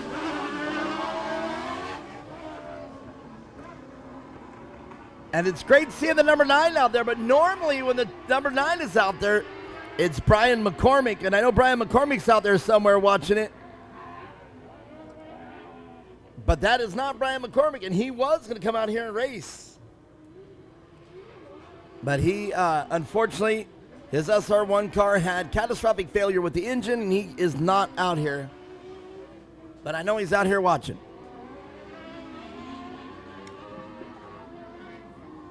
But now that's got to be a good race position to be for Chris Redden. Because he was watching the battle unfold with him, with Charles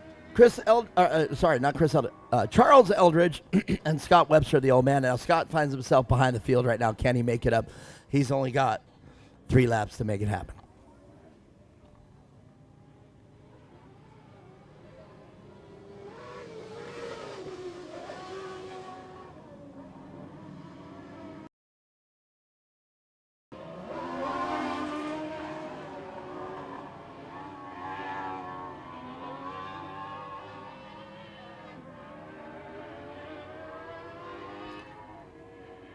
So Scott Webster has the air brakes on going into turn 2.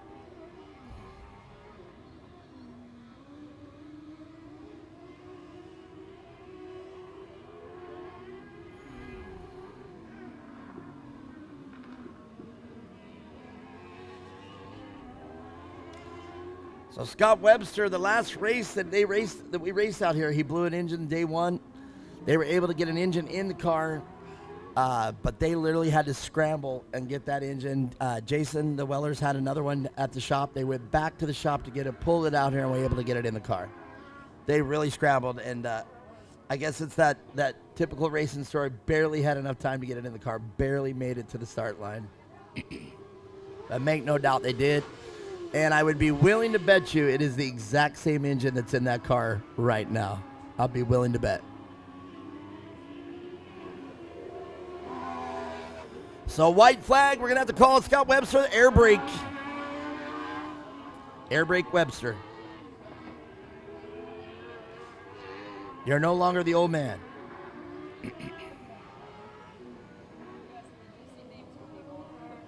Well, I never would have made the nickname old man stick. But like I called him that one time. I said, "Well, you're the old man out in the class, and you're kicking ass. You're doing great." And he is. He's an amazing racer, as you see here. Just put on a great show for us. So I lovingly called him the old man, and then he said something about it. So he was like, "Oh man," I was like, "Well, now that it's rattled your cage, I'm going to make it stick." Well, here we go, Corey Weller on the tarmac. Just one more straightaway, one more jump, and there it is. Win number 5,734 for Corey Weller. I'm glad somebody caught that. I really am glad somebody was laughing at that. It's not really 5,000. I mean, it can't be that high. But might as well be.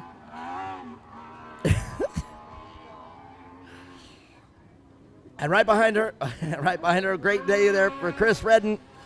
And I'm not sure I know who Chris Redden is, but I can't wait. I get to interview him and the old man, Scott Webster. We'll talk with them really quick. Sit tight, everybody. We're coming back. And then right after that, the Youth Naturally Aspirated Limited. No way. No way. I don't know if I want to see you. I don't know. Are you really? I'm so tired today. Well, I mean, This is ridiculous. I'm not partying tonight. If they don't want me to be here,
Yep, hate to do it. This is going to be the edited version. I almost reached down to help you up. All right. Scott Webster, lovingly the old man. You know I love you, bub. All right, man, great race out there. You rolled it. You guys did synchronizing flips out there, you and Charles, but it looks like you're all right. Yeah, I'd say he definitely got a little aggressive out there. I broke my brake line off the wheel, so I had no brakes after that. It was really difficult in that second right-hander to come into that with no brakes. Wow, man, I couldn't tell that. It's racing. It's racing, buddy. Congratulations to these guys. They're wicked fast.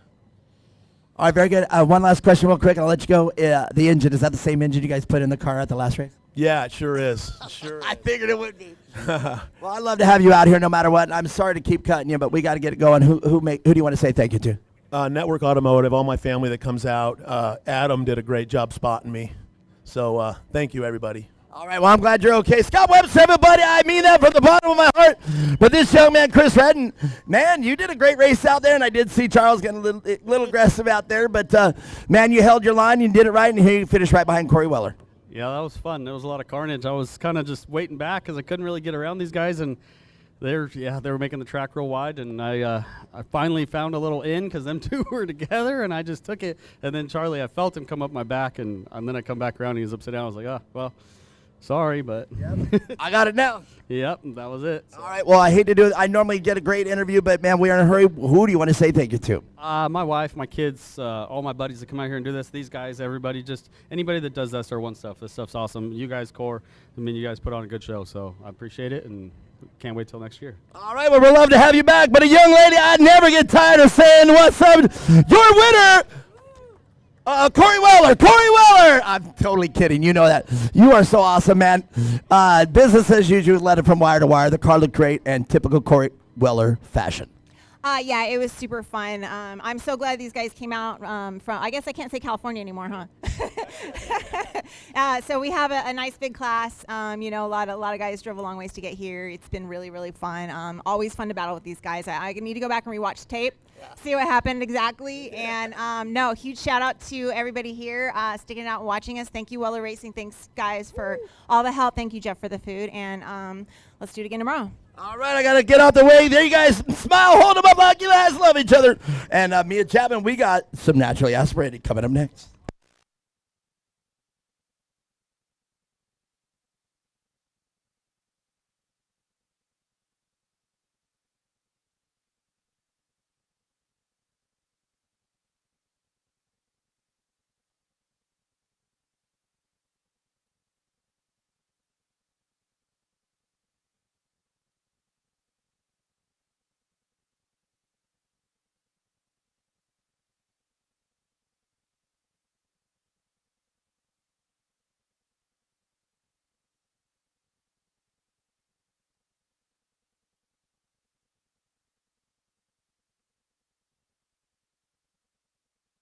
Well, we're going great. If you're watching live, I'm still walking up the steps.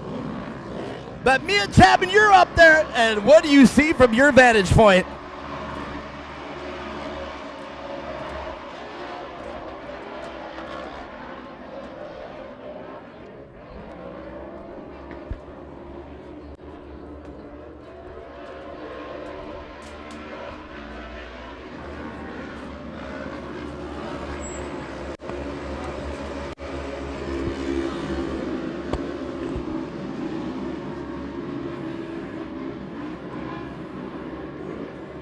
Well, you know, if you've been out here all day watching the races, you know as we get further on the day, it is the major classes that we have, and this definitely is one of the Youth Naturally Aspirated Limited. I'm not as winded as I used to be, but man, I'm still getting a little winded. But I'm actually walking up them way faster. All right. Now, I got to get it right. I've been saying Greco all day, all time. But it could be Greco. So Carson Greco out in front. Mikey Childress, this young man, the junior to Mikey Childress, an off-road desert racing legend out there. Mason Cotter. What can we say about the Cotter family? You know they are built to race. And there they are, 1, 2, and 3, Mikey Childress, Mason Cotter, and Carson Grayco. And Cole Warner there, we saw him earlier today. Cash Hart, Kyle Niner, Brian Willett. Love Brian Willett. I'm a big fan. I love his style, love his racing. Jackson Leeming from XTC Power Sports. Stephanie Warapas. Jackson Howdigi. We're never going to mess it up again. It only took us 10 races. Tatum Forrester, Wyatt Smucker, and Declan Shields. That is quite a field of off-road racers. You've seen them all day today, with the exception of Mikey and Carson Grayco. But we've seen the Harts out here. We've seen the Cotters. But now it's Mason Cotter.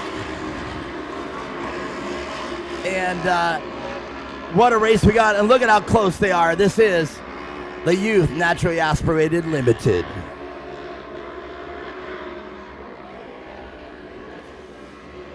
So Mikey Childress right there demonstrating a little bit of prowess, going to the inside of turn 3, while your leader Carson Grayco goes to the mid-size, slides the car sideways, but Mikey decides to keep it on rails and not let that car drift out or hang it out in turn 3.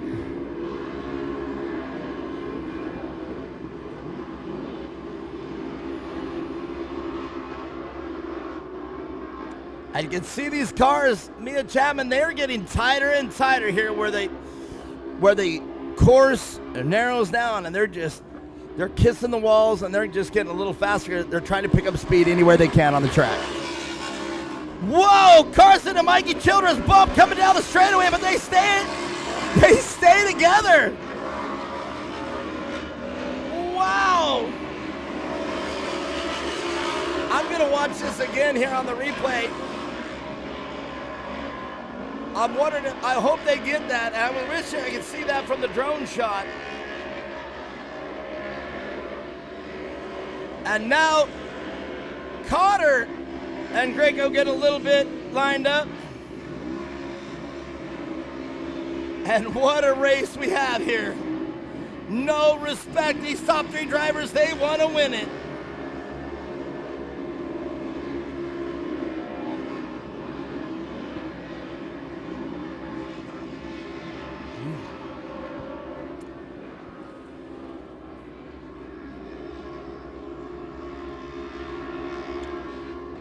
Well, it's going to be great to talk with Mikey Childress. If he can hang on there, I do believe that they've got mandatory caution.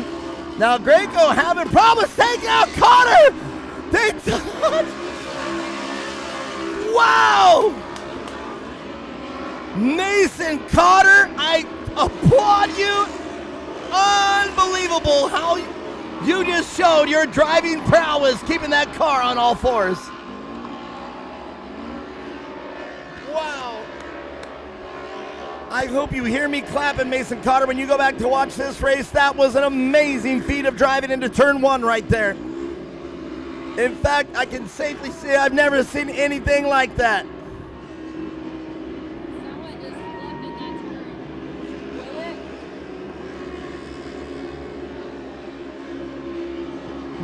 Now we've got, I just heard Brian Willett is over.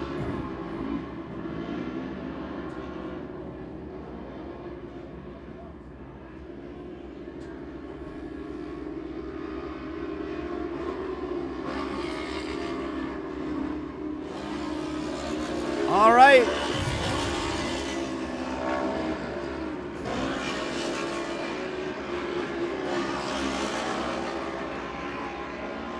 Indeed, Mia Chapman, I do not see Brian Willett anymore.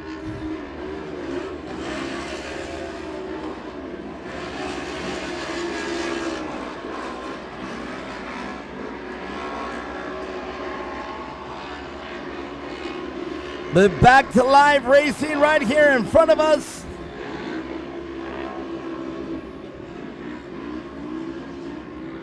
Getting ready for the halfway mark. The mandatory caution. So it wasn't Brian Willett. He's good unless he flipped over and got it back on all fours. So Brian Willett is out there. But right now, a name that I have loved to see on top of my podium, Mikey Childress Jr., and he will be your leader at the mandatory caution. Carson Greco, and I'm still wondering, is it Greco or Greco? I've heard it both ways.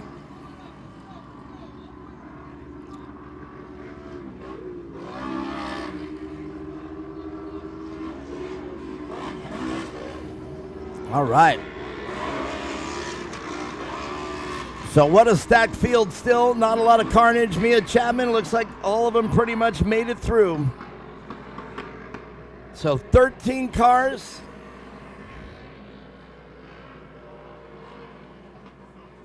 And they're all still out there, all 13 of them.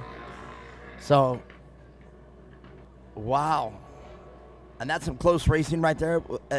Just a fabulous race to watch. I counted 13 on our slip, but there are 14 out there.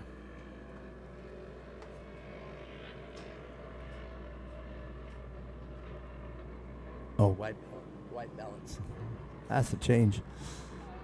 Yeah, so they do it. Well, Mia Chapman, I know you've been a short course racer the majority of your career, but I know you've had some desert races, and I mean, there's some legends. Rob McCachran, Ivan Stewart, Walker Evans, Larry Ragland, you know, Roger Mears, Robbie Gordon, all these names back when I was growing up. And one of the names that came into play at the end of that, when I was kind of, you know, I would say late 90s, early 2000s maybe, or even maybe into the 2000s, maybe mid 2000s, was Mikey Childress. So, and Mikey's here today, and you know, to short course racers, he's not much, I guess, but to me, man, I used to love watching Mikey Childress senior race, and now to sit here and his son is out here and he's out here, I have to tell you that's a big deal for me, and I love seeing them both out here. And it goes back to some of the things we were talking about with your dad and you and my son, and things that I'm getting ready to do. And to see Mikey Childress Jr. right now out front, that's a big deal.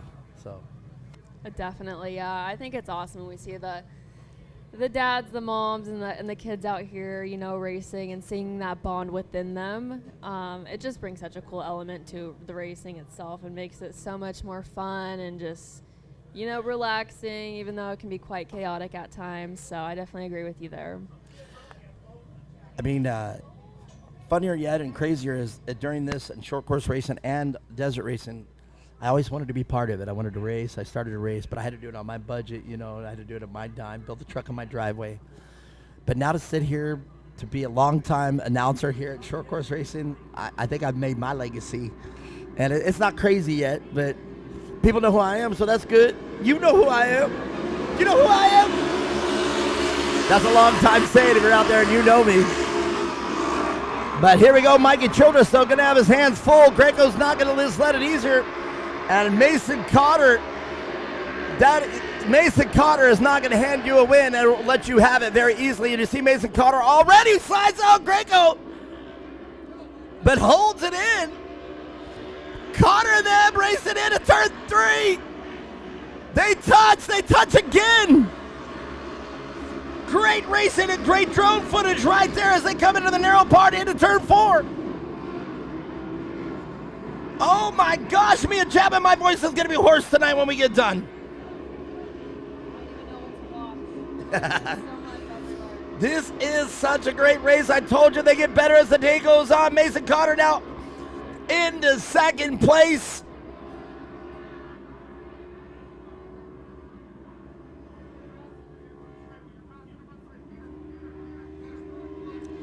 I love hearing the call-outs from the spotters right here.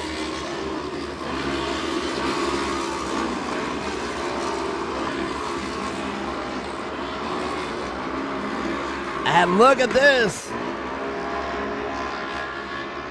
That is not the Greco car in third place. It is, but Cole Warner out there also.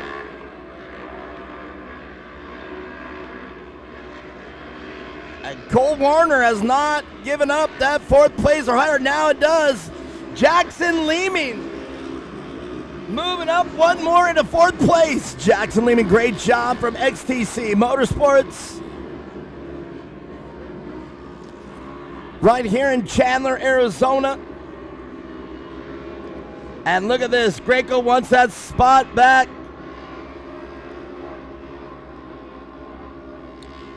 Bumper to bumper on the tarmac.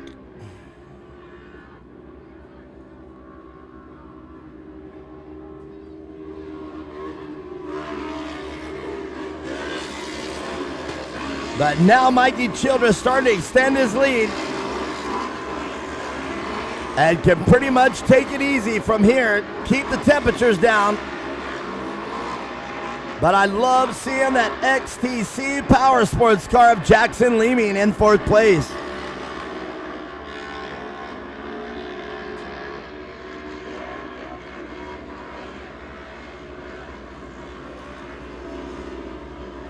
Man, I have to say it, these cars are really high performance, aren't they? Can't really do much to them. You know, you pipe it, you do whatever, you tune them. But these cars are built exactly for this.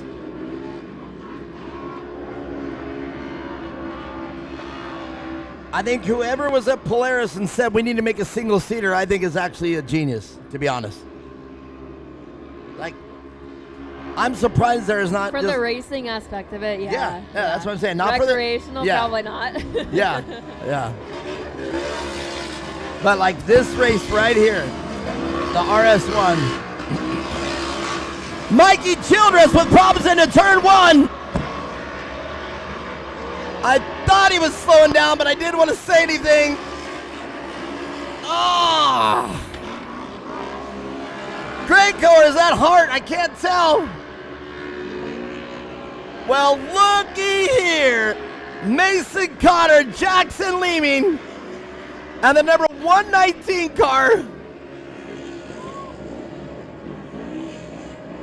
of Cole Warner. Wow. Well, what's our saying, Mia Chapman? That's racing in the blink of an eye, just like that.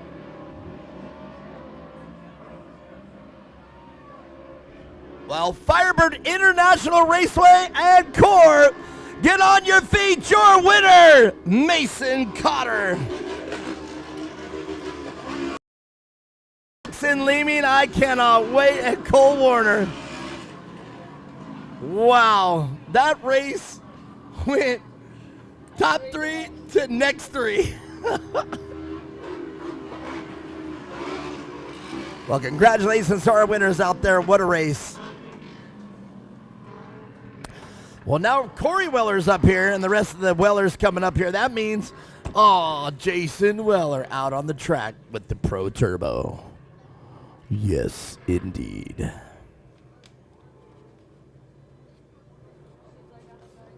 Yeah. Well, did you see the prank that I pulled on her on the podium? I act like I forgot her name. Like, what's your name again? What was it? Corey. Oh, she could have. You know, she does still work out. Wait, I've been working out too. I got you, Corey. I got you this time. Not scared of you.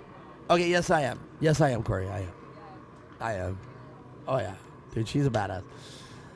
She is, that young lady has my respect from day one. She's amazing. And I still maintain that she is the winningest short course racer in the history of short course racing. Now, granted, in side-by-sides and everything, but you have to think about it. I can't think of anybody else who has as many trophies. And I mean, on a national level, she raced the national in Car Buenos Aires Pro 4 truck. She's raced on the national level in the SR1s. She's raced pretty much every single race that I remember back in the Lucas days. So, and I realize I personally have handed her probably 50% of her trophies. So, it's like, God. All right, we're going to talk with the winners. I'm rushing down. And I went to the shop and looked at the wall of all.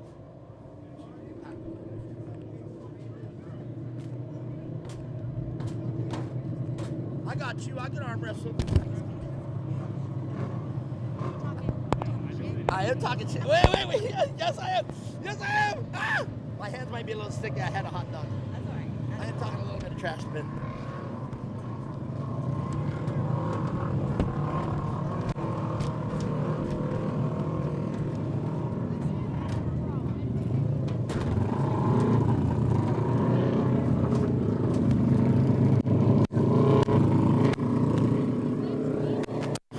Well, what a turn of events right here. We're going to get the drivers out and on this podium as fast as we can. That sun is going down. I have a feeling when our very last car comes across this podium, that sun's going to go bloop. And it's going to go from a beautiful 70 degrees to like 60 in 5 seconds. Nope, we got 2 more. Are you excited? No. Yes, they did. Yes, they did.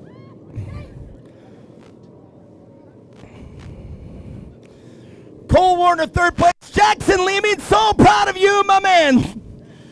And let's get it in here, Mason. I hate to be in a hurry, boys, but we got to hurry, otherwise the race that starts without us. Come on. Normally we are not in this big of a hurry, but we're definitely in a hurry today.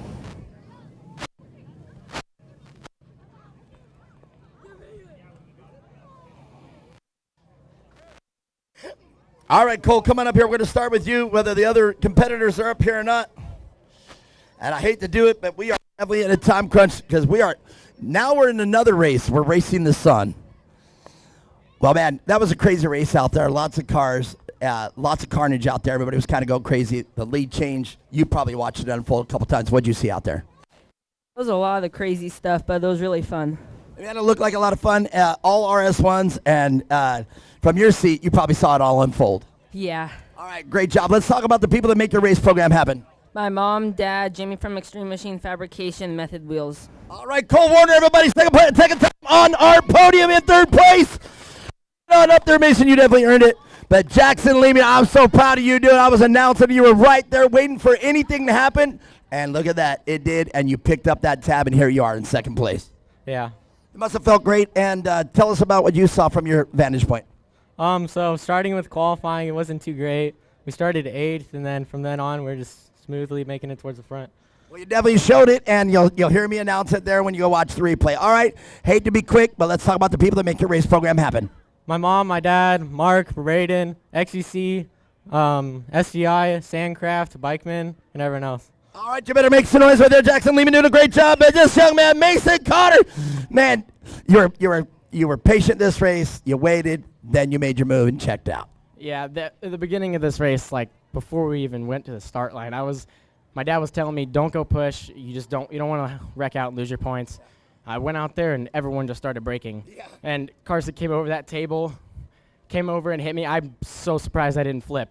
We were going so fast. I slid sideways for I don't even know how long. You did, and I wait till you see how I announced it. I said, I've never seen anything like that in off-road racing. You were able to keep it on all fours. I don't know how you did it. Yeah, after that hit, I broke an axle, so I went on the whole race without one of the axles, and then my power steering went out from that hit too again. My power steering reset button wouldn't work, so I had to run most of the race without power steering, and then I was trying to get it around the turns, but I thought I had a flat going through most the turns because my tire, I felt the axle keep coming in and out, so I thought it was a flat tire, but we managed to keep it on all 4 wheels this time and pull off the win. Well, great race, and it was great to announce. Congratulations. All right, let's hear who you want to say thank you to. I'd like to thank Polaris, Sneaky, my dad, Brad, Andrew, Anti-Gravity Batteries, Hoosier, Rugged, and everybody else. Thank you. Man, great race. Let me get out of the way. You three just showed us you are true warriors to off-road racing. Congratulations, Mason Cotter.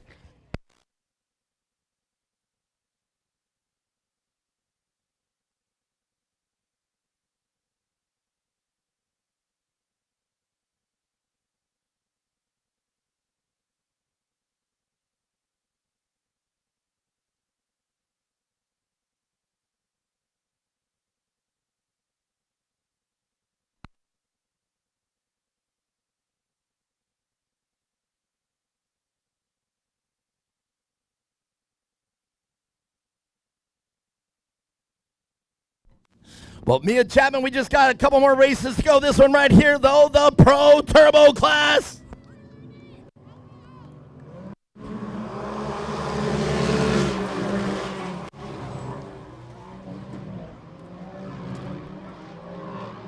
Jason Weller with the whole shot in turn one.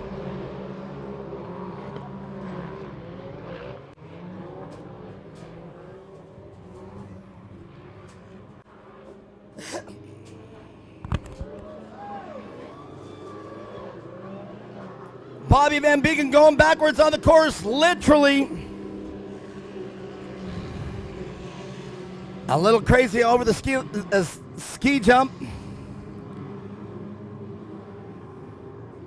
And now what it looks like to me, Jason Weller and Kyle Arcana out front.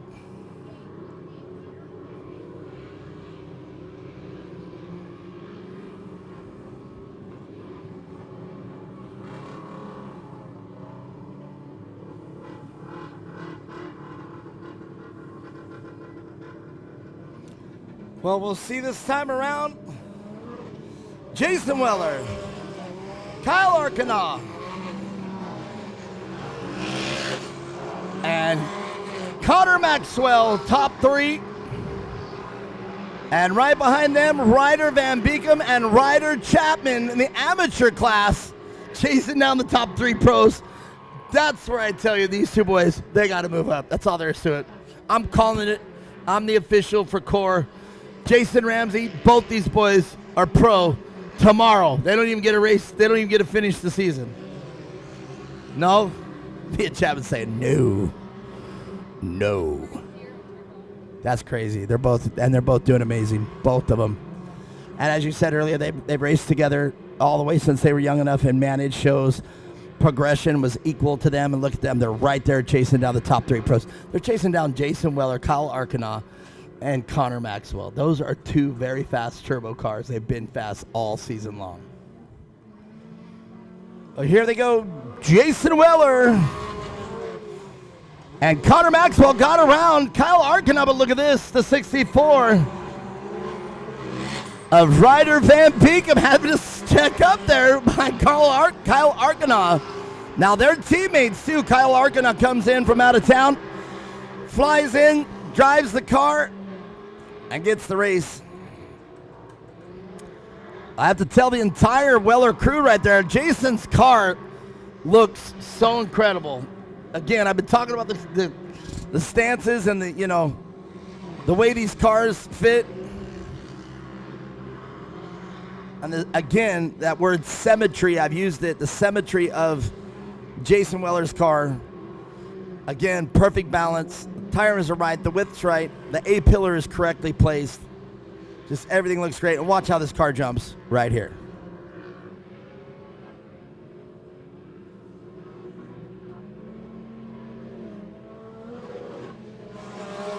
Exactly the way you want it to handle. And there we go, the number 19 of Connor Maxwell. And now Kyle Arcana. Now they're teammates. And if you see those cars, they look very similar. That's because they are. Now they're teammates.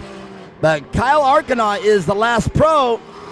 And Ryder Van Beekem right now is driving his tail off.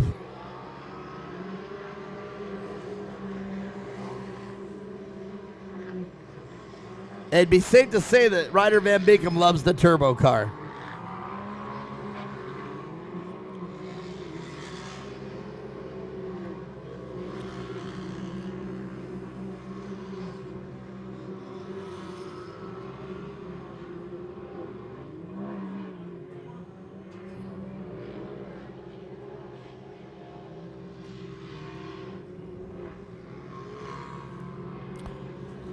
Well, boy, I will have to tell everybody that's not out here at the track, we have been...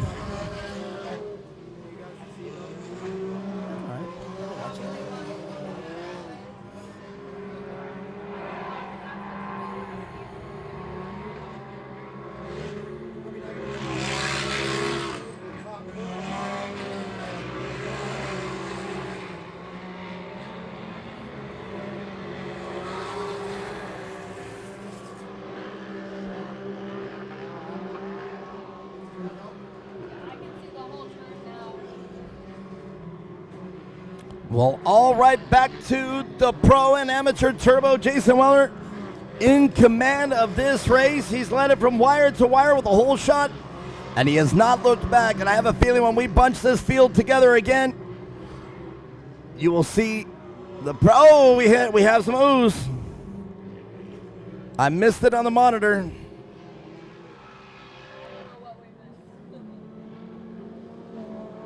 Well, I heard some ooze, and the only car that I see in the middle of that is Bobby Van Beekum, so I'm wondering what happened.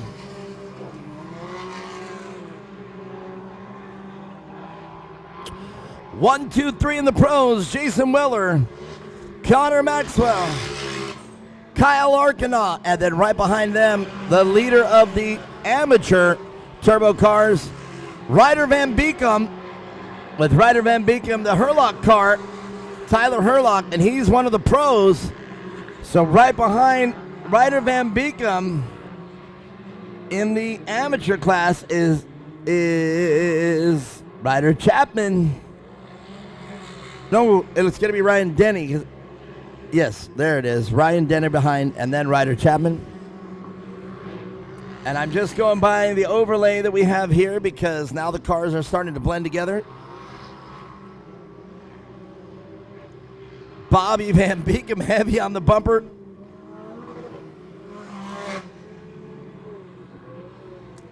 And Jason Weller now will get to the mandatory caution, the competition yellow.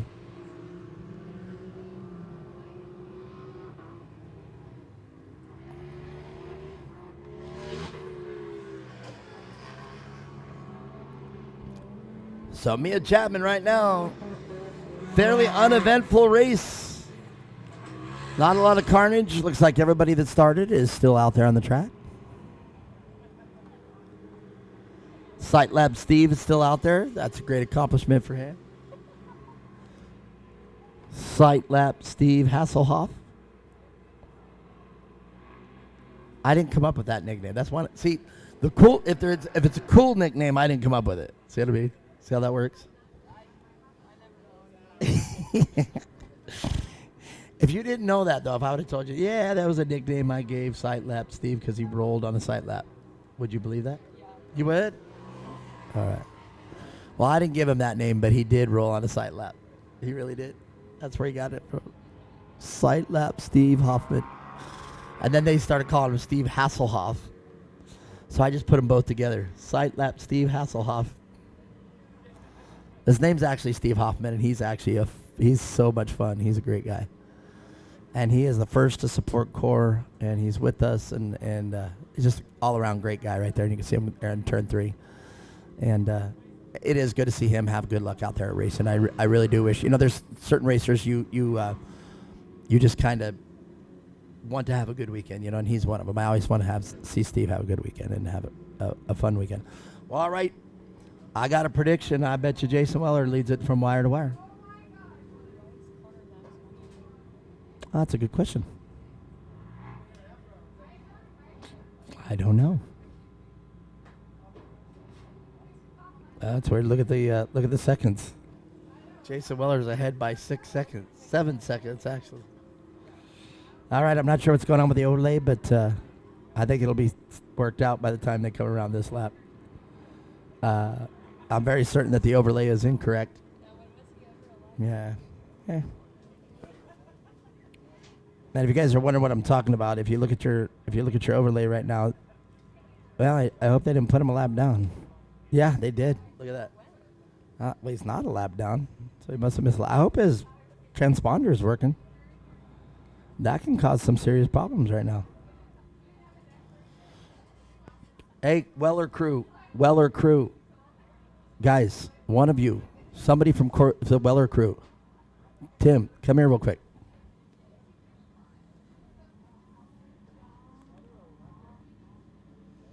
Pay attention. You guys are a lap down. Something happened. I don't think he got counted for the last lap. He's out front, clearly, but just let you know, it just happened. I don't know. Just be aware of it.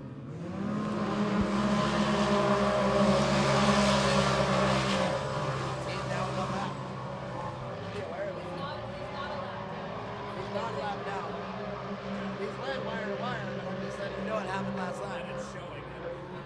But all right, you may see in the overlay that Connor Maxwell is your leader. It's not. Jason Weller has led it from wire to wire, but Connor Maxwell is right behind Jason Weller. So I'm wondering if Jason's transponder has fallen off or that it's not communicating anymore. But if you are watching it live, and there are a lot of people watching it live right now, the overlay is not correct. If you look out on physical, just see it out there, that black car with the WR on the side of it, that is Weller Racing. And he is out front. But Connor Maxwell, Connor to the inside!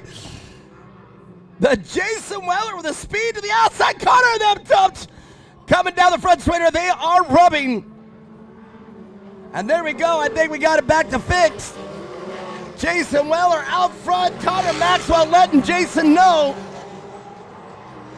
that, hey, bud, I want to win this race too. Wow, now look at this. Ryder Van Beekem up there once, or is that Bobby?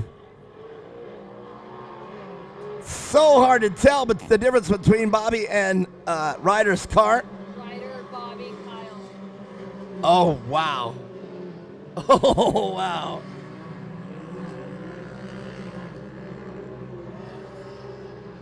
How cool is that?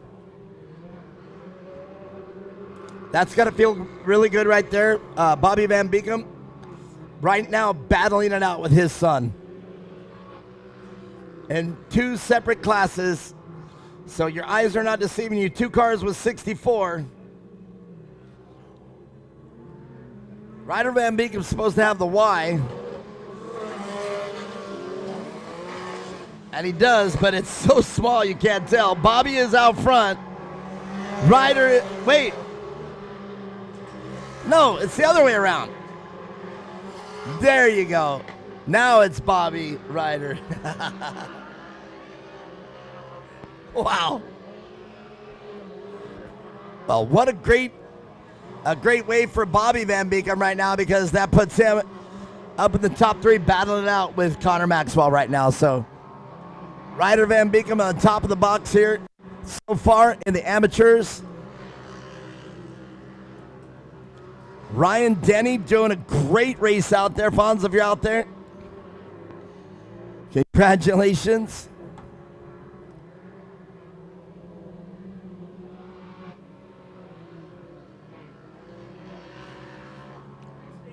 Just one more race to go, and we barely made it. Look at that. I can't even remember last time we made it this close. White flag flies for Jason Weller. Bobby Van Beekem to the inside of Connor Maxwell. One more lap to go. If I know Bobby, he's going to let it all hang out turn two. There they touch again. Wow. Now, I don't know. To me, it didn't look like Bobby drifted out. It looked like Connor came in. Okay? Now, I'm not out there. But it looked like Connor went in to protect his line, and Bobby just didn't let him have it.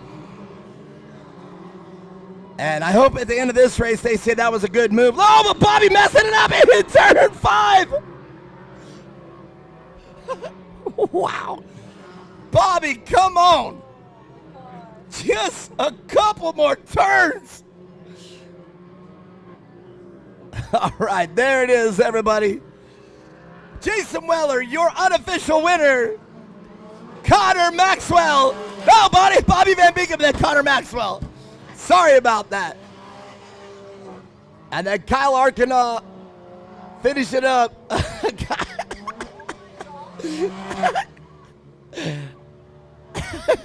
I hope they showed that. Kyle's going to be like, sorry, Ryder. And then I didn't see who finished first, but it looks like, oh, indeed. So Ryder Chapman got around Ryan Denny. So Ryder Van Beekem, Ryder Chapman, and Ryan Denny, your top 3 of the amateur turbo class. We'll talk with Jason Weller right after this. One more race to go, everybody, so stick around. One more race to go. Wow. All right.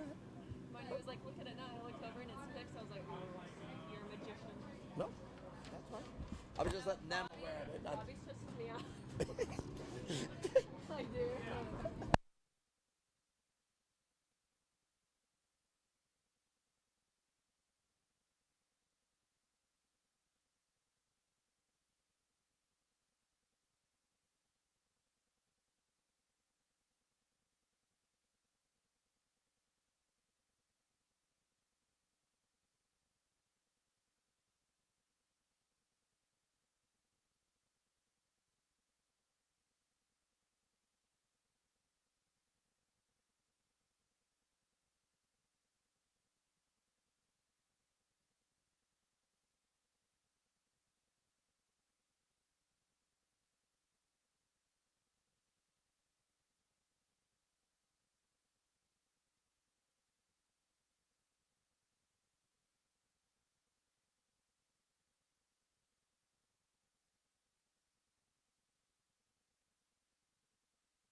Well, well, well, what a race out there, everybody, everybody. A great job.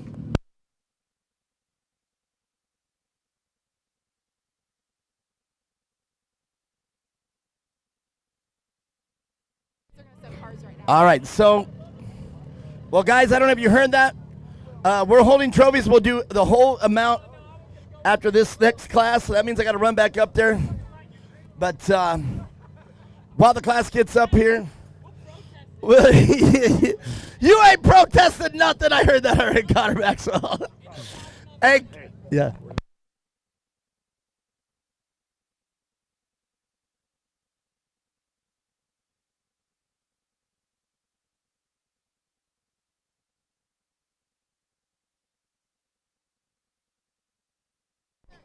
All right, I don't know if you guys heard that out there on the live track feed right now. We're going to stick around. We're going to do both. We're going to do